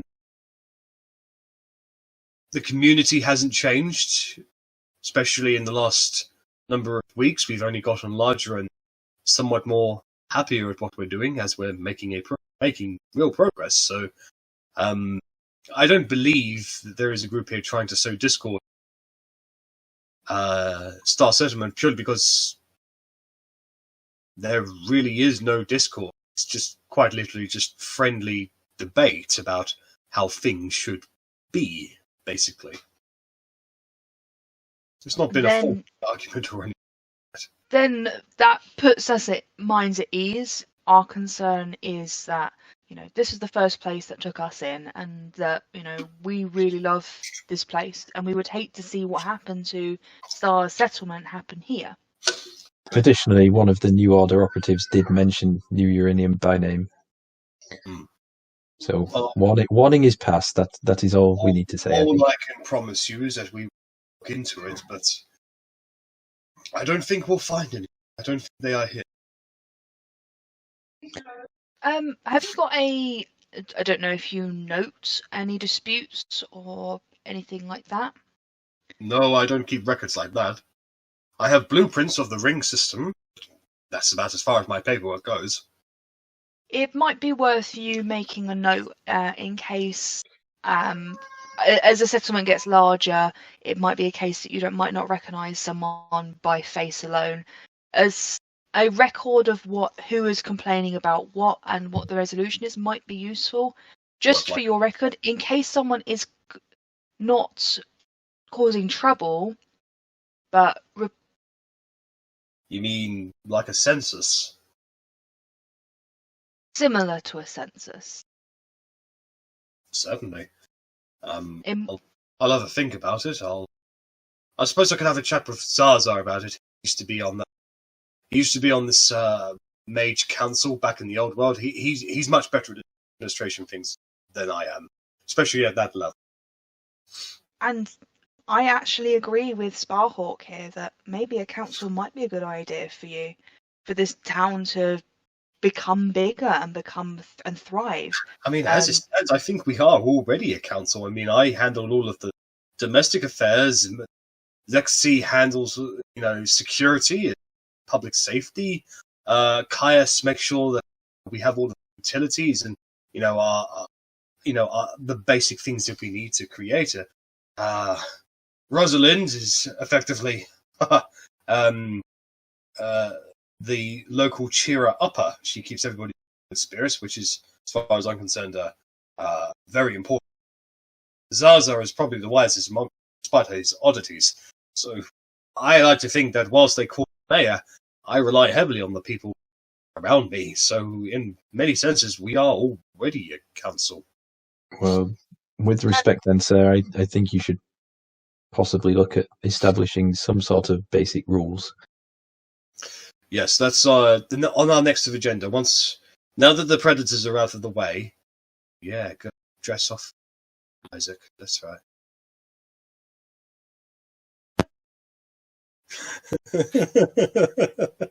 He didn't hear you because his headphones Isaac off. didn't hear Jack fawning over your nipples. Big. Oh, Not nipples. nipple. So, getting back into it, excusing my apparently new homoerotic feelings. Definitely play D&D. Sorry. Escanor goes on to say, yes, well, certainly. Well, we'll discuss all these things. Now that the predators are out of the way and we've finished dismantling the to unknown, we have time and energy enough to talk about these civil issues. So you leave that with us, let's say. I think your path on this particular adventure lies out there, not in some stingy hall talking about what price the fish should be. I couldn't agree with that more. Yep. Hi. Hi. Hello. Oh, hey. I know you. You're No. She had no. Sorry, wrong, mistaken identity. Apologies, Escanor. This is Kerry. Hello, Kerry. Sorry, you look Kerry, like you look like my niece. Don't worry.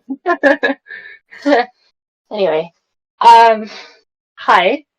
I have 2 questions regarding everything you just said, and I'm quite shy, so I didn't really butt in. You talk about the council. Who speaks for the people?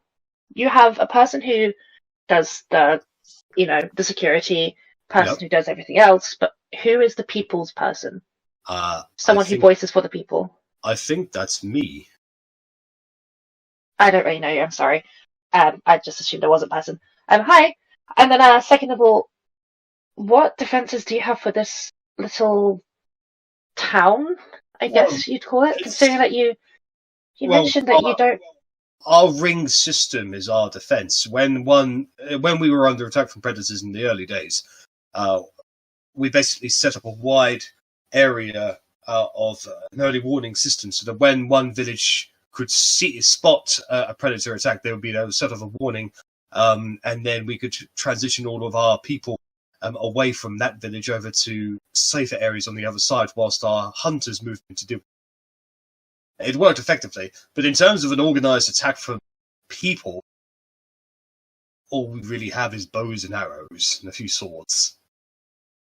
Don't you think you should, I don't know, essentially upgrade, other than, from like physical means to maybe magical means, like some sort of little... We've only had a few magical members in our midst, and quite frankly, everyone's more focused on building their homes than they are defensible locations. Wouldn't you think, though, like, just throw an idea out there, it might... Well, I'm sorry, but we came here to escape the pointless wars of the old world. I can't exactly go to my people and say, hey, we might be attacked by an unknown group here. Let's build walls and defense towers. Not that. I mean, like, there's so much magic here that's completely undiscovered. You've got a handful of mage people here. Why don't you have some type of school, some archive place where they can teach you, this is the magic that we've learned so far? But and it can also, like, defensive and offensive means too. Completely over my head. I know how to operate mining tools and the like. I know nothing of magic. If you wish to speak to someone about that sort of thing, I would suggest you speak to Zaza. He's our most senior arcane person.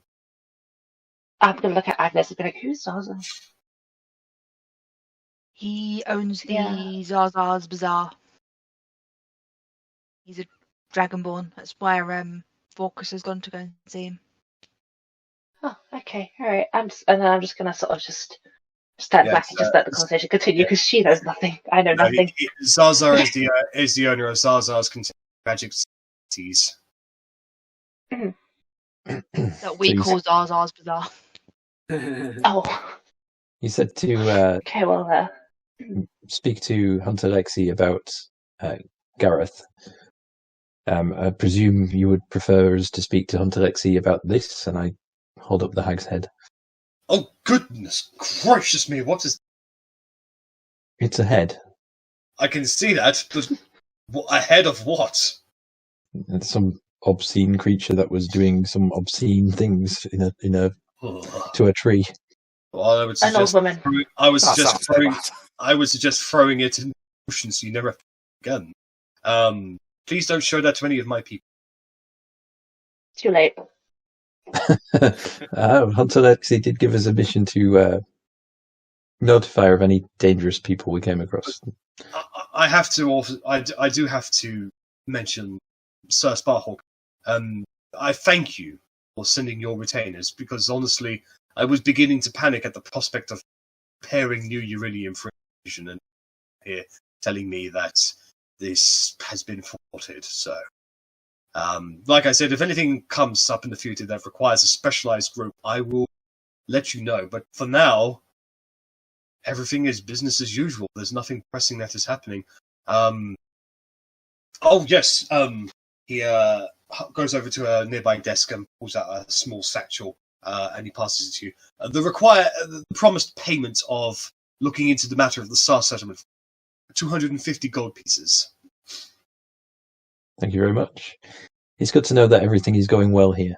Indeed. Good news has been hard to find. I know that you are involved with the Centaur, aren't you? We came across a centaur and had you mentioned an interesting conversation. You mentioned it to Lexi and some of her scouts to find the centaur. Yes. If you're still interested in finding that, I would suggest you check in with her, see if there's any updates. Would you happen to know where she may be? I'm sure she's walking around town somewhere, skulking in the shadows. What was that? That was a cup of tea. Thank you. Yes, so you take the tea. It's not good. I mean, it tastes like there might be something a little bit more bitter in it, but it's still bitter as fuck. We've been camping for 2 nights, though, so he's kind of going to be It's not boiled water. But with that, Escanor will continue to chit chat with you guys until you are ready to leave and move to the next place. Yep. Okay. Yeah, again, it's just making sure, general gossip, seeing what's going on. If there's anything that, trying to encourage him to do a census a little bit. Yeah, definitely. All right, so who would like to next? I can happily speak to Zaza. All right, so you make your way over to Zaza's Contemporary Magics, and as you walk in, there's this awful smell, like akin to pickled frogs and frog spawn, just sort of boiling from the cold in the corner. And you can see the familiar black dragon just kind of kneeling over it. Zaza, what have you been getting up to in here? Hello. Oh, hello, Vorquis. It's very nice to see you again. I mean, it's very nice to see you, but I wish I, could breathe in your shop. Oh, yes, I didn't realise it was getting a little bit stuffy. Go ahead and just prop that door open with that broom there, please. Certainly, and I shall do that. So, very good. Well, so, Vorquis, you come back. Unfortunately, I don't have much. Yes, have you got anything? Wow, I have a lot of wondrous delights for you today, Mrs. Zaza. Oh. We have been exploring quite a lot, and I managed to acquire this wonderful compendium of the local herbs, and samples of most of them as well. Oh. And I will pass over the copy of the journal that I made, the copy of her notes, and also the samples that I took of each one of them. He starts flicking through this. Worthless. Oh, I can use that. Worthless. Rosalind could do with that, and that, and that. Oh, thank you. This is enlightening. I'd be very interested in exchanging it for some high quality papers and inks if you have any. I've got paper. I don't. Being a wizard in this new world is a terrible mistake. I should have sold my soul like our companions. Well, have you found anything that could function as ink? Blood? I mean, blood is blood. It is dark magic and all that. I mean, anything that sticks, anything you write with. Yes, it hasn't been on top of my my list, but it should be. I could. Oh, in fact, there was. I was in some cave recently, and I stuck my finger in this weird plant thing, and it came out all black and sticky, and I just couldn't get it off for ages. That would work very well as ink. Let me see. I mean, is it still on my finger? Do I still have any? Yes, still on. It's still on my finger. Wow, awesome.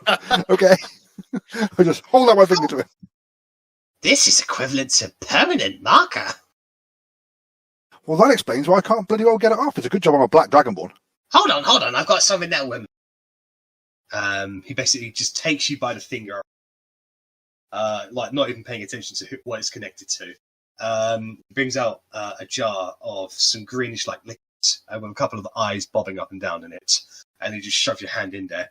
It's warm, it's gooey, it's not very nice, and then when the hand is taken out, the ink itself just sort of drips and drops off, and you have your finger. Well, that was convenient. So if I use this to write in my fine magic book here, that will function as appropriate ink. Well, it looks like it needs to be refined a little, but I can. Where did you find this cave?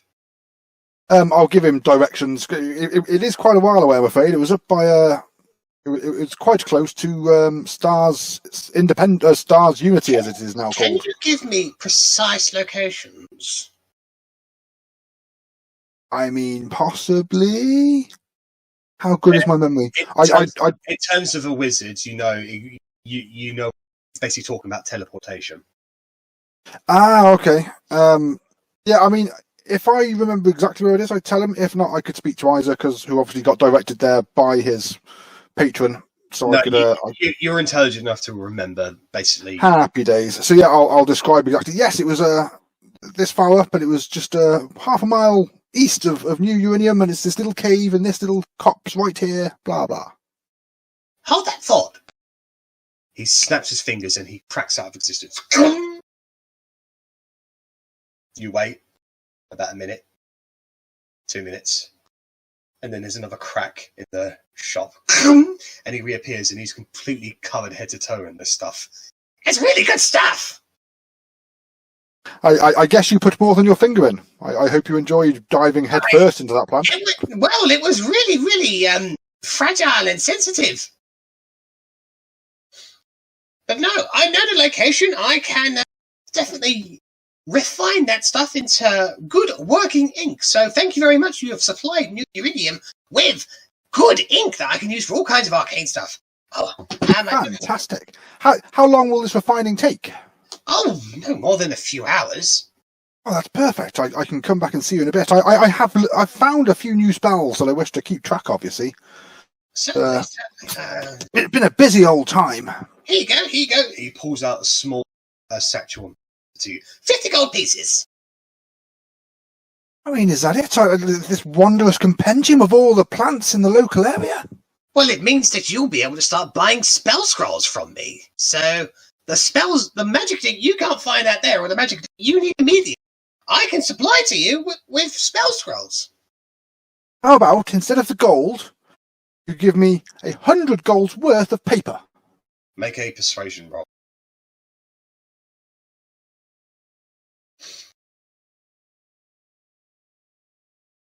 No! Oh, good. Oh, well, I'll take the gold then, I guess. Okay. And I would also like 100 golds worth of paper, please. So he takes the gold back. He doesn't have 100 golds worth of paper. He's probably got close to like 75. Okay, I'll take 75 gold of paper then. Well, now I need to get some woodwork. Get some people who are good at woodworking, so I can chop some trees down and make some more paper. That would be fantastic. I need to start copying these spells down. I can't carry these scrolls around forever. You always buy me our stuff. Anyways, wow. Is there anything you're looking for today? Unfortunately, I don't really have magical wires.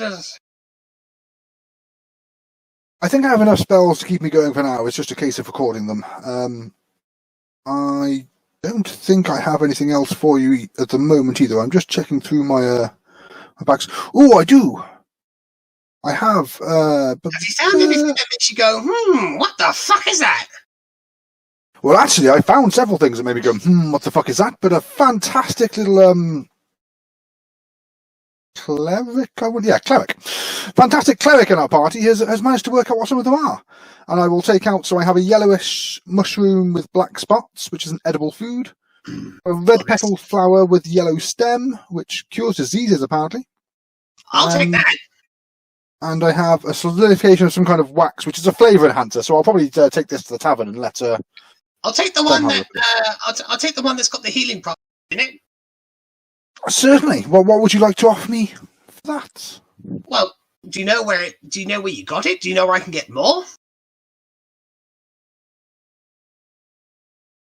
I generally haven't got a clue when I got this.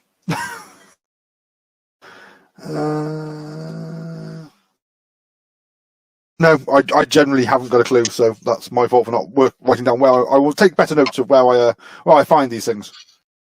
I appreciate that. Well, I'll give you a silver piece for it. I just guess if it's got some healing properties, I just want to do some minor experimentation. This little book that you've given me with will certainly go a long way in that. Yes, that was a good find. I was very happy when we found that. It took me a long time of translating it too. A lot of work went into that book. Ooh. Well, know that what you're doing for me will make me a proper magic shop once again in no time. That will be fantastic, and then I can come by and buy you out of stock more often. Ah, that would be a wonderful deal. Okay, well, I think that's all I have for you today, Zaza, but I'm sure I will see you again soon. Thank you very much. Thank you very much, my favourite customer. Bye. Bye-bye. And as you walk out, another person walks in, a human fella. He goes, Johnny, my favourite customer. I turn back and just look at him and just like shake my head disappointedly and walk off. He's not paying attention at all. He's impressed with this new customer. Wow. I feel cheated. No, that's fine. All right. So, who would like to go next? Me, please. Sure. That's okay. I just have a quick question. Party loot Yeah. wise, Rich, did you? I'm assuming the 50 that he gave you, you spent back again, so none of that goes in. But am I taking any of the money out of the party loot for buying the paper? No, I had enough gold on me for what he had, Okay. so I just took it straight out of mine. All right. That's right. You make your way over to Gregor, and inside you find Lynn Faye. She is currently writing in a small next to several sort of used sort of half-empty plates with food on it. It looks like she's had some patrons, but as of right now, it's rather empty. Okay, and she goes, "Oh, hello, welcome to Gregor's Memories. Can I be getting you? Oh, it's you. Hi, yes, I've seen you before, haven't I? Yeah, you have. What was your name again? It was Isaac. Isaac, of course. Well, welcome back. Are you looking for a room? Looking for a drink if you have anything. I haven't got really anything. Have you found anything that I can use to make beverages from? Maybe the others have. They've finding flowers and stuff, so Oh, maybe something there. fantastic. Well, if they have anything, send them on by. I'll be happy to learn where I can pick some of this stuff.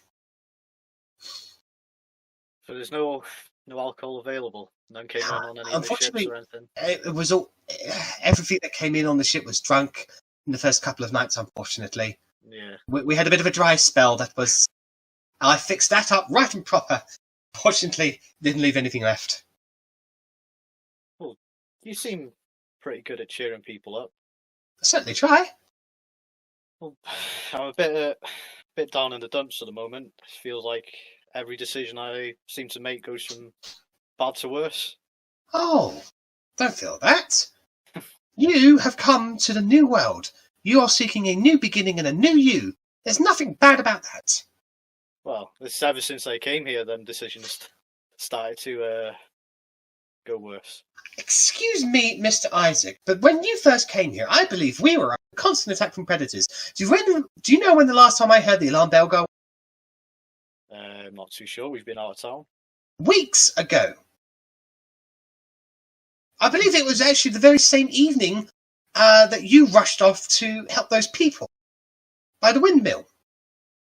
Okay. So, Mr. Isaac, if you make consistently bad decisions, where are all the predators?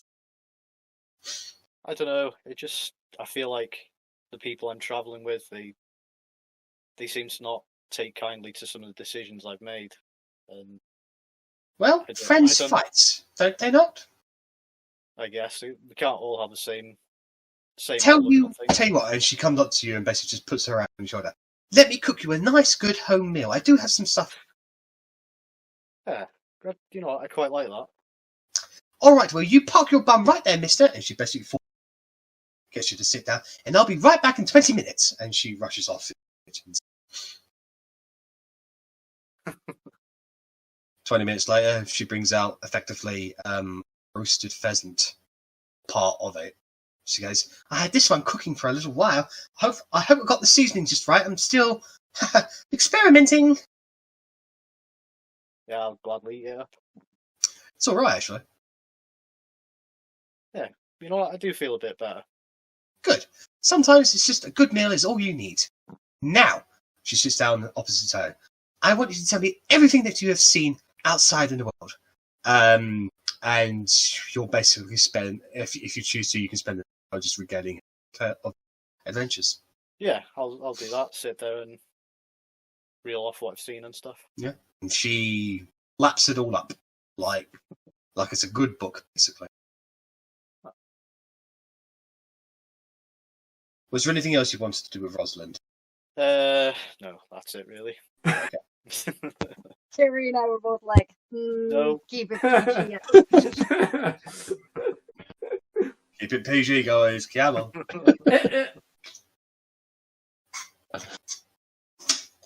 Okay. Oh, wow. Buzz. What? Keep it PG when you're talking about his nipples. The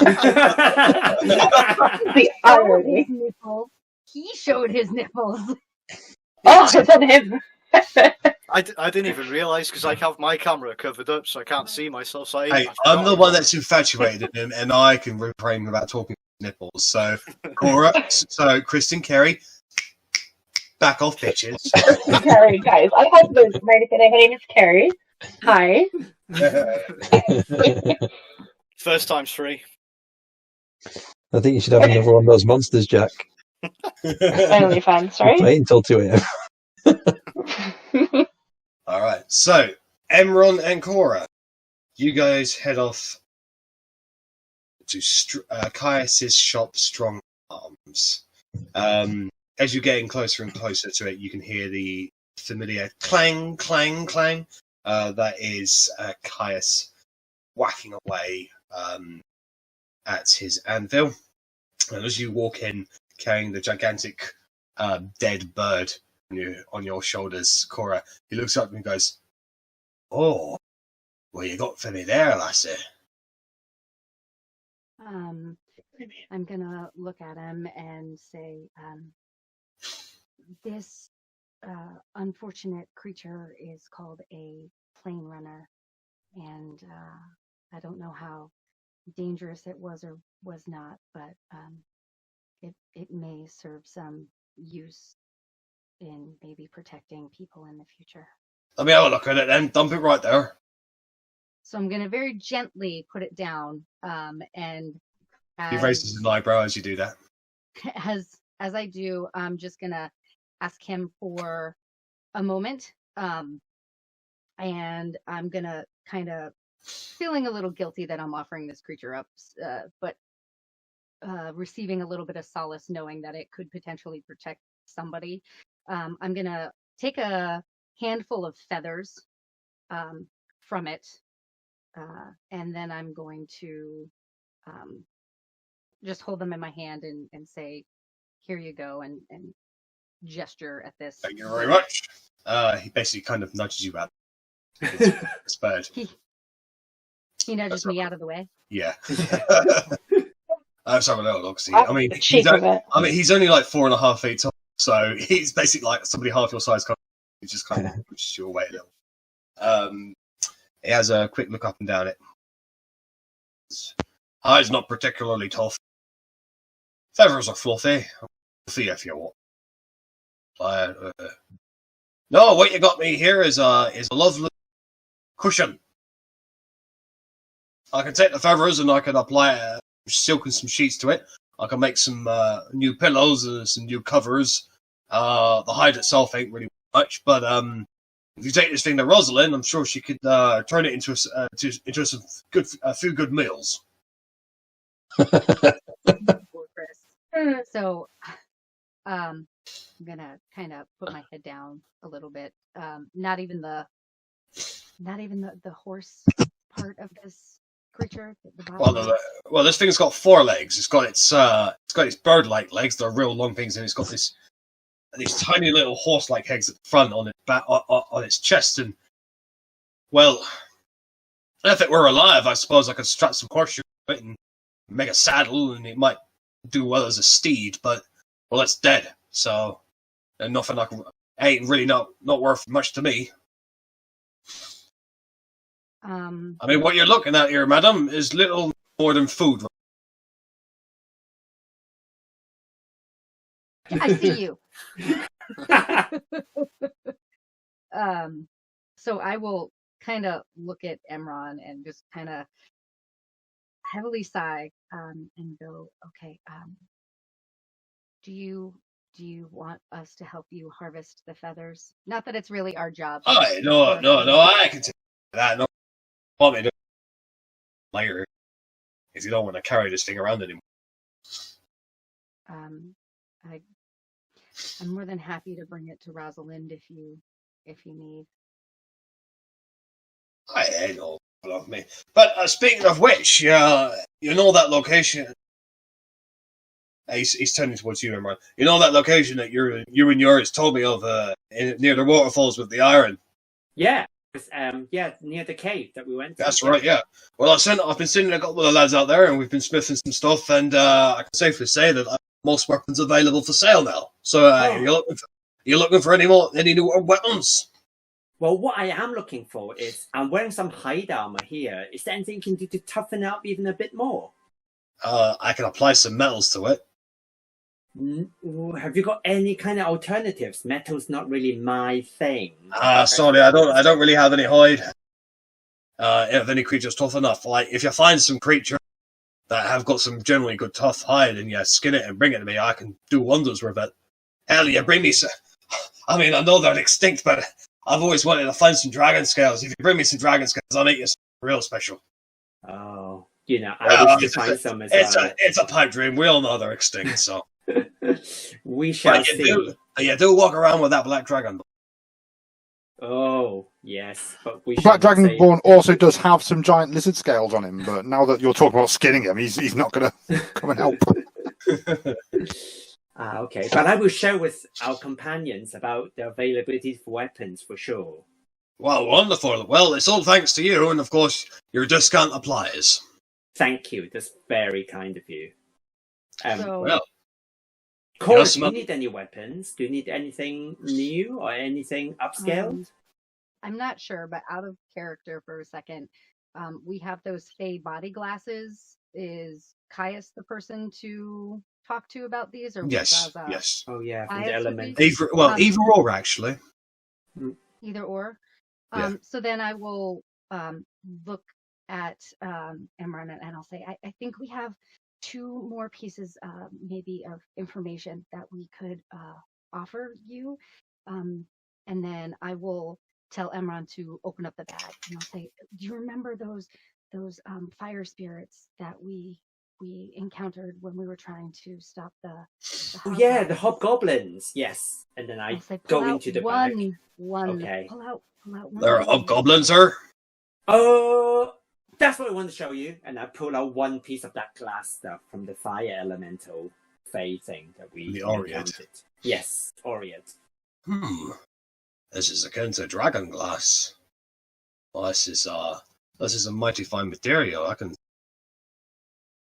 And how much of this you got? We've only found one piece. What can you do with it? Well, it ain't much. I can fashion a dagger out of it, or maybe I could smelt it down and get maybe a quiver of arrows out of it. It's quite hot to the touch, isn't it? Yeah. Should see the thing that it came from. But what can you do if we were able to find another piece? What can you do with 2 pieces? Well, if it's the same size as this, I could make you maybe a short sword. I could make you a couple of daggers, or I could make you 2 quivers of arrows or bolts. I look at Cora. And Cora would look at Caius and say, would it do anything different than a regular? Oh, aye. The metal here is certainly helpful. You can get Zaza to place a few enchantments on it. Certainly give it a bit of an extra kick. I mean, if I was to fashion a dagger out of it and put my signature touch on it and get Zaza to say a few words, not only would it be delivering its piercing damage, but I'm sure it could knock a little bit of fire into the intended as well. That sounds very exciting. How long would that take, and how much would it cost? It'll take me no longer than a day. I'll put it at 45 gold pieces. Oh. Cora would look at him and say, okay, for just one moment, we have something else that may be interesting for you.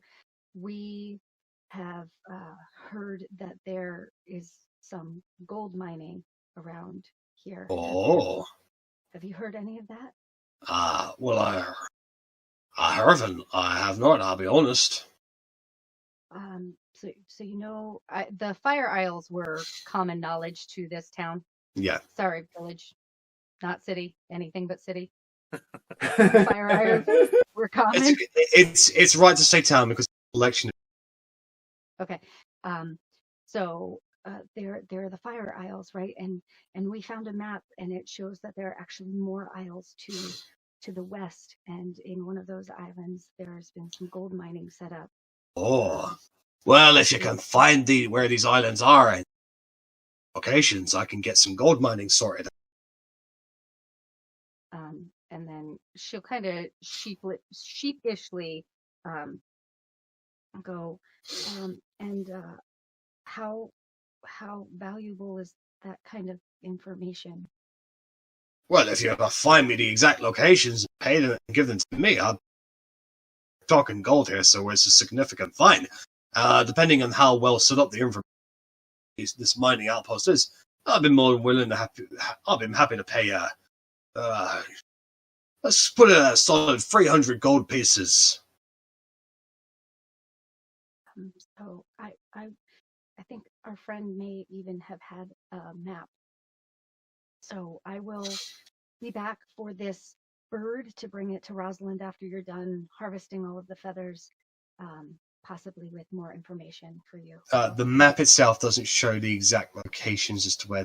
It just shows which islands they are kind of setting out for, basically.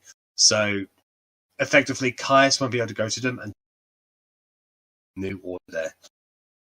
The Caius won't be able to what?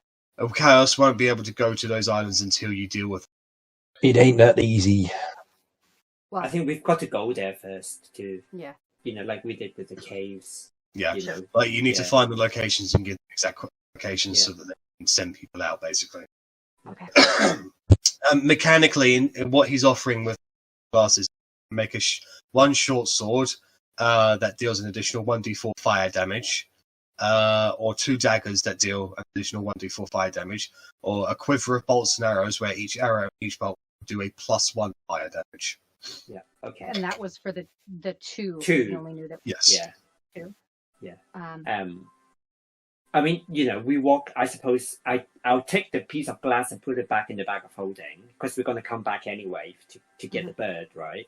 How long would it take for the feathers to come off, Caius, for you to do that? 10 minutes. Okay, great. We're just going to go pop out and we'll pop back in. Yeah, no problem.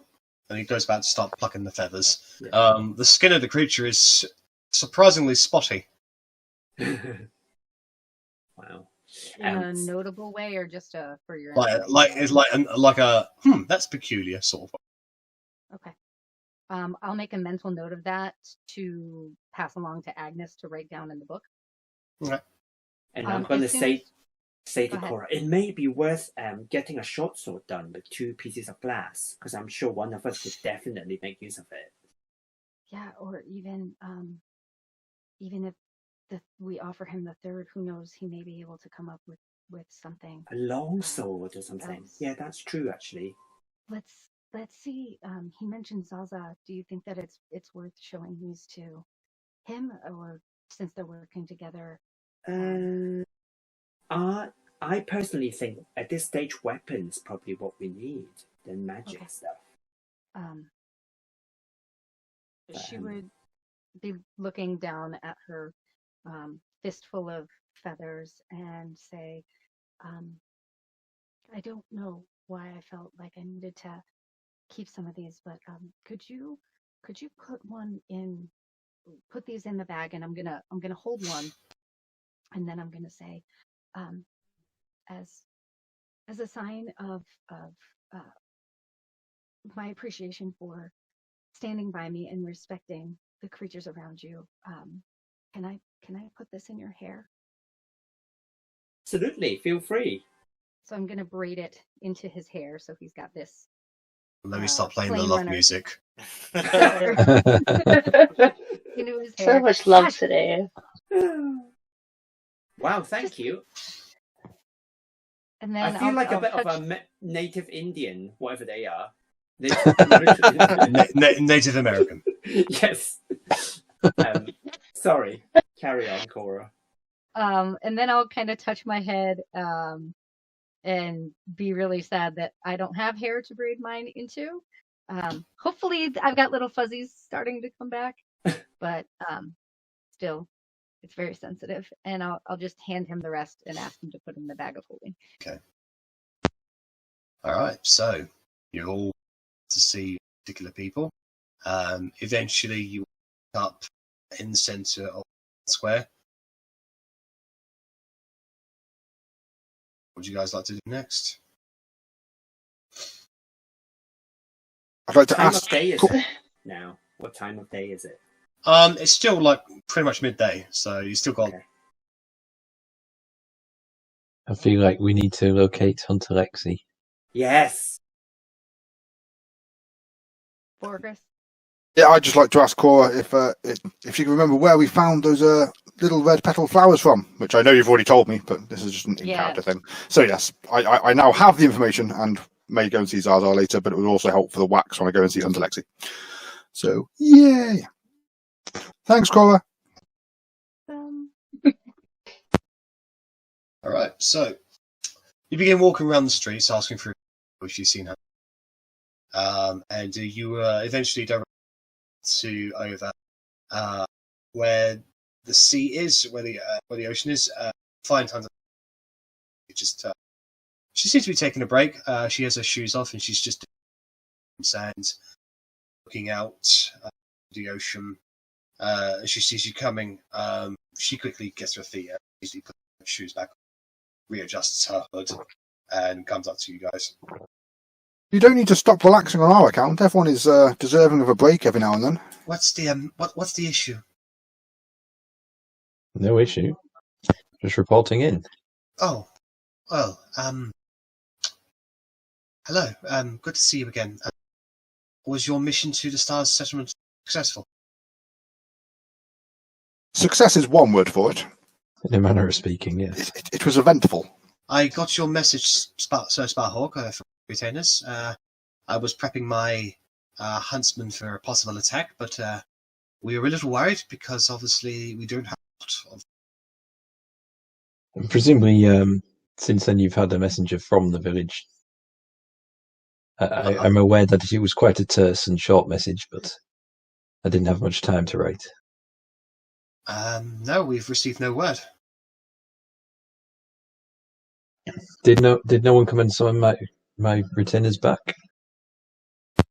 No, your retainers returned on. Oh well, yes. Okay, in that case, yes, we without it wasn't without trouble, but we did manage eventually to resolve the issue at the settlement. They are now Stars Unity, no longer two settlements, and that's very good to hear. We believe we've given the new order a bloody nose, but I don't think we have seen the last of them. Good. Well, so long as they are recovering from their loss, they're not going to be much of a threat any time recently. So it seems to me that they expended a lot of resources trying to settlement, and you've rewarded that. So, well done, well done. She smiles. Sparhawk preens. So, is there any news, any updates that you have?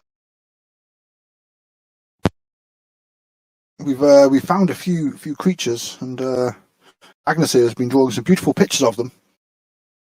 Yeah, very beautiful. I'd like to have a look if you have a moment. I passed her over the book and any additional drawings and sketches that I did.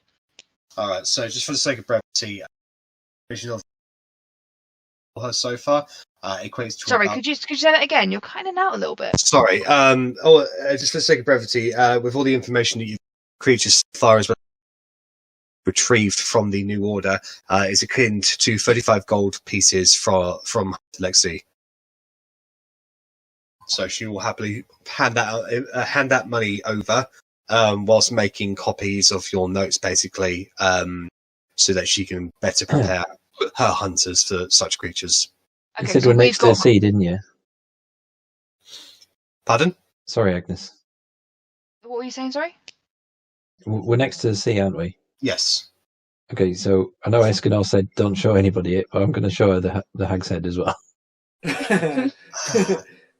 What an awful-looking creature. It's better off dead. Barhawk's not that bad. Oh, the head. Sorry. Right, I wasn't sure whether this would be worth noting or not. It No, seemed it's to be. certainly noted. That's one of those sea hags. Perhaps I should return it to the sea then. That might be a better idea. Was she a local? As in, did she originate from this land? She claimed to be from the old world. Well, then that's good news. It means that we shan't expect to run into many more of her kind here. She seemed to have managed to have corrupted or be involved with a hala tree. A what? There is a tree here that seems to be magically endowed in some way. I'm not sure. I'm sure Cora or Emron would know more than I. Alright, Emron, would you care to elaborate on what he's talking about? Well, what I've learned is that when trees grow old, they become sentient or magical for some kind of reason in this land. And we found this hag trying to corrupt one of these ancient trees, which in turn, it started casting spell and summoning dangerous animals to attack us.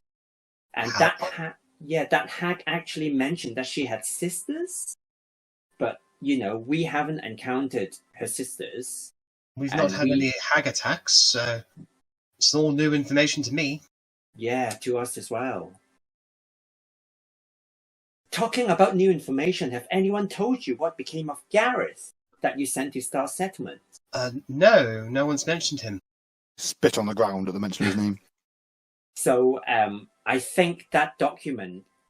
Agnes, did you have that document that we found back at the headquarters? No, I think I found it going through the paperwork. Okay, so someone's got that piece of... Yeah. So we found some documentations that Gareth joined the New Order, when he ended up in the Star Settlement, which is why he became missing. Oh, that explains that little mystery then. He was always a bit impressionable. Yes. I never pegged him as a bad person. He might have just been sold a lie. It could seem that way, but just for your if you find him in your future travel adventures, I'd appreciate it if you didn't kill him on sight. He's a good kid. He's probably just a little mixed up right now. Do we know what he looked like? Have we? She'll give you a description. Okay. But if you run into him in the future, basically. Okay, thank you. Just be aware, though, that means that someone in the New Order, depending how much knowledge she has shared with them, they will know of New Eurinium. That's good to know. Thank you. Well, is there anything else that you'd like to? Just a final point. It's good to know that your scouting and your patrols are doing well. Yes, we did bump into Anastasia briefly this morning. Yes, we are extending the levels of our patrols. We're certainly a batch of volunteers from unknown. We're just waiting for the next ship now. It should be arriving any week. That is good to know. We're also looking out for that Centaur. That's well, quite frankly, we've searched up and down this immediate area, and we haven't found him since. I mean, it could be that if we retreated westwards, it may have crossed the river, but I don't know what the landscape looks like beyond New Eurinium's territory. With all the scouting you've been doing, have you come across any terms or any reference to something called the Ojibwe? No? That's a new word. Yes, something we've come across. Perhaps your scouts might keep an eye out for it in the future. I will certainly mention it to them. Yeah, if you were dead set on finding that Centaur, I would suggest looking westwards. Unless you cross the river, but we've kept our eyes on the river and we haven't it's too dangerous to cross. It's too, shall we say, like fast paced. The only crossing I know of stars settlements. So unless they see if they see the Centaur go across their bridge, I'm fairly certain that would have been a talk of the town.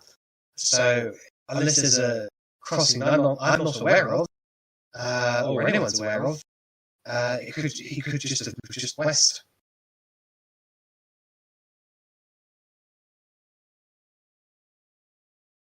We'll certainly keep our eyes open. Thank you. Well, fortunately things are rather quiet around here at the moment, so if you need me for anything, I'll be available. She gives you all a slight nod and turns and looks further into the villages.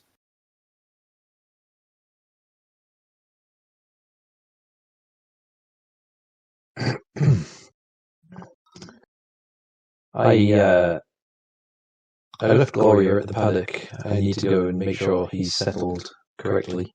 Yep. Cora, would you care to join me?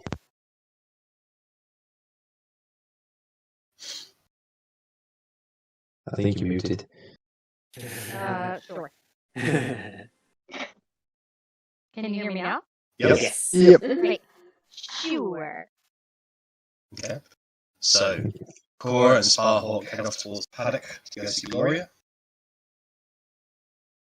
Aside from that, what's the party's intentions? What are you doing now? I would like. Sorry, go on. No, carry on. It's fine.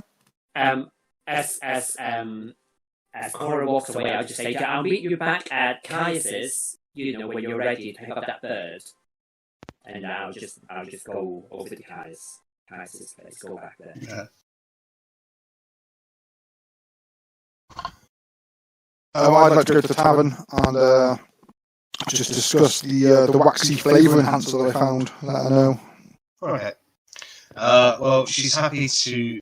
She's quite happy with that. Just for the sake of tea, with the waxy flavour, she'll happily pay you 5 gold pieces for much of where Even better. Yeah, so we found it by it was after the Hobgoblin battle, which is also where we found the other stuff that I couldn't remember earlier. So yeah, I shall give her the location. Now that she's aware of where she can harvest that, she can have a few forages to go out there and get some for her. So basically, her meals will no longer be very bland, so she can make good meals out of anything. Your meals have not been bland, your meals have been wonderful, but I'm sure a little bit of extra never helps. It never hurts. Sorry. Yeah, come on then. Well, Chris, I think that Zaza told you that she might be interested in the mushrooms as well. The mushrooms. Oh, it was just an edible mushroom, wasn't it? You're right. You are completely right. Yeah, I will also hand over a yellowish mushroom with black spots, which is edible food. I don't know how well it tastes, but it's edible. It shouldn't be poisonous, and that came from the same sort of area as this waxy stuff. Okay, so she'll pay another 5 gold pieces for that. And effectively, what you've done is you've been a vegetarian option on them.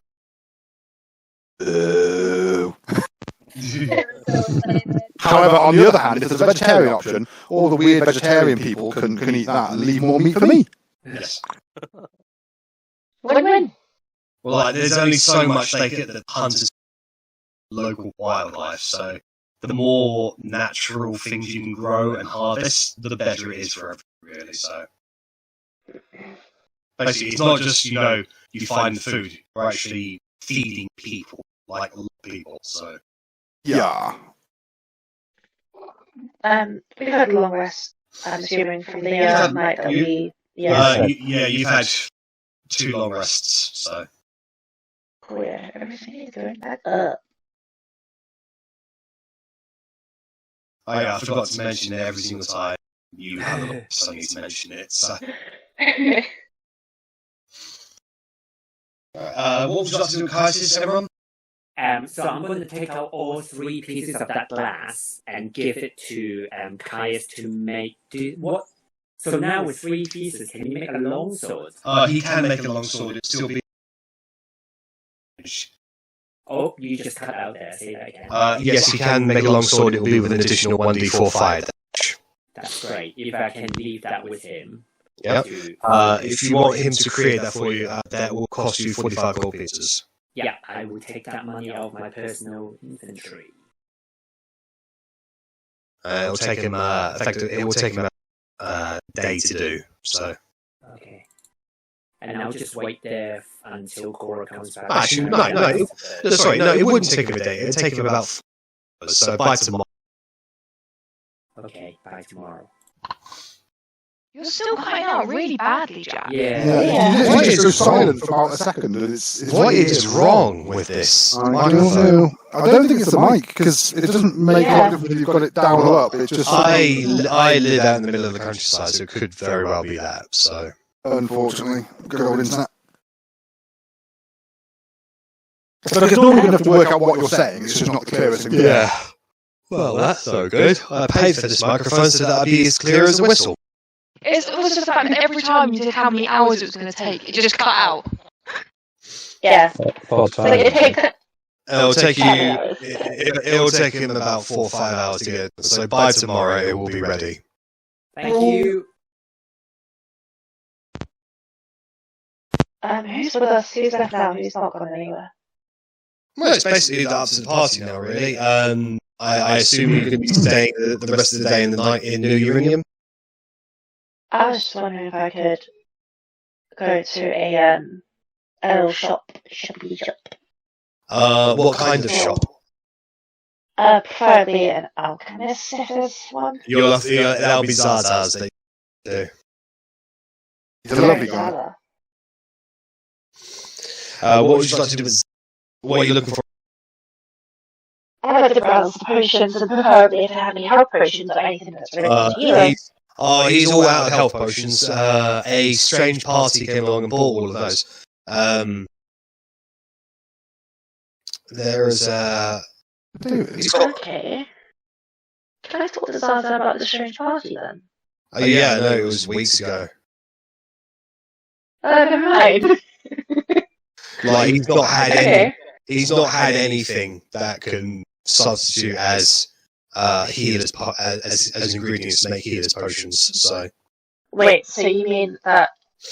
Have everyone talked about the strange party already? Is everyone already informed about the strange party with Zaza? Nope. Okay, can I investigate about the strange party?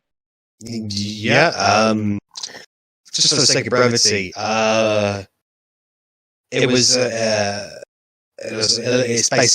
basically gives descriptions of people that seem to have just came to New Euriniam and then headed straight out, like didn't stick around, basically.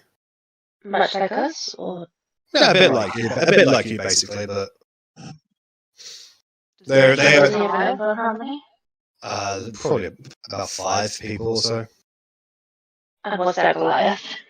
There wasn't a Goliath. It wasn't a Goliath. It was two dwarves, 2 half elves, 2 dwarves, 2 half elves, and human. human. Bland. We're superior. He pegged them. He basically just pegged them as treasure hunters. So Strange. Did he just say they headed out? Did he give a direction? no, he outside of his shop is the best direction he can give you. That way. Okay, what potions That was the last time I ever saw them. what potions does he have then? He has a proof of timing. Oh, well, I mean, Bork doesn't need that.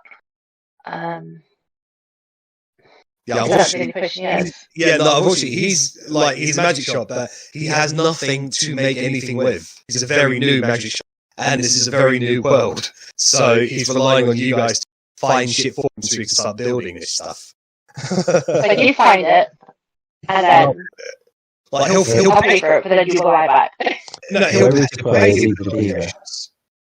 Yeah, no, he'll pay you for the locations to go get it himself, and then he'll start creating things so that'll increase his inventory. Okay, instantly, that fancy flower that opens up the door. Yep. Can I give that to him and just say, is this anything special to you? It's a really pretty flower. Nothing, nothing special. Just a pretty flower. No, it's quite literally just a flower. Okay, you know what, Zaza? Have it. You're a very nice person. Have it. Oh, thank you very much. I've never been courted before. And by the way, when I leave this lovely place, don't tell anyone I came here, including anyone that is, not the special K. If they want to know, tell them. And when I go outside, I don't go straight out that way. I turn the corner and I go right. That's where you last saw me. No problem. And then I leave and I go left. Bye, Your Majesty. I'm gonna walk back in. Your Majesty? Yeah? Why would you call me that? Well, because you look like you're a regal person who carries himself like a princess, so I just assumed it was a term of endearment. I don't know why. Where's the nearest clothes store? Zaza? I don't think we have a clothes store. Zaza, can you make me clothes? You have to speak to Caius about that. He's the thread maker. Zaza, can I have that flower back? No, you gave it to me. Zaza, give me that flower back. No! Zaza, I gave you that flower because you mean a lot to me, but I've got another one. Can I please have it back? Can I use a charisma on him? Make a persuasion roll. Persuasion, okay. I want that flower. Persuasion. Why? It'll come in handy, I swear. That's 17, I think. I think I'm over with advantage. 17. Seconds. Yeah, 17. I think. I'm just rolling for Zaza. Believe it or not, he does have 20. He does have high charisma. Just so you know. So do I. I have +8. Try me. Don't try me. Just throw away back, please. What a flower.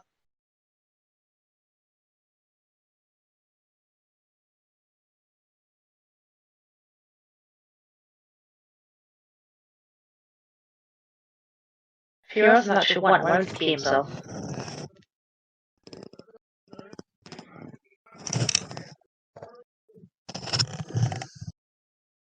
Yep. Ooh. Okay, so he Lucy goes, oh fine, it's just a flower. If it means that to you. Back to you. Thank you, Zaza. I'm not a princess. I'll walk out the door. What did you say? And then go back to the party. I'm sorry. Thank you, Zaza. I'm not a princess. And I walk out the door. I didn't say you were. Anyway, then I go back to the party and just tell them about the strange group of 5 people. Okay. That's what I do. So, Sparhawk's gone to settle Gloria with Cora. And as they're walking to the paddock, saying, look, I'm not the most not the most empathic, I'm not the most observant person, but you are upset. Would you like to speak? Yes. No. I just don't understand why those creatures were treated the way they were.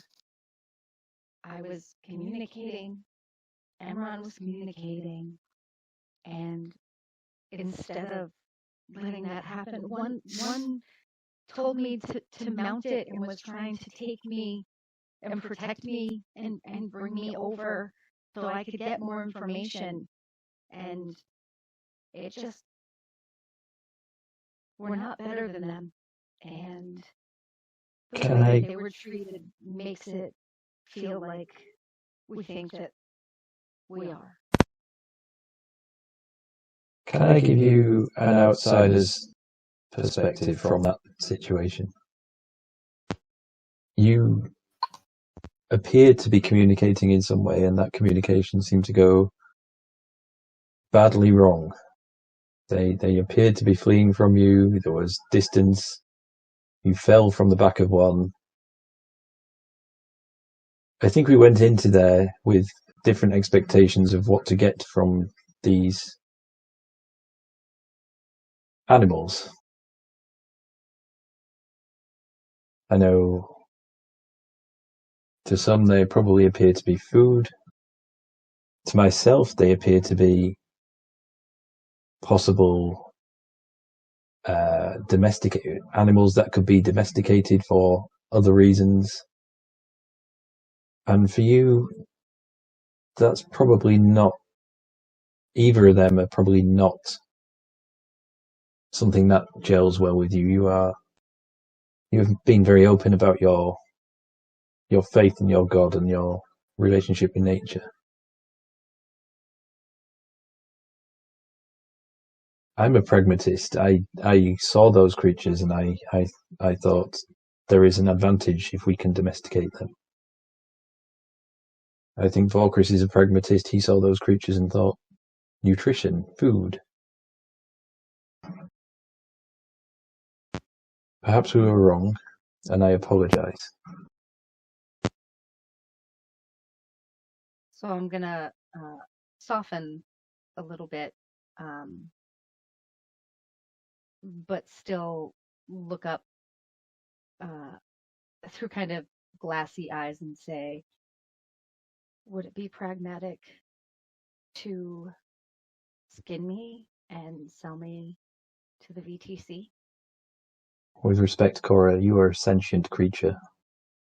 I do not believe they were entirely sentient.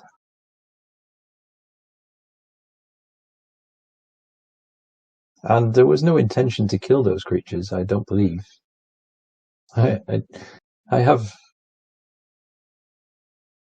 had doubts recently, but I believe Isaac is a genuinely good person.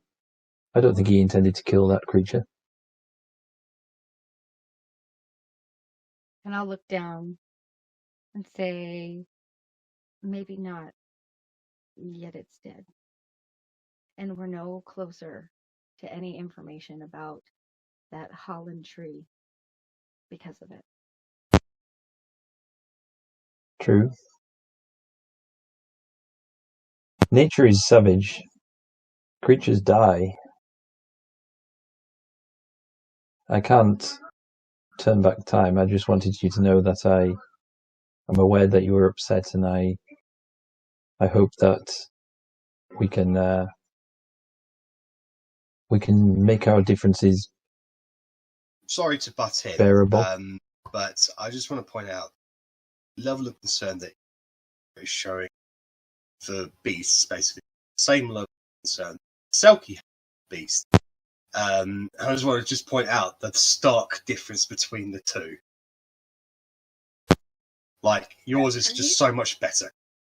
Yes. Meow, like, motherfucker. you don't sit there and let your party get killed because it's an animal that's attacking them. Oh, I didn't hear what you said. No, it said basically Cora's level of concern for beast-like creatures is pretty much on equal par with one of the original members of the campaign. The character's name was called Selkie. However, there's a massively stark difference between the two in that Cora genuinely concerns but still helps out the party, whereas the other one just screwed the rest of them over and let them die because I can't hurt beasts because I like pictures of puppies, basically. Oh, okay. Yeah. Took Yeah, character no, development to a different level. No, it was a player different character. Then if I'm just saying Yeah. the way Christian's doing it is just so much better. I completely get that. I'm just trying to sort of role play the party integration, I guess. Oh yeah, no. I'm just I just want to point out the stark difference between the two. Yeah. Please continue. so I would look at Sparhawk and say, my gods teach that cooperation is the way through. And I do think that overall we can do that. Just it's very frustrating in that incident where I don't know. I know that you guys were far enough away and you maybe didn't fully understand what was happening. Maybe you thought that Emron and I were in trouble. And I can see how that would influence what your course of action was. But I don't want these creatures to be just taken advantage of and sold short, because we have ways to communicate with them, and we don't need to trap them, and we don't need to kill them. And like I said, one let me get on it. We didn't need to rope and chain a creature up in order to force it into submission.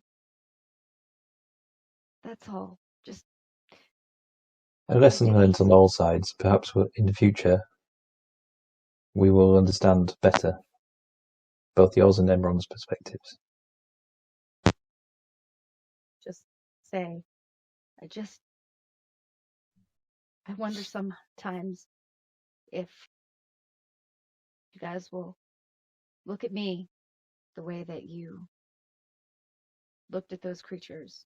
I mean, Gilderoy did, right? I was his steed because he didn't want to get his shoes dirty.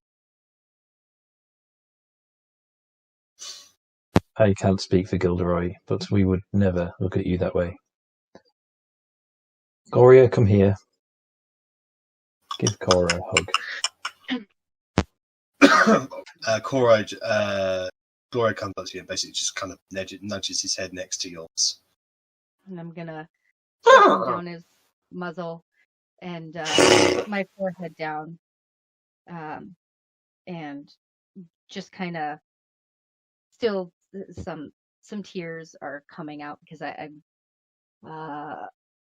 associating a little more with the beast right now than I think I am with the rest of humanity. And so then my hand will go behind Gloria's ear and I'll rummage around and see if I have like an apple or something in my rations, something that Gloria would eat, and then offer it to Gloria's not very picky, so we'll just go.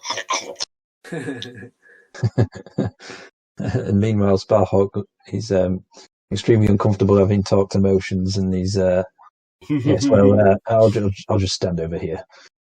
And with my, so I'm like this with Gloria, and then I'll turn my head to wherever you just skittered off to, and while I'm still stroking Gloria behind his ear, I'll say, Sparhawk. And I'm going to wait for you to turn around and acknowledge me in some way. Yes. Gonna wait for you to answer. I'm just going to say thank you, and then I'm going to turn my face back to Let me stop playing the love music. This is why you're playing heavy rock. Oh my gosh. I currently have a love playlist. It starts off this. No. That should have been what was playing while Isaac was in the tavern. Oh. Wow. Let's No, get it's it on. It's not there yet. Best thing I'll probably this. Agnes. Agnes is beautiful bagpipes. Yes, you're very welcome. Agnes, you're a star. Anyway. And then I'll say, maybe the best that Plane Runner can do for us is nourish our bodies. I'm going to go back to Caius and pick it back up and deliver it to Rosalind. If we do come across another herd of these creatures, I would appreciate you try again. They would be very useful. Okay. And I'll kind of wrestle with the fact that I think that he still kind of wants them to submit to his will, but also practically understanding that might be beneficial to some of the people in the party, and just kind of nod. I want more slaves. For the planes runner, Rod, that'll be involved, like preparing it, but she's happy to pay 5 silver. Effectively, it is now it's a source of food for people, like fresh meat, effectively. So, yes, you can certainly prepare a lot of things with that. It'll certainly increase what she can offer on the menu. She's appreciative. The amount of meat that you've provided could probably provide about 20 solid square, like 4 meals for people. So, which is, it's something. Like it's not going to feed the whole village. Don't get me wrong, but it nourishes people. So, anyway, just for the sake of brevity, you guys, I assume, are going to be staying overnight in Euriniam. Yeah, go stay at the inn if there's room. Yeah. So obviously You've gone, Jack. Obviously, it's only got 3 rooms available. She'll charge at 3 silver per room for the night. I will happily give her a gold for all 3 rooms. She will give you a silver change.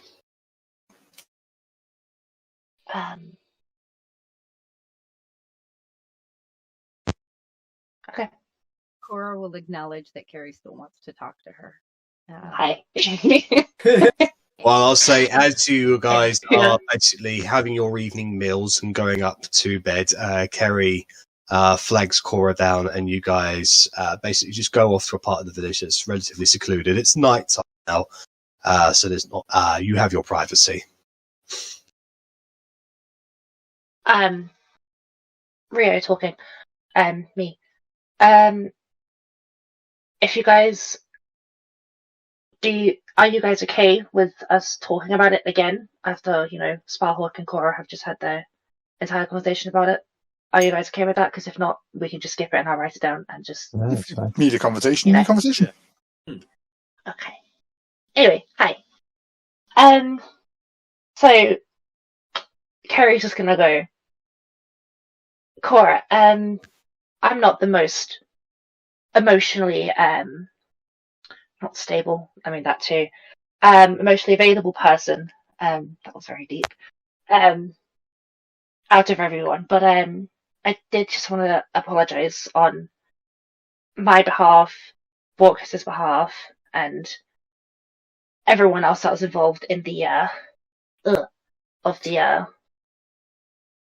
being. I don't want to call it a creature because, again, it is a creature, but it's also a sentient being. I want to say sorry because as much as I did play a part in it, I could have also equally have stopped it. And I'm just sorry that I didn't stop it and that I did play a part in it. And I do understand the other people's reasons of doing it, but I understand your reason of being upset and angry, and it's fair that you're upset and angry. And if you want to blame anyone, you can simply blame me for literally not stopping it. As much as I could have stopped it, but I didn't. I not enjoyed it. I encouraged it. That's the word. I encouraged it. And I'm sorry. I see that's wrong and that's upset you and that's offended you, and now I see that it's genuinely wrong. I want to take responsibility for that. So I'm sorry. There you go. And she just sits there. She's like, She's tense. So, Cora's gonna look down, not down, but down because you're here. Hello. At you, and just lumber over to her and kind of wrap her up, and be mindful of how the disparity between the size of the two of them. I don't want to knock you over, but I do kind of want to envelop you a little bit, and just say thank you, and then after a moment, which Cora's gonna probably think it's just enough time, and Carrie's gonna think it's gone on awkwardly too long.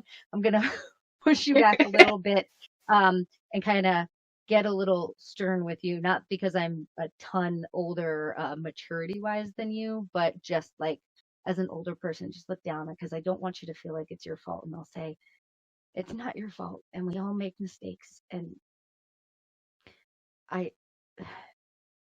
maybe I'm letting my own emotions affect what happened.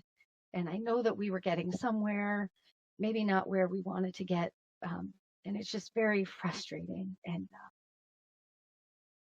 I don't think that any of you were bad, probably, but it's not your fault, and I don't want you to blame yourself. But I really appreciate you saying something to me. And then take her back in for another hug. She goes to me, she just gets enveloped again. Cora, before you crushed me with your affection again, do you still have those feathers, by the way? It's a feather of one of the... I do. I took a couple. I gave them to Emron to hold on to for me. Oh, do you have anything on you of now of that beings? Rio genuinely doesn't remember what they're called. Sorry. The plane runners? Plane runners. I think I kept one feather for me and for when my hair grew out, so I would hold it up and show you. Okay. Well, in the morning or later on, whenever, I had an idea which I'm not entirely sure if you're up for it. I don't know if it's offensive. I really hope it's not offensive. I do not mean to offend you. I don't see why it would be offensive.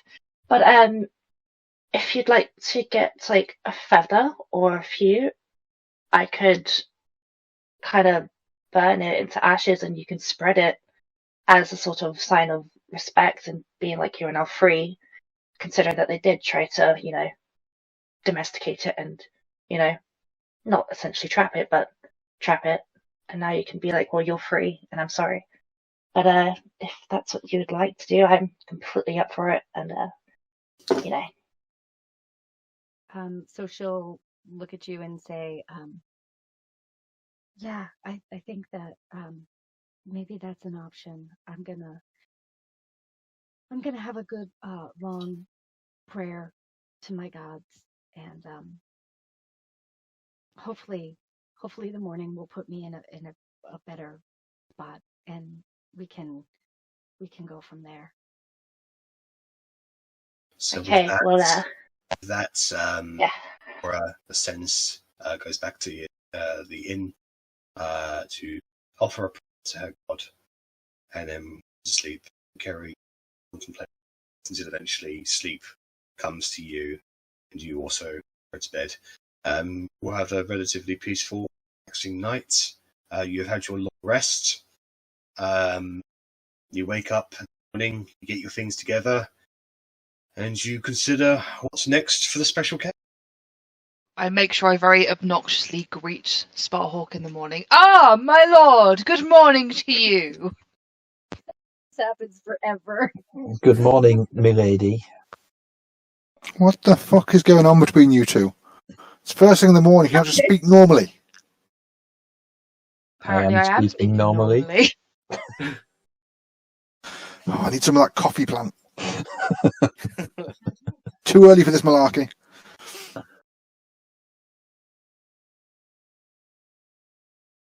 Drink some food, sound good. Yeah, we'll go down and get some food. And then we can discuss where we're going to go. So you basically have your breakfast, and as you're eating, Party discusses what's the next agenda. What's the next objective? Where are you guys going? I just want to go exploring. Just go and explore the land and see what it's about. And do some proper investigating and working out what's going on. We could pick a direction and just walk in it, or we could head towards one of the note things that I have.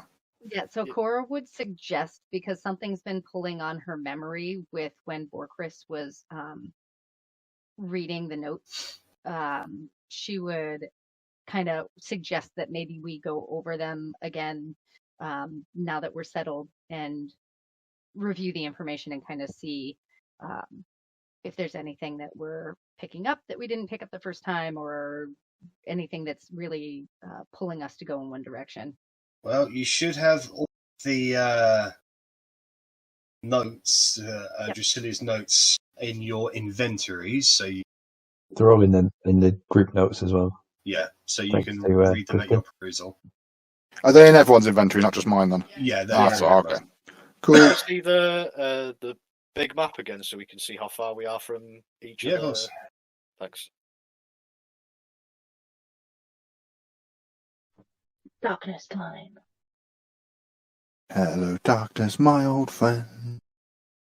I'm jealous you have friends. Let's go So- explore That the was- Wonder Woods Wow. again. No, I don't. So- It's fine. Sorry.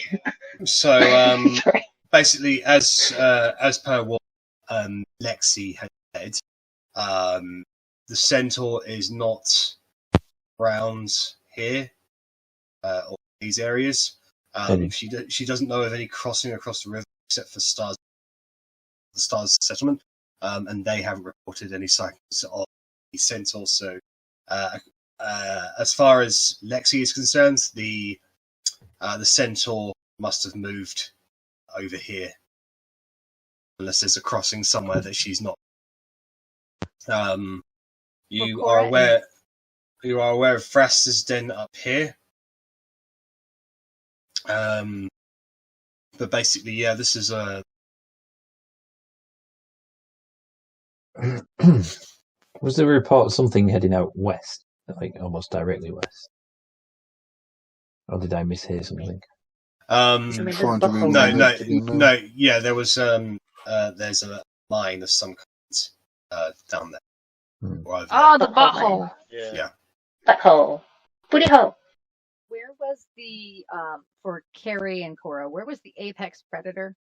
Where did you guys? there. The apex predator you fought and killed here. Okay. Oh, okay. Um. Thank you. So there's the No Man's Waters, which is northeast of Star's Legacy, so I'm assuming that would be these waters here. In a general that direction. Yeah. So that's a place we could go. Did they say what this was? That wasn't. Not That- on the list. No, It's that just- wasn't on the list. It's just a place that they've Okay. marked. Oh, then we could go investigate that on our way to the No Yeah. Man's Waters. Like, throwing ideas out there again, like what Chris just said, we could go there on the way up there, and then if we find nothing up there, because it could just be land. So can then make our way Halvanir to this is far to the west. If you guys That's want me what to you were gi- thinking of, Sparhawk. if you guys want me to give you Oh, the okay. recommendation, it's your choice. So Oh, I just want to go exploring. We've done a lot of like city shit, and I'm kind of just like, I want to go and walk. The one that Yeah. really sort of stood out to me was the Greyhelm, because that's where Wenos or Varys was going, but he doesn't give any indication of where that is. So no. No. I I mean, we could just head left along the river and see if there is another crossing. We could go explore that side. We don't need to even head to a destination. We have a whole new world to explore. It's true. I'm sure there's things up there that we would find, and I'm sure there's got to be a way across this river somewhere. Well, we can cross at Stars Unity if we Yeah, want exactly. to go that way. yeah. Well, yes, but I'm just saying, like, from the map that we can see, that wouldn't help us get to that bit, for example. We don't know what's there. Cross the bridge and turn. Do we Oh yes. do we I see know what you mean what's south of us? Do we know what's south? The fire isles are that. there. We don't Oh, have a ship for that currently. Yeah. Nobody's exploring right. Okay, yeah. southwards. I mean, even if we wanted to go south, we still have to go west first to kind of go round the land because there's no access to boats at the moment. We could keep it simple. We have one named place that we haven't been to yet. We could just go to Vrastas. Yeah. and see what's there. Yeah, I'm definitely up for that. I mean, that's near to that other thing that's not marked, and the what we assume is no man's waters. So yeah, I'm up for that. Yeah, I guess. But don't forget, Jack, where is that port that at the very beginning Are you guys talking? before Cora and Kerry joined us, way before. Done it again. The port was in New Euriniam. But no, the VTC port, the branch. Outpost 17. Oh yeah, it's way southwards. Oh, way southwards. Okay. So if not sure if you can see this ping, but it's effectively down here. Oh wow, Wales way. Okay. Sorry, can you do that again? Nowhere near. Basically, way. Oh, wow, that's a while away. Okay. Okay, so not to our concern as yet. So what ultimate goal here, but swinging by here on the way? That would be my suggestion. And at least looking at those waters as we go past. Do you want to go by Stars Unity, or basically just sort of explore around the river to see if another cross? I'd happily head along the coastline and then work across the river, and if we see a crossing before there, we could cross, but if not, we at least know that we can cross at Stars Unity. So just like literally head up along the coastline from where we are, so head up to like this sort of way, and then work our way along the river. Well, that'll effectively take you past Monty's hut, so... Oh, yeah! I was going to say we could call and say hello, but he does kind of like being alone. I don't think he hates us. He just likes being alone. Yes. He hates everyone. His name is Solitude. Yeah. I don't think we should see Monty for a while. Okay. Bring in more people. Well, we could skirt around Monty's hut. Where is his hut? Is it here? It's basically where we started the campaign. Monty's hut, like we initially crash landed about here, and this guy dragged us out the thing and saved us. The tiefling. Yeah. Yes, that's the one. Solitude. That was metagaming. I don't know the tiefling. Sorry. I'm sure we'd have mentioned him, and we definitely have now. Monty, tiefling, lovely chap. Oh, okay. So shall we? My vote's for Chris's idea. So coast, river, cross, explore. Everyone good? I'm happy with that. Awesome. Okay. Everyone, what did you want to say? Sorry. Oh no! I'm just going to say that where shall we go? So we just made that decision. So yeah.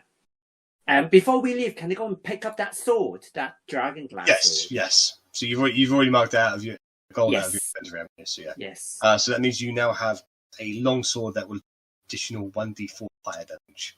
Yeah. So I'm actually going to offer this to the party. I said, look, remember this piece of glass that came out, this kind of like fire demons when we fought with the hobgoblin. Oh, I got this long sword made. That's, if you feel it, it's still really warm, weirdly enough. It's always constantly warm. Can anyone make use of this? It gives extra, it creates more damage than usual long sword. As you do that, Sparhawk grips the hilt of his sword and says, I'm perfectly happy with the weapon I have. Oh, precious. Weapons? Who uses them? Then I turn to the others. Does anyone else want it? Isaac, do you?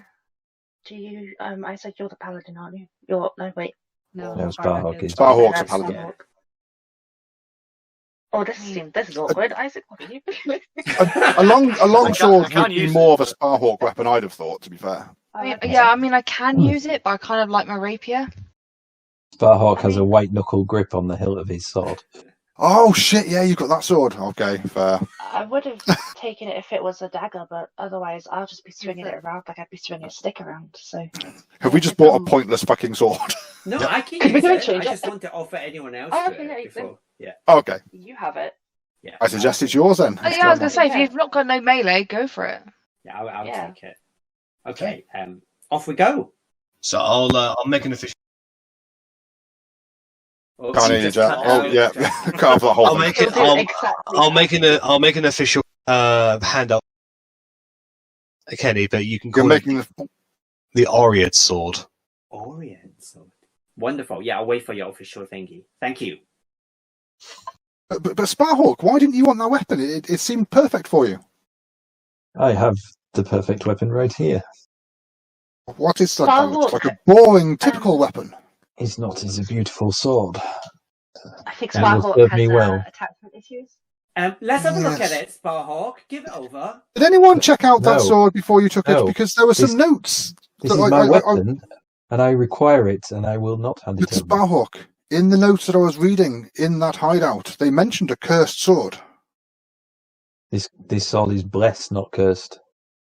Well, we know which sword we're talking about now. Sparhawk, can I just hold it for a second? I mount Gloria and ride out of the Persuasion against settlement. him? Oh, But stop! Top! I will step on your ass if I need to. Alright, so the party follows to catch up the Sparhawk. As you begin your journey offwards towards so as the lands are relatively safe here, effective lost travel.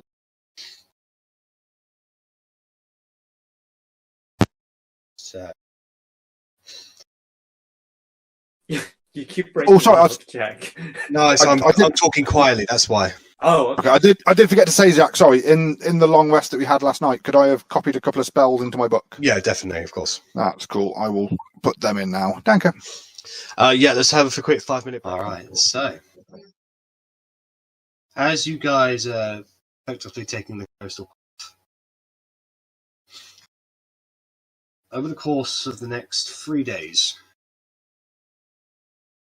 you guys venture skirting around the outside, until eventually you're able to make it all the way to the north, where the river connects to the sea. However, on the night of the third day, are probably awakened by the sound of heavy rain and thunder in the distance. Wow.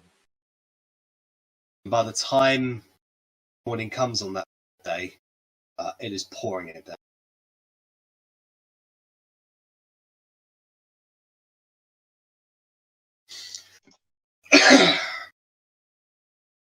As you continue along the river, you don't find any additional crossings around it or over it or through it. However, you do notice that the river is getting filled up. The river is getting filled up. Yes, isn't it? Starting to bit. The rain is pretty blood. On the 5th day, by the time you get to Stars, water has spilled out after several days of extremely and a lot of Stars in the Legacy, especially nearer the bank, is flooded. They are doing their best to make sure that the buildings or anything like that is actually damaged, but they had not experienced. They were not expecting rainfall effectively. So as of the Stars Unity is working together on creating bank guards, but the main issue is that the bridge is currently underwater. wow. That much rain, huh? Yeah, damn it, nothing ever works out. I can freeze it for us. Stars Unity is York. How will you freeze the raging river? Wait, can I do that? I can't do that. No, you can't. That's why I was asking how you're going to do it. I mean, I just learned Chill Touch, but I don't think that's quite going to freeze a river. Frostbite? You cast Frostbite and you create a small little circle Patch of ice that gets washed down the river. that immediately gets washed down the river. It's there. So I'll let you know now that the river fails its Constitution save. It takes full 4 cold damage. Of course. uh, How far's the gap across? if I remember, More than 30 feet. Yeah, it's more than 30 feet. Oh, Do we want to cross the river now? Not if Yeah, it's we're heading flooded. north, and the river's in the way. Well, it's entirely up to you guys. You can wait around stars. Stars. However long it takes to the. Did you just say it took 3 days to get there? It's taken 5 days for you from New Stars Unity because you went the long way. Okay. I'm starving because I only had 4 rations, so can I have some rations, please? I can change my rations. There are rations available in Stars Independence. That's the food side. May go ahead and spend whatever money you'd like on rations. I'll buy 10 more. I don't know how much that is. Yeah, well, I should probably get some more too. Okay. Oh, why have I got 12 rations? I don't think that's right. How many days have we spent? 5. It's 5 days since you left New Euriniam. I've got 3 left, so let me just take that down. I'm asking whether we want to cross the water now because I've got water walk that allows me to take 10 people across water. We can literally just walk across the river. I mean, I was going to suggest a Probably boat, start, but I can ritual cast it in 10 minutes and it lasts an hour. I was going to suggest we carry on walking and we, go and have a look. I'll let you know, Emra, that even water walking, it's a dangerous endeavour at best because it's a raging torrent of water. It's a rapid flooding. Okay. So it's not exactly a flat land. Occasionally Okay. there'll be like water walls that will hit you in the chest and just swim. I see. Let's go to Winded by a 9. literal solid water. remember the only potion that was in Zartar's? That would have been useful right now, wouldn't it? Climbing. We have one. Fine, wasn't it? We have mean- a potion of climbing and a potion of diminution. Oh. Or diminution. I can get us across. I can make you fly. It take me. I'll have to short rest. I can do 2 of you at a time. 2 of you before I need to short rest. Perhaps we should consider exploring the rest of this apparent island that's separated before we cross. You can do, but the option is there. I can get us across the water. Yeah, Yeah, some of us can misty step. I can make you fly. Oh, But I'll have to. I Sorry. can only cast it twice, and then I'll have to short rest. When did you take the fly spell? since he Last became one. OP. Last level, I think it was. How- Hypnotic pattern and thunderstep. Not thunderstep. Hypnotic pattern, then- flying thunderstep. I've got How Nice. high would this flying be? as high 2 as you want inches. to go, but it only lasts 10 minutes. No, I'll rephrase the question then. How low can this flying be? Fly as Minus low as 2. you want. You can fly 10 inches above the ground if that's easier for you, Mrs. Bowler. That's the thing. Fly. I mean, the real question is, do we want to get across now or are we walking further a little bit? I mean, I think we I googled should. it. That's the same, Cora. Yeah. yeah, I think we should get across. I mean, we had a little plan. Also, this is obviously separating the 2 towns again, so we should probably go. Well, it's 1 town again now, but it's separating both sides of them. Perhaps we should check the other side is okay if they are separated by this flood. I mean, it's just that the offer's there. I don't have to use it. Gloria might have a.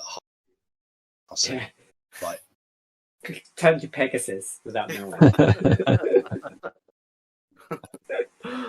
If I cast my stuff at least 20 times, I should get 1 wild magic. And if I do that times 100, I should get a unicorn. Yes, at Mr. some point. Sparhawk.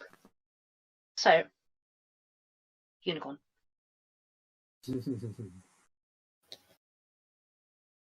Okay. So what we're doing, guys? We haven't made a decision yet. Crossing. I'm up for crossing, even if it takes a little bit of time. As long as you can transfer Gloria across as well. Why don't you use your special sword? We could stable her here and then fetch her on the way back. Wouldn't hurt you to walk for once. That's a good point. You say that, this armour is awfully heavy. So is your ego. I'm kidding. Oh, Perhaps you could leave that sword behind if the armor's too heavy. Okay. Oh, you went there. Whose decision was it to allow this person to join the group? I just like do a sneaky little high five to Kerry.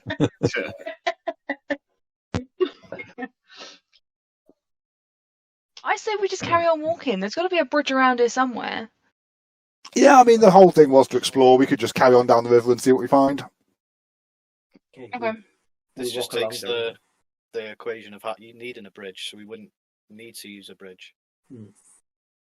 I Tom, also Yeah, so then Sparhawk will have to walk somewhere. I mean, if there's another location where there's where there's a possible natural crossing, that would be very valuable information.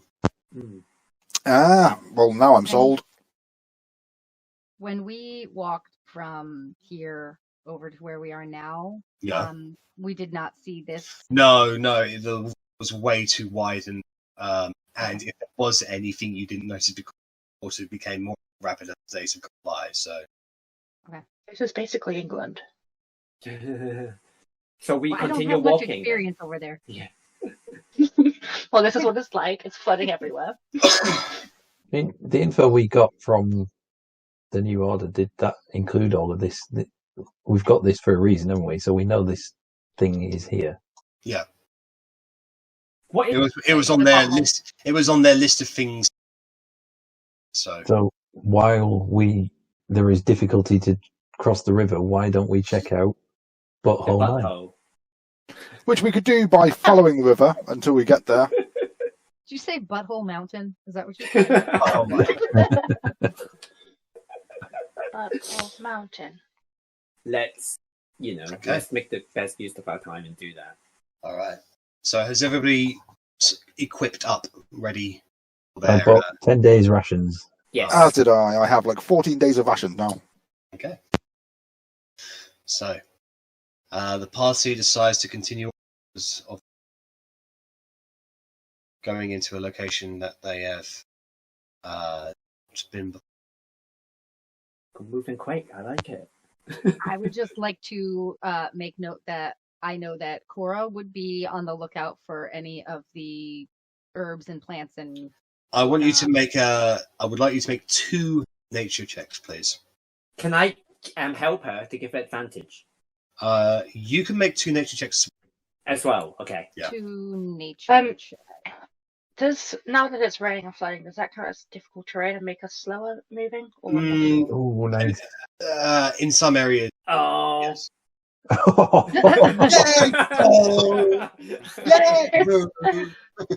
Okay, so between Cora and Elrond, you were able to discover a sort of a brownish type flower that's kind of wrapped around itself. It's got 2 stems that sort of knitted together to create one single flower. This was actually this is something that was mentioned in Nature's notes. She called it Lover's Embrace. It is a type of flower that is used for creating secretions that deal with immediate infections, and is one of the ingredients she was able to list as being able to alchemize healing potions. Oh, great. So Actually, I believe it was the missing one that you were looking for. So, Nice. Oh, amazing. So we will mark this location on the map and take as much of it as possible. okay. So I say you're able to get those rolls between the both of you 6 portions of lights. 6 portions in total. So I was wondering, because I've literally just remembered. I was wondering if I could have a chat with Isaac, with everyone there. I don't mind whilst we're walking. Yeah, of course. Go ahead and roleplay now. Sorry, can everyone hear that sound? Yeah. Yeah, that's the phone. Okay, so it's not just me. I've Oh, moved right, okay. I keep thinking So, it's yeah, me. I'm so like, wait. as you guys are walking, you're trying to sneak underneath the canopies of the forest as much as possible, but you're still getting drip, drip, drip on your head, so it's particularly nice. But as you proceed onwards, Gary? Isaac, you're a lovely god, as so you'd call it. Yeah. Have you shared any information with us about them, Shared bits. if you're willing? A Yeah. Can I've I? said- Well, what do you want to know? I'll be honest. I don't know a great deal about myself. How did you come across it? Well, I prayed and they answered. I needed help. I wasn't strong enough to come to the new world, so Okay. And what if they offered you in return of your service? In terms of your, prayers and worship. the What does she abilities offer I've you? got. That's what they've given me. And if you don't mind me asking, don't answer if you do not want to. But has that made you relatively dark and negative in some ways? Well, I don't know. I seem to try and do the right thing, but as you've seen yesterday, it didn't exactly go to plan, did it? Not yesterday. That was an like accident, though. Last week. That was like a... Yeah, last week. Felt like That was yesterday, an still accident, fresh in though. my mind. Yeah. That was an accident, though. That mustn't have been... It's not intentional, was it? No, but I don't know. I'm not too Is sure. there something you want to say? What more do you want to know about him? I mean, like I said, I don't know that much. Well, I was gonna throw out like a little suggestion is, if you're okay with it, every time she talks to you, you tell us. I mean, I couldn't care less. I think it's kind of cool that you've got a evil goddess or god with you. I think it's kind of cool because cool powers. But the others might not share the same view. So, just to build the trust within the group. Every time they've spoken to me, I've let everyone know what they've said and stuff. So I've tried to be as open and honest with it and let everybody know. But well, as long as I know and others know that you have no evil intentions, nothing negative comes across in your mind, no real reason to be afraid of you. Which, then again, you are a part of the, and then you are a part of the, and then she, okay, you are a part of the special K. There's nothing to be afraid of from you. I feel like, as she kind of looks like, they're great. Yeah. Great. I feel like most of the party do trust me in some way. There is one that I know doesn't, and I'll just try and gesture to Emron without him letting off. I get a feeling he's not too keen on me. Well, in that case, just know that, even though he is not we're trying to read that, even though he's not, maybe the most trustful for you, but I trust you, more particularly because you saved my life, as soon as we met you. So I trust you quite a lot. Thanks. So don't ever feel out of place. And if you need a new a partner for your evil crimes, I'm kidding. I'm kidding. I have my own intentions. Anyway, and that's it. That's it's nice to know. I appreciate that. I've been feeling a bit down in the dumps about it, so it's nice to know that not everybody's against me. Right, no, we're against you. We hate you. So the party continues on their way. And over the course of the next 2 days, the rain does start up. Once again, the sun comes out, and the temperature dies up a little. And within a day or so, quite used to the feeling of being dry again. Just to let you know, there are daily bagpipe practices going on. Oh, thank God. I would be interested in knowing how Sparhawk sleeps with his sword, because there is a chance that Vorkus would mage hand this sword away at night time. So, just because I want to cast Identify on it and find out what the fuck it is. Just come here. Well, I believe Identify was already cast on plus sword. Did I really? Oh, I thought you already had it. Okay. It was just a +1, but okay. There's obviously more to it, but I haven't detected what it is. And okay. He cuddles it, by the way. And you what? Sorry. He cuddles it. Okay. Jesus. This whole time, as we've been traveling, I've been kind of waiting for some sort of resting opportunity to talk to Vorkris and say, Vorkris, he said that you said that the sword is cursed. I mean, I don't know for certain if it is that one, but he seems very possessive over it, and there was mention of a cursed sword within the notes. I can't remember the note exactly, but one of the notes that we found in the hideout, they referenced a sword they found that was cursed. The fact that he is so possessive over it makes me does concern me slightly. However, I trust Sparhawk to have some good judgment on these things. Well, I'm not always the best at picking up on everything, but I can relate if we need to. So just keep that in mind. It may be necessary. We shall just keep an eye on him for now. So it's been. Oh yeah, it's been. So I was wondering. I was just looking at that. Wow, magic! New token. I literally sometimes just copy paste the maps and I think sheets. He needs to shed his skin. Exfoliate. He's tiny. Who shrunk Isaac? Oh, he's big. There we go. Skin scrub. There we go. It's been 4 days since you guys have left a STARS unit. 4 days. Yes. It's been 2 days since the rains began to die down and reached. You've been going up the entire. Still no sign of any crossing. Well, on the on the middle of the day, now that the water is beginning to descend a little bit, I want to make a survival check, please. Is that everyone? This will be a group survival check. Oh. This is where the bagpipes played earlier, and he's got advantage. Ooh. Cora. I'm like so good at survival too. And that was such amazing rolls from everyone. To be fair.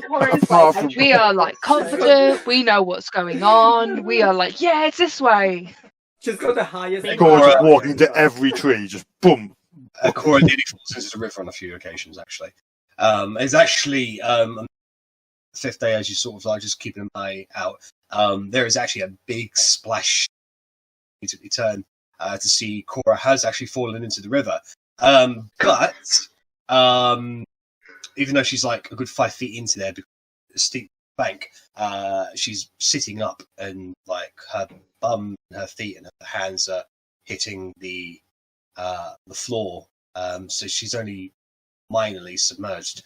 And it was actually on this particular occasion have you actually been able to find appears to be a new crossing, because despite the fact that the water is still relatively high, you are it does appear to be something that is traversable. Wow, Cora, how did you possibly manage that? I don't know how you spotted that was a low bit of river. Well done. Mark it on the map. Mark it on the map. Valuable information. Indeed, consider it marked. And this particular I don't location, like the map guy, but yeah. This particular location is actually flat and woodland that it could function as a new settlement if people were to invest out. Build our own city. Have we seen any sort of wildlife? Special K.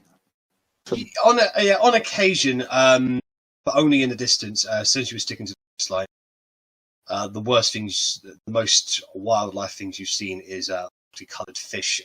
Occasionally a dead crocodile, but I assume you go seek out a fight with. So if there's anything in particular, I'll just make a note of it, just so you know. If there's anything that looks particularly dangerous, it has sharp teeth. I'm going to make note of it. There's been some rabbits. Basically, just crocodiles at this point. I'll definitely make a note of the crocodiles. Definitely.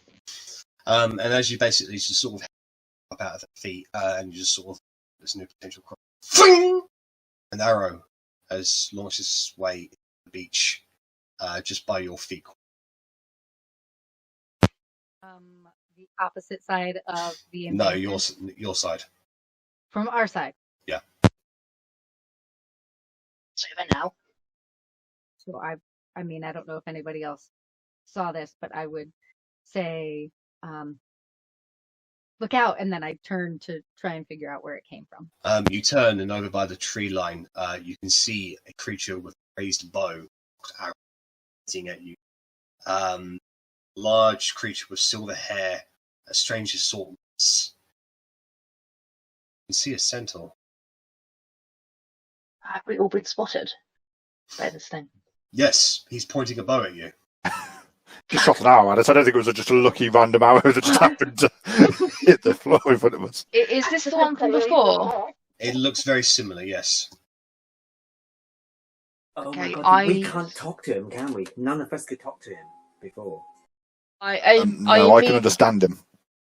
I immediately start bowing, just like putting my head low. Just, I remember the conversation, not conversation, but I know I think I in particular told the centaur to run in the last encounter. You did, so I yes. just kind of like just bow my head and just stay low, keep an eye out, but just show that I'm not a threat. He sees this happening. He's confused at first, but then it seems on his face a dawn realization comes over him.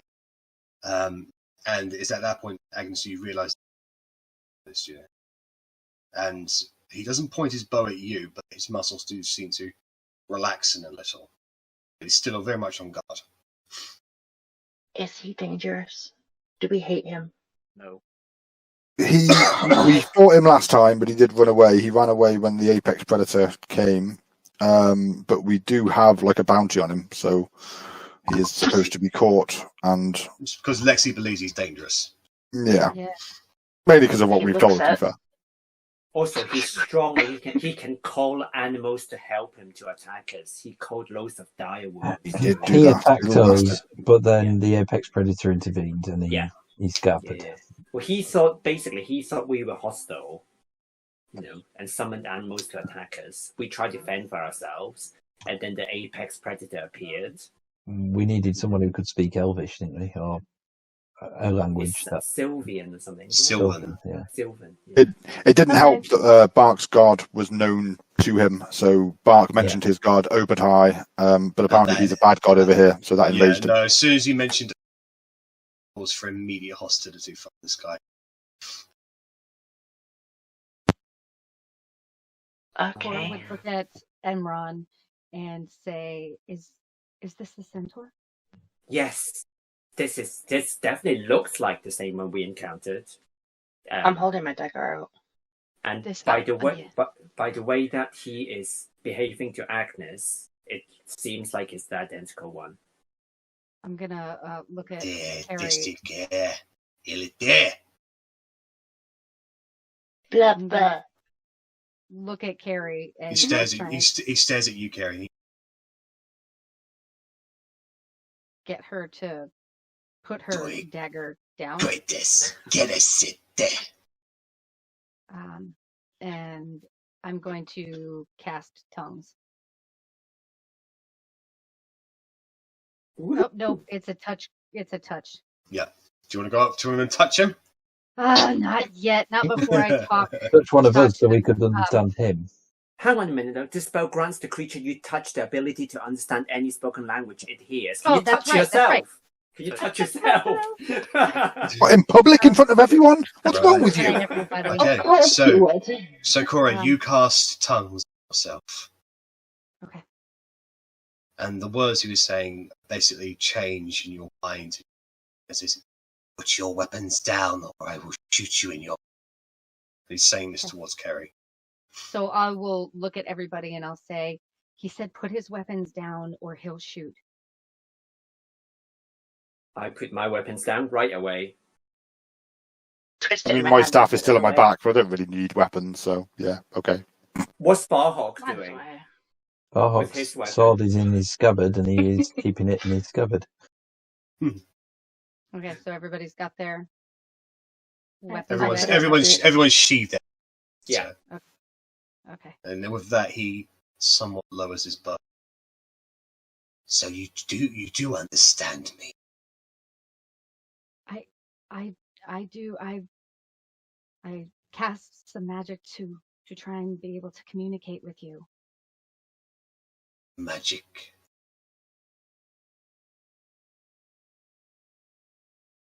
What is this word? Sometimes we have special abilities from within ourselves that we can call upon. We've put our weapons away. Can we talk to you? Such abilities belong to the gods. Tell them we're gods. Remembering that Bark had filled me in on what happened when he mentioned his god, although I think mine would hopefully be benign, I still wouldn't want to talk about it. So I would say sometimes the earth wants cooperation, and we have abilities. You can understand me. Somehow, do. You speak a very strange tongue. Never heard it before.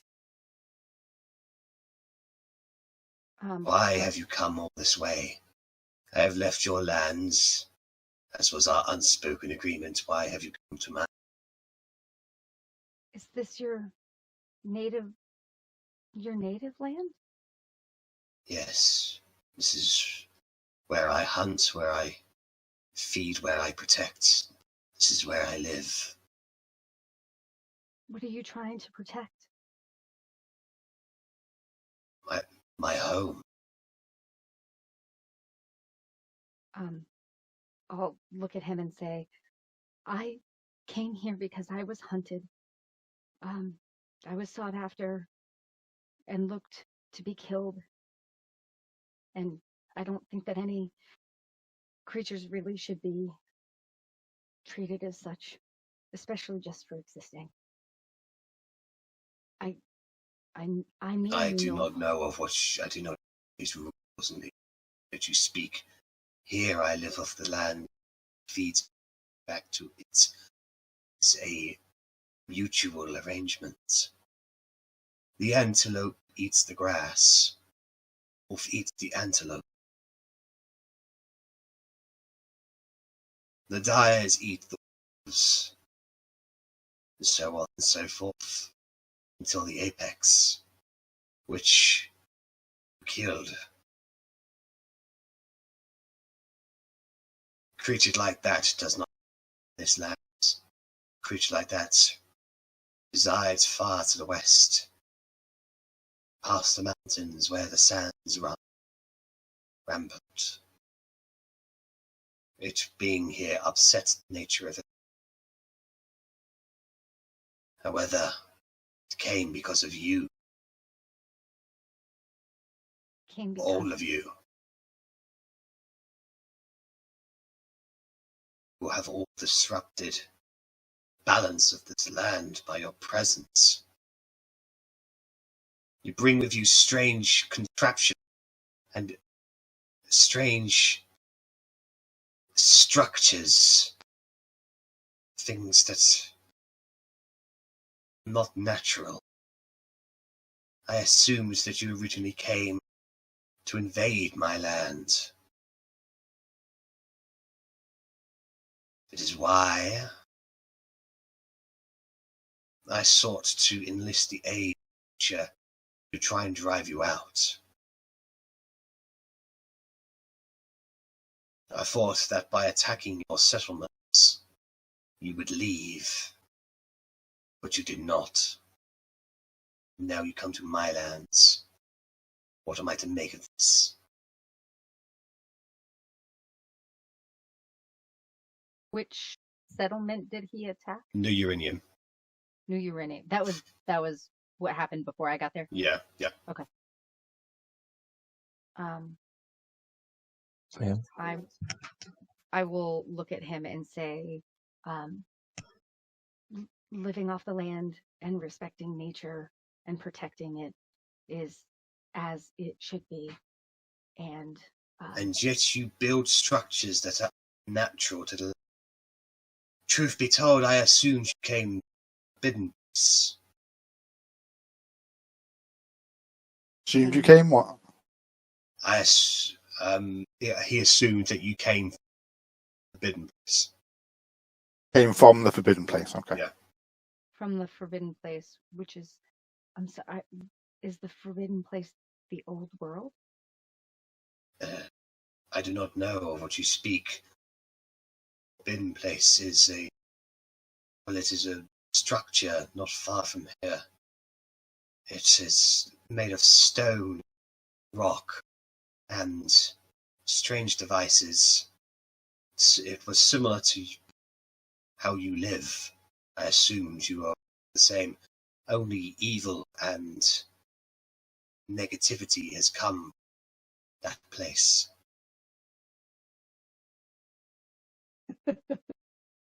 That'd be my guess.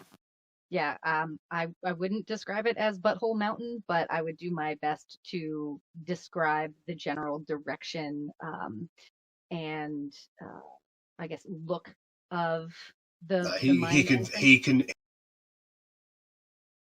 The direction is similar. Okay. I would say no. We are not all the same, and we've certainly been attacked by people who even look like us, because we do not have all the same beliefs. But if there's evil coming from that place, we've been trying to explore and get rid of what plagues this land and the people who seek to harm it. So if you have more information that can help us, we can go. Make a persuasion roll. We all hear this, or is it just Cora? You hear Cora what Kiora is saying, but you don't understand what this creature is saying. Okay. Ugh, All these ones. I got those big rolls tonight. You've upset the roll 20 gods. He looks at you with a very distrusting look.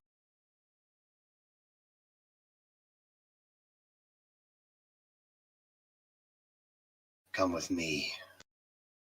We shall see. Ring true. He turns and walks into the forest. And I would look at the rest of the group and say, I have to follow him.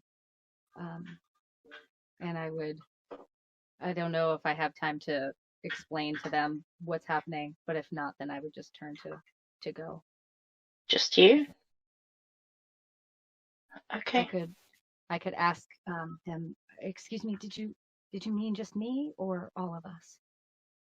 You move as a pack, do you not? We do. Then follow. Okay, then I'll turn around to the rest of the group and say, all of us. Okay. Onwards. Okay, so you follow the centaur. He was silent and somewhat the entirety of this journey until eventually brings you to a relatively large, mind you, of a Hallan. This one.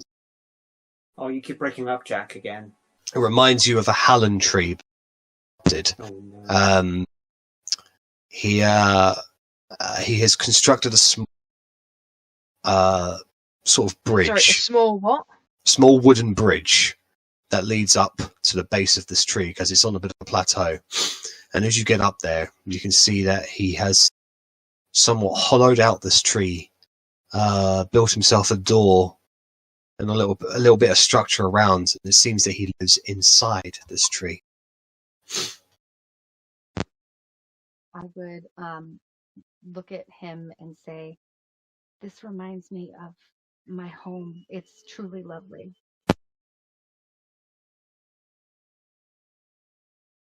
Come inside.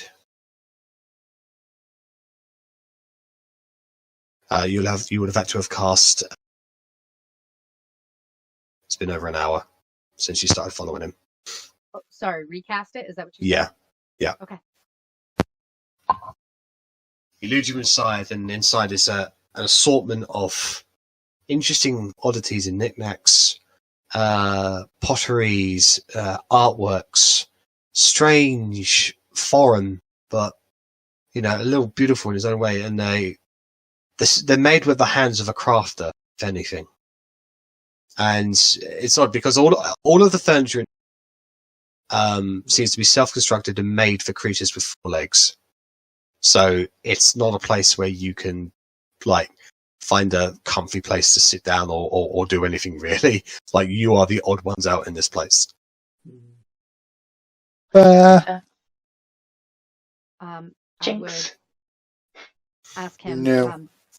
Did you make all of this? Yes. In true, not trying to suck up to him, but in true appreciation and a little bit of admiration, tell him that this is fine craftsmanship.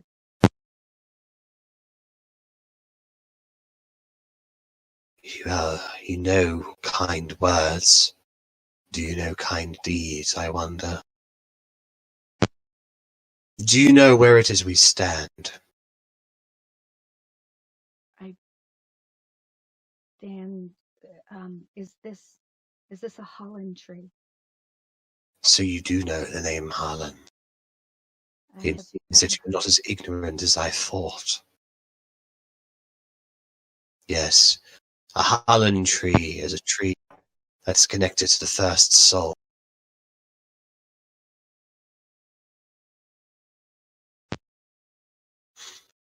Tell him about the dead one that we found and try and give him directions as to where we found it. You found another dead one. Yes, there was a hag who was right behind it, and she had hung. I know not what a hag is, but I do know of this tree you speak of. I myself have unfortunately had to put to rest 3 of these things so far, and they only started arriving after your people came.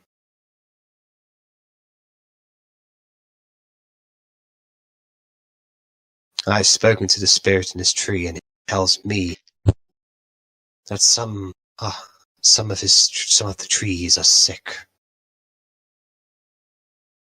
almost as if they carry fever, and they do not understand until eventually their very inside, their very nature is twisted into everything they're not meant to be.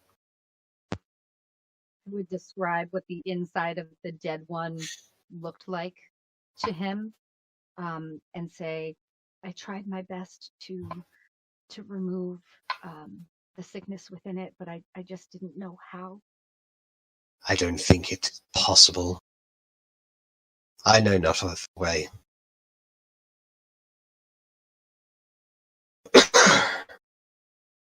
So, here we are. Strangers from a strange land. Why have you come to these lands if not to spread evil?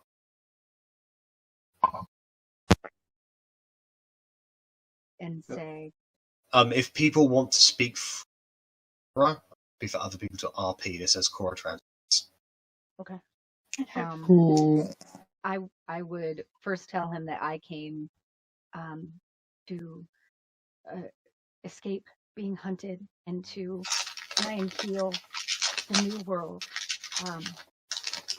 I like to think that my intentions were pure and that hopefully I can be some help here.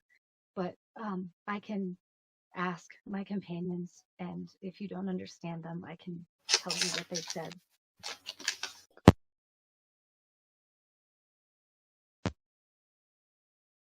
Ask to the group, or just say he wants to know why we've come here. This was a new world. It was a chance to explore, to find something new that had not been corrupted. There are many among us, unfortunately, who, yes, do corrupt nature. That is not everyone's goal. I just wish to explore and learn much more about this new land. I am an inquisitive person. Any information I can learn is my goal. I came here in hopes of redemption. That's what I'll say.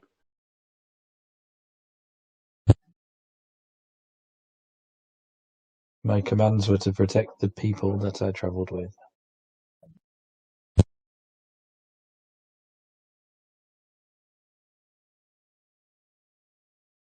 And that's all of us.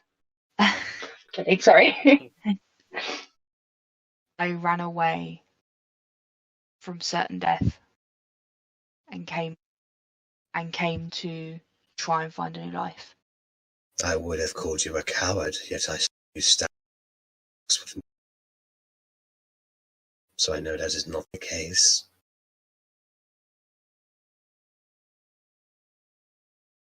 Sorry, was that directed at me? Yes. Could you say it again? It cut out a little bit.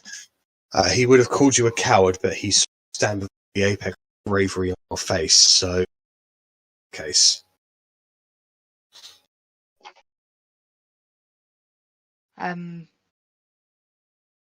Would Cora translate that? Oh, yes. I'm sorry. I forgot.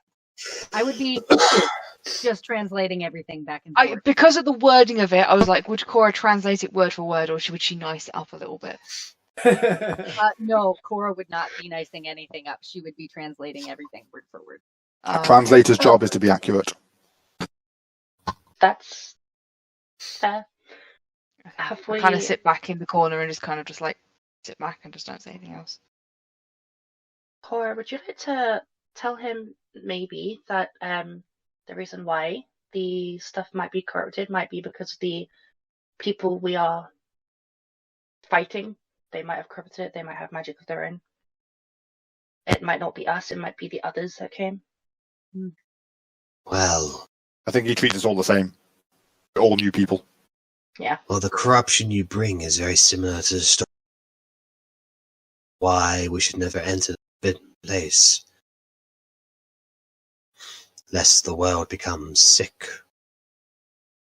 You arrive and things started getting sick. We know that some people among us have been not just exploring, but exploiting what they find over here. It is possible they have been into this forbidden land and possibly disturbed something they were not supposed to disturb. If that's the case, I would charge you to set it right. How can we celebrate?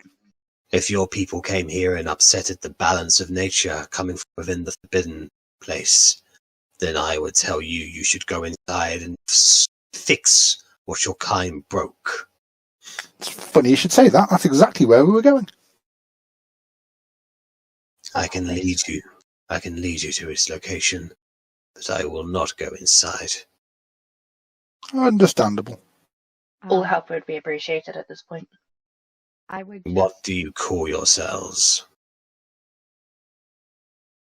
My name is Cora Briarly Roseman Terabelle Sparklefoot, and it would be lovely if we could have a name for you in return.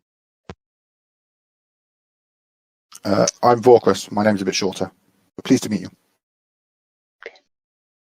Fucking love your name, Cora. I love you know it. Agnes, was there something you were trying to say just before this happened? Oh no, I got called a coward. I'm saying nothing now. Oh, no, he said you weren't a coward. He said he would have called you a coward for leaving, but he knows that you're not a coward because you stood your ground when the Apex came. Yeah. He saw the bravery in your face. Yeah, namely, from your story, he would assume cowardice, but he knows it's not the case because he saw how brave you could be. So you're brave, not coward. If anything, Agnes, he likes you more than any of the other people here. So I know. I told him to Well, leave. that was a big fuck you. It's because I specifically told him to leave. Like in the fight, he wanted to like, try. You showed concern for his safety, basically, and he recognised that.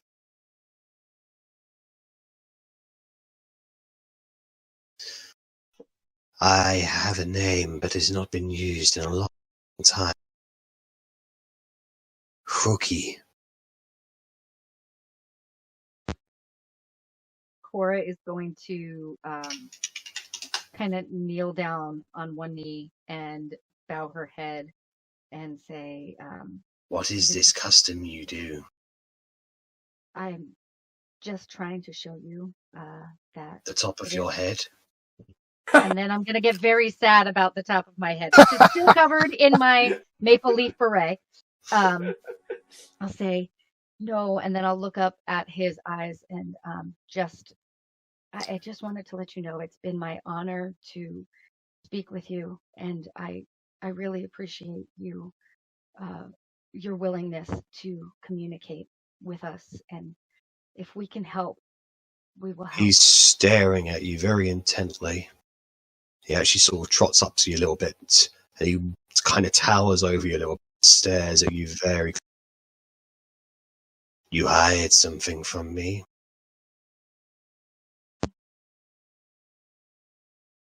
Why? I do not know. But I see it in your eyes. You are shamed. Okay.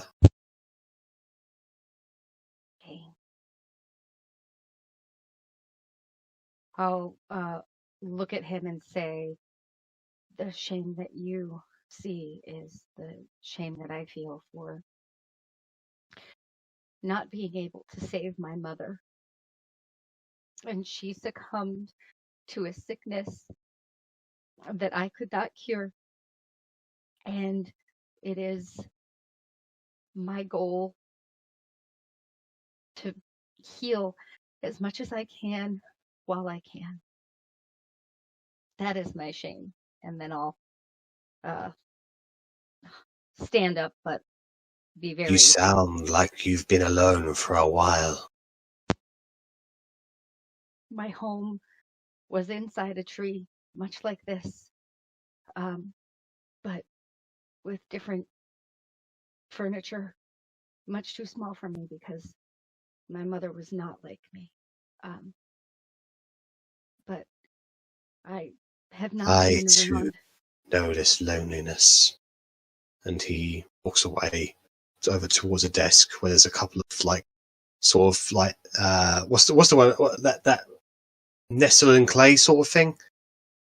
Port also wherever it's called. Basically just the grinding. That's the water. That's the one. Yeah, pestle and mortar. He grabs a few things, spends a minute basically just sort of churning a few out and puts it into a cup. And he sprinkles a few things into it, comes back to you, Cora, and he says, a gift.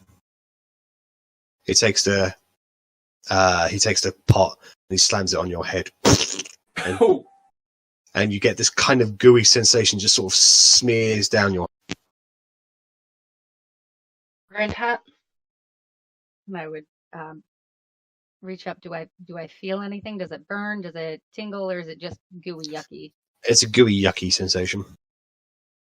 And then I'm not entirely sure what is happening. I know what I'm hopeful is happening, but I would, regardless of what is happening, look at Huki and say, if I may call you Huki, thank you for your gift.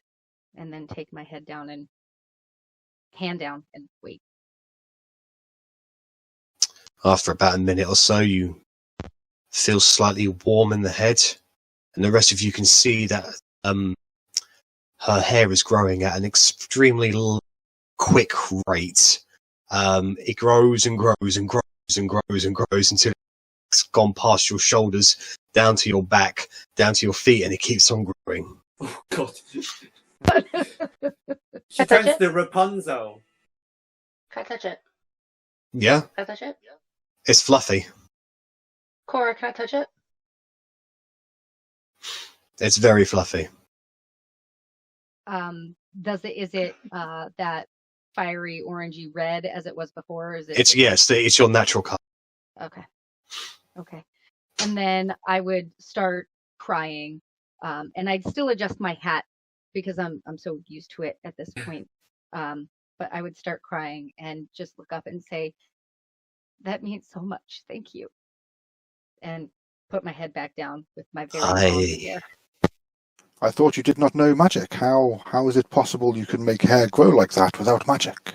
That is not magic. That is what nature provides.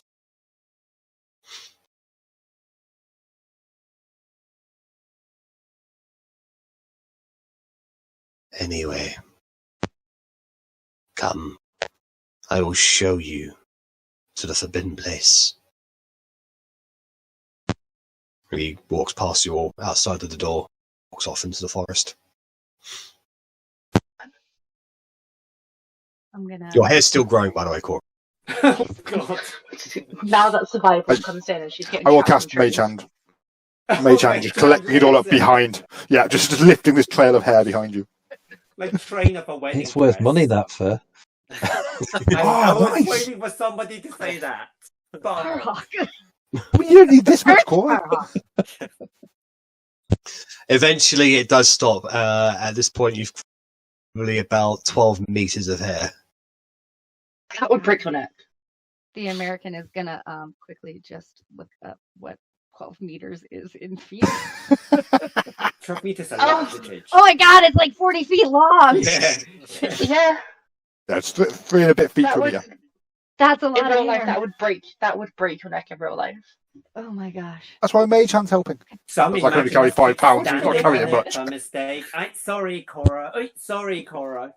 You just become Rapunzel. Ugh. Anyway, yeah. So. Do you cut your hair?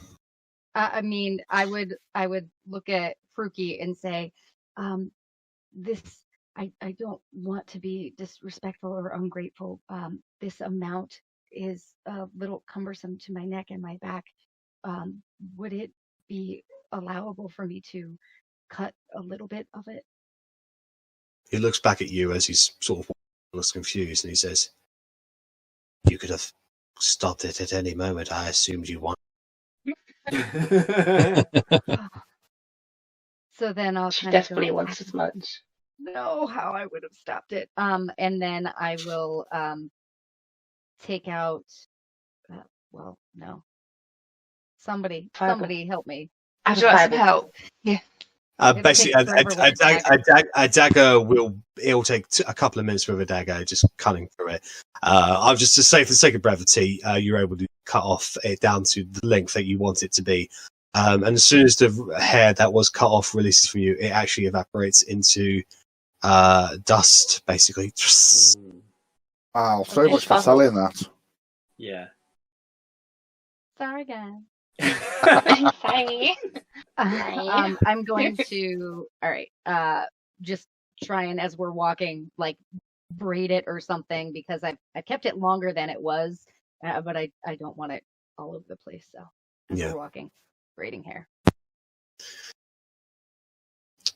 You guys spend the next further and further and further into the woods and a bit more of a hilly area. And eventually the air around you becomes a little bit more, shall we say, heavy.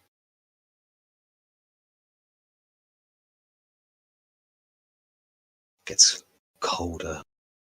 The fact that it's been raining recently doesn't help. Like I said, dew has collected around this part of the forest. And you can see Haruki has his bow equipped in his hand on a sword, kind of like on guard, basically, as he trudges his way through this forest. Until eventually... Yep. Sorry, are there any animals around, or have they completely avoided this area? They have avoided this area. Okay. And what's the vegetation like around here? Is it dead? No, it's wild and unkempt. Oh, okay. I'd like to In dig fact- out and tie Gloria up somewhere. Okay. So, eventually you come to a rocky alcove. Inside you see a cave, or a cave mouth. Rookie stands about 60 feet away from it and points.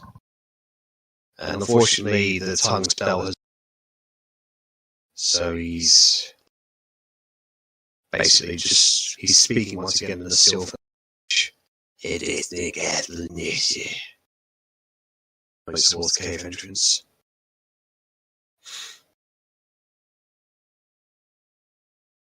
You're muted, Cora. Can't hear you, Cora.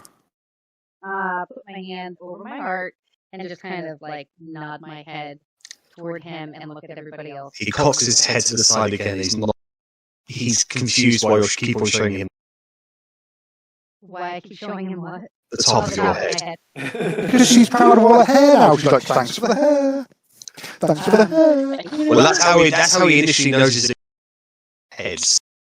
Because you were like, oh no. That sort of thing. But he doesn't get that reference. That's a very foreign thing to him. So just blank stare as you do it. Okay. And then I will look around and say, I don't speak with him anymore, but I think this is it. I think this is where we're supposed to be. Guess time to head inside then. Okay. So, I thought I changed the map. This is what I was supposed to be showing. That's the wrong Isaac again as well, by the way. Yeah. I thought you copy-pasted shit. Yeah, we broke everything, changing tokens, aren't we? An awkward bunch. It's a special case. Well, it's because he didn't actually ask me to change his token. I just saw that he started using carry Mayfriend, so I was like, well, I might as well change match it, so. Fair enough. Okay.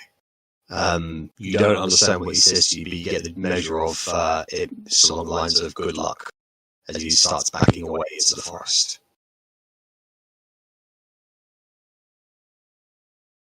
I have a quick question. As far as ritual casting goes, just because I've never done it, Cora can do it. Yeah. If you have a ritual casting, you spend 10 minutes to cast it, basically. Okay, thank you. Is this map supposed to be completely blackjack? No, bottom right. Bottom right. Oh, thank you. Streamy can't see Streamy anything. can't see anything. Is it because Streamy hasn't got access to anyone's character sheets? He should do. Yeah, that's weird. Full streaming. It's My pretty God, map. streaming. That is pretty. Do you know Streamy what's can also see pretty? everything else. Do you know what's also pretty? You. Cora's Orcus is pretty. Cora is pretty. So, Streamy can't see any. Nope, everything is completely black for Streamy. But it's the Isaac again. Probably casted something. You know me. We're in the dark abyss again. Let me see if this. Well, someone got control of it. That fixed it. No idea what you did, but Streamy can see everything out, that's fine. Basically, I gave Streamy control of that. Okay. So I'll just quickly do that to all the things. Winner, thank you very much. Feast. I love this little background music that I'm I was gonna say, it sounds very familiar too. Yeah. Sorry, this is going to take a while. It's lagging on me like. Sorry to be awkward. We need some kind of marching order, right? Maybe we can I sort that get out like, yeah. while they're doing the tech stuff. Carriage would be a bit behind Sparhawk this. likes to be at the front, but Sparhawk can't see in the dark. I can help you with that if you want. Can I hold on to Cora? I want to just hold on to Cora's hand and just be like, you take me wherever we're going, you take me. You can see I can't. Can you Oh, the light whole- me up? Yep. So The last 5 days, I've just been mocking Sparhawk, just being like, "Oh, my lord, your breakfast is served." I can't see, my lord. I can't decide whether I want Sparhawk to actually twig onto it or not. He just totally Sorry. thinks Agnes is speaking to him normally. I'll cast a light on your shield then. Thank you. I'm still going to hold Cora's hand. Oh, can you not see Cora, the how dark tall are either? you compared to me? I can't know, I'm one. But is it wise to go in there with a big light on, though? Yeah. Because they'll see us coming. But he, Like- Oh, they're saying that they're... he won't be able to see anything. But how about Yeah, can Maddox? Right, you should be able to see all the everywhere streaming. Yes, that looks good. I seem to have a health bar with everyone. Apart from me, Cora, and Kerry has one. It's just me and Cora doesn't seem to have a health bar, so I don't know if you've given it to Walkers and Cora. But either way, you can see the map and everything should be fine. You guys have health bars? There we go. Everybody should have health bars. I mean, I see all. I see one. Only see Isaac's. Yeah. You can see mine. I can only see my own. I can only. Yeah, everyone can only see their own, but because we can now see everyone. Yeah, cool. Um, And shall we send Maddock in first to scout out? Because I'm just worried that if we go in blazing with a light, that we're asking for trouble. I mean, we can. I can also give a couple of people dark vision. It's takes a few. That would be How many great. people don't have dark vision? It's 3 of us. I mean, that would literally be all of my level 2 spell slots. I think There's 3 people that can't do it. we don't know what's in there anyway. I think just cast the light on one person and let's go for it. The other thing is, if they're in the cave for this long and it's pitch black, who's to say they can't see us coming in anyway? Who's to say they don't have dark? They can't see the dark. This is true. They might know we're already here They're all now. just so like it's no point. Just might as well So go in there. Isaac has touched my shield and put light on my shield. I was about to say if you're going to go in the front sparrow, because I assume you are, I will cast light on your shield because I now know how to do that too. It's spent ages last night learning it. Don't Light fight everybody. produce Sparhole shields, so you all vision have to see. Cool. I'm still holding for his hand. You can go ahead and move your tokens as ever you see initiative.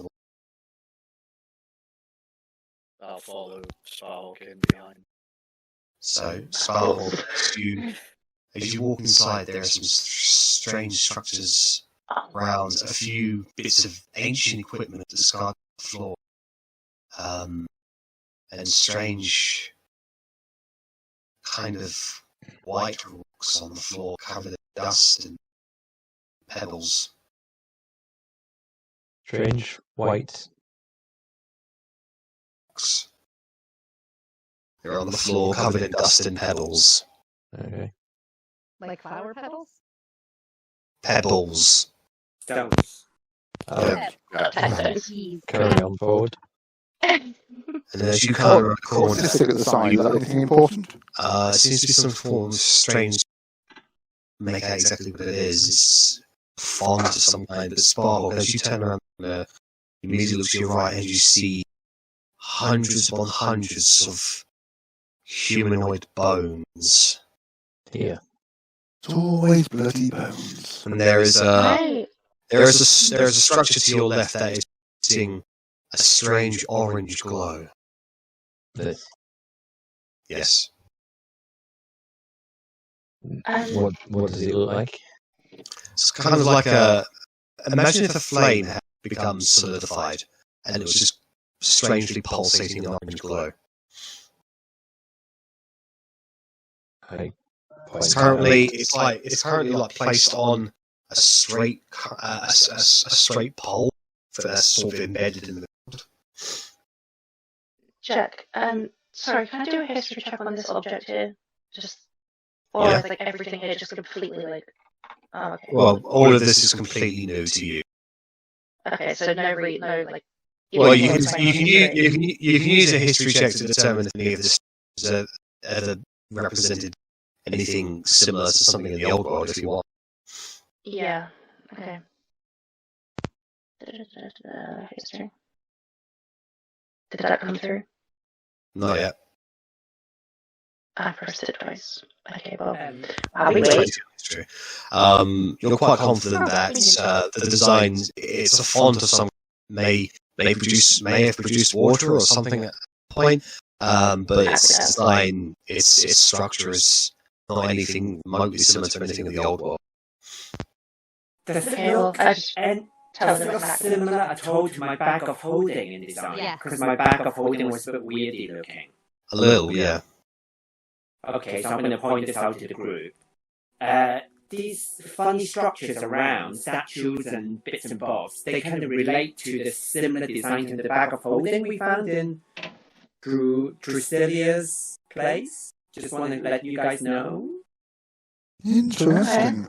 What was this, Jack? It appears to be some kind of shrine, but it's been defaced and defiled. Someone's been here before us. I would like to cast Detect Magic. Just as we're walking around.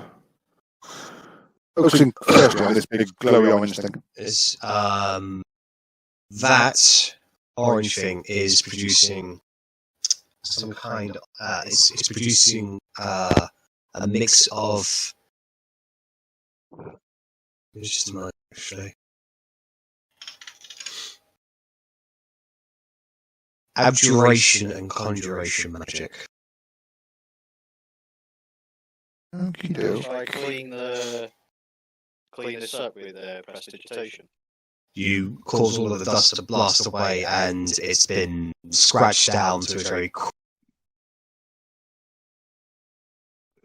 like if it did have anything on it that represented anything, it's long it's weathered away and been defiled by physical interaction. There'd be no way to look and see what kind of gods or anything. No, nothing like that. Okay.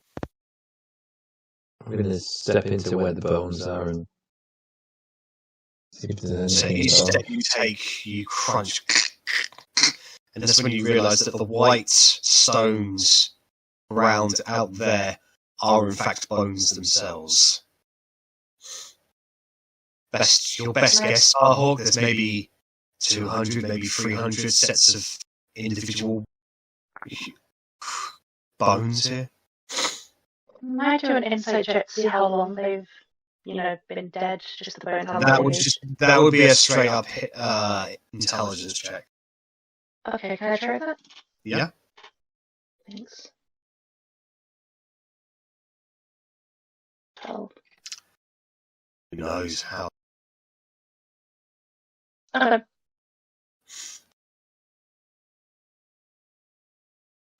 Can I reach out and touch this orange thing and just see if I can get any sense of what it is? It's hard. It's kind of feels a little static-like. You kind of get a little ping on your fingers as you touch it. Is it actually set into the ground, or is it? Yeah, the orange stone itself is set into the pod, been embedded into the ground. Can I have a little bit of a memory jog as a player because I'm dog shit? Yeah. Bark spoke when the first night we came to Euriniam. We were in the room. We spoke about our gods, and he mentioned 3 gods' names. There was the one that Obadiah is the one that Centaurs. Baori and Wildman Bradley. Okay, those are the 3. Okay. I'm going to keep an eye out if there's any reference to them in here on the off chance there is. Yeah, sure. Can I ask for the party? If actually, no, as actually a player, when you say defaced, the shrine, do you mean like someone came in here and ruined it? Someone came in here and intentionally ruined it.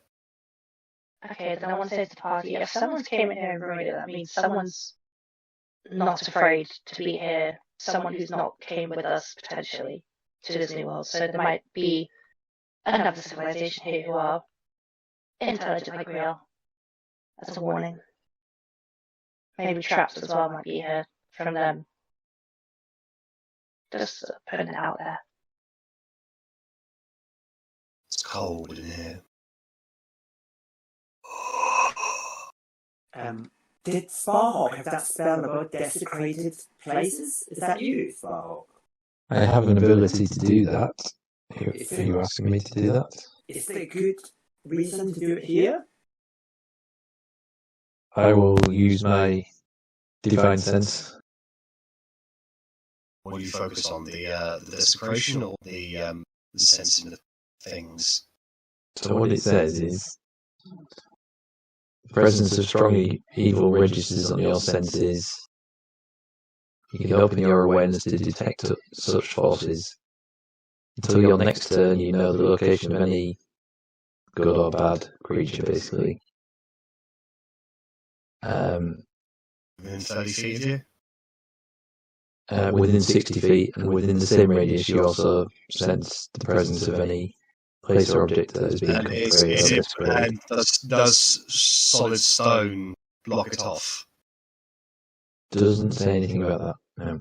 Because some spells are blocked off by Yeah, certain. like psychic rounds and stuff, but this one doesn't say that. Okay, sorry. So with your divine sense, you do get pings. Dead nature. Undead. Yeah. Undead. Hence the bones and My the time to shine. Too numerous. My time to be jealous. Too numerous to pinpoint. Okay. You need to go further down this way. There are definitely undead here. Be aware. In that case, can I cast Soul Sight for myself? Yeah. Thanks. So, See if I can learn who raised them. I'll be trying to work out how to do that. I'm gonna be reading my stuff if I accidentally send it to the chat. I'm sorry. No worries. Alright, so please move your tokens however you. Following Isaac. hold on. As you turn around the corner, you see another pile of bones and bodies there. Just bones, sorry. I'm going to be tightly kind of gripping my raccoon head. Holy symbol. Okay. Seems to be another burial pit, as you saw in the previous chamber.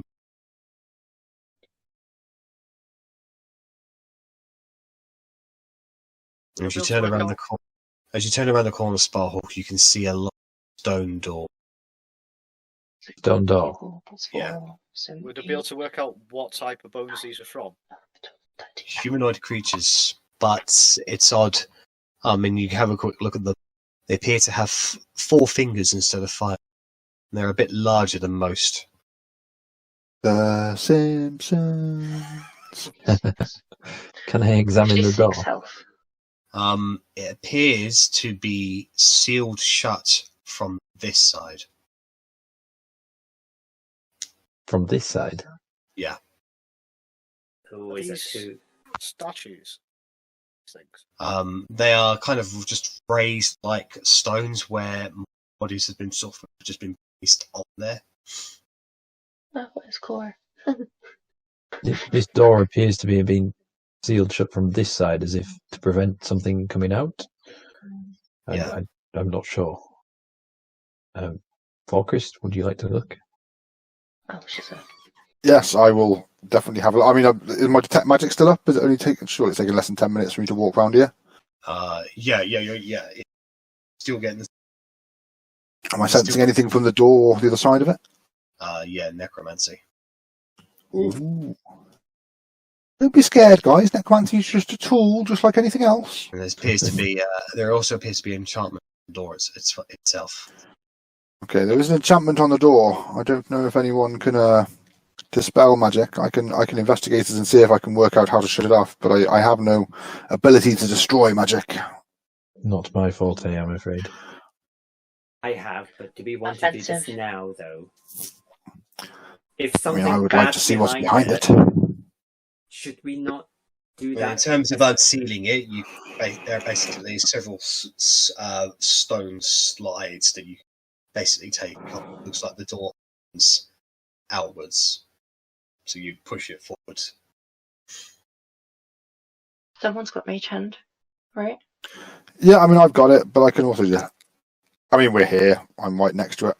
I think I'll just slide them unless anyone physically doesn't want me to. I think we need to get in there and find out what's happened here. It may be the New Order have already been here and corrupted everything. Okay. Oh. Do you want to open it, or do you want me to open it? I'll open it. I'll slide some stones and shift the door if I can.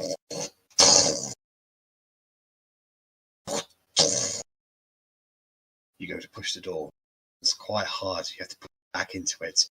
It slowly moves up.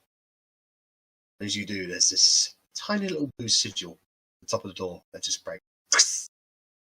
Ah, yes, the old traps I didn't bother to check. You push it all the way open. You peer inside.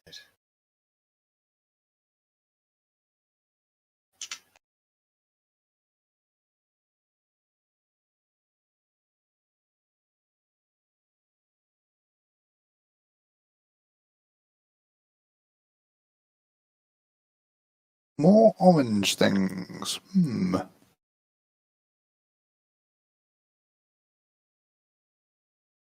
Sparhawk, as you walk this one, there's a single like skeletal body that's kind of just appears to be sitting upright against the wall. Like, it's odd in how it's sort of dead. Basically, it looks like it's against the wall. Its head's just sort of lolling down. There appears to be an assortment of serrated, rusted short swords around this area.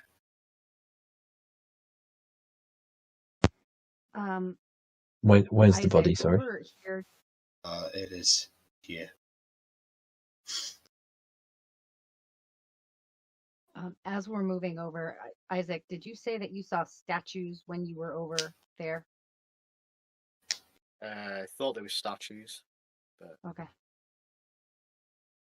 Can I nudge the skeleton with the tip of my sword? So you nudge it. It slides over a little bit. And it echoes throughout the cave.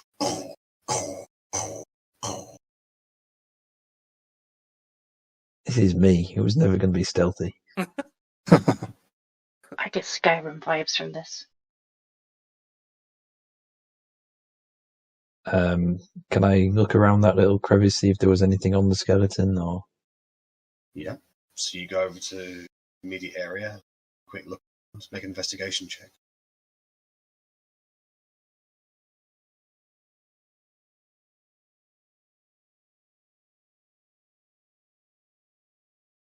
Okay. So you begin sifting through the area, a few bones, move a foot, scooch along a little, toss some rib cages to the side. You put them back. You move the arm out of the way. There's nothing there, so you put them down. You put the arm back down. The hand grabs onto your hand, and you go to the next one. And just immediately look back as that hand is gripping on. You look up, and I found a friend, chaps. That same skeletal creature has moved its neck, and it's staring right at you. Where is But- it? Where is it? Yeah. What do you do, Sparhawk? Oh, over there. I immediately attempt to draw my sword and swing at it. All right. So you There's bring no up, time for that. you swing the sword down, and you meet just the creature itself bursts into dust. And at that point, the orange that you can see glow brighter. Are they giving off the same magic as the other orange orb I yeah. saw? They're all the same. Yeah. Yeah, the same one. This one, duration, and everything else. And melding out from the walls itself are mummified like creatures with large pointy ears. They seem to be skeletal in nature, but they still have some ounces of old flesh strapped to their bones. They fall down and stand up. They stare at Sparhawk and the immediate party. And they just look at them, and you can see that they only have thumb or 3 fingers, claw-like in nature.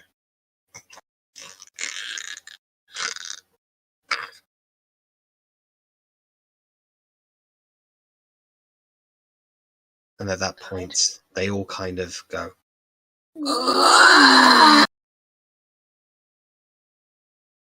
And a lot of the skeletal bodies begin shifting.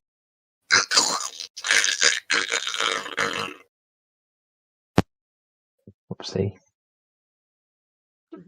Try That to hide seems from right. they're everywhere. There is. They're in the walls. Do I need to wait to do something? We're about to enter into initiative. All right. So I can't attempt to hide. Not yet. Okay. Clear. Initiative. Quick question: Are we going into initiative? Are we playing on for a little bit? No. At this, I'd like to get Oh, initiative, gosh. and then we can call it for an evening, guys.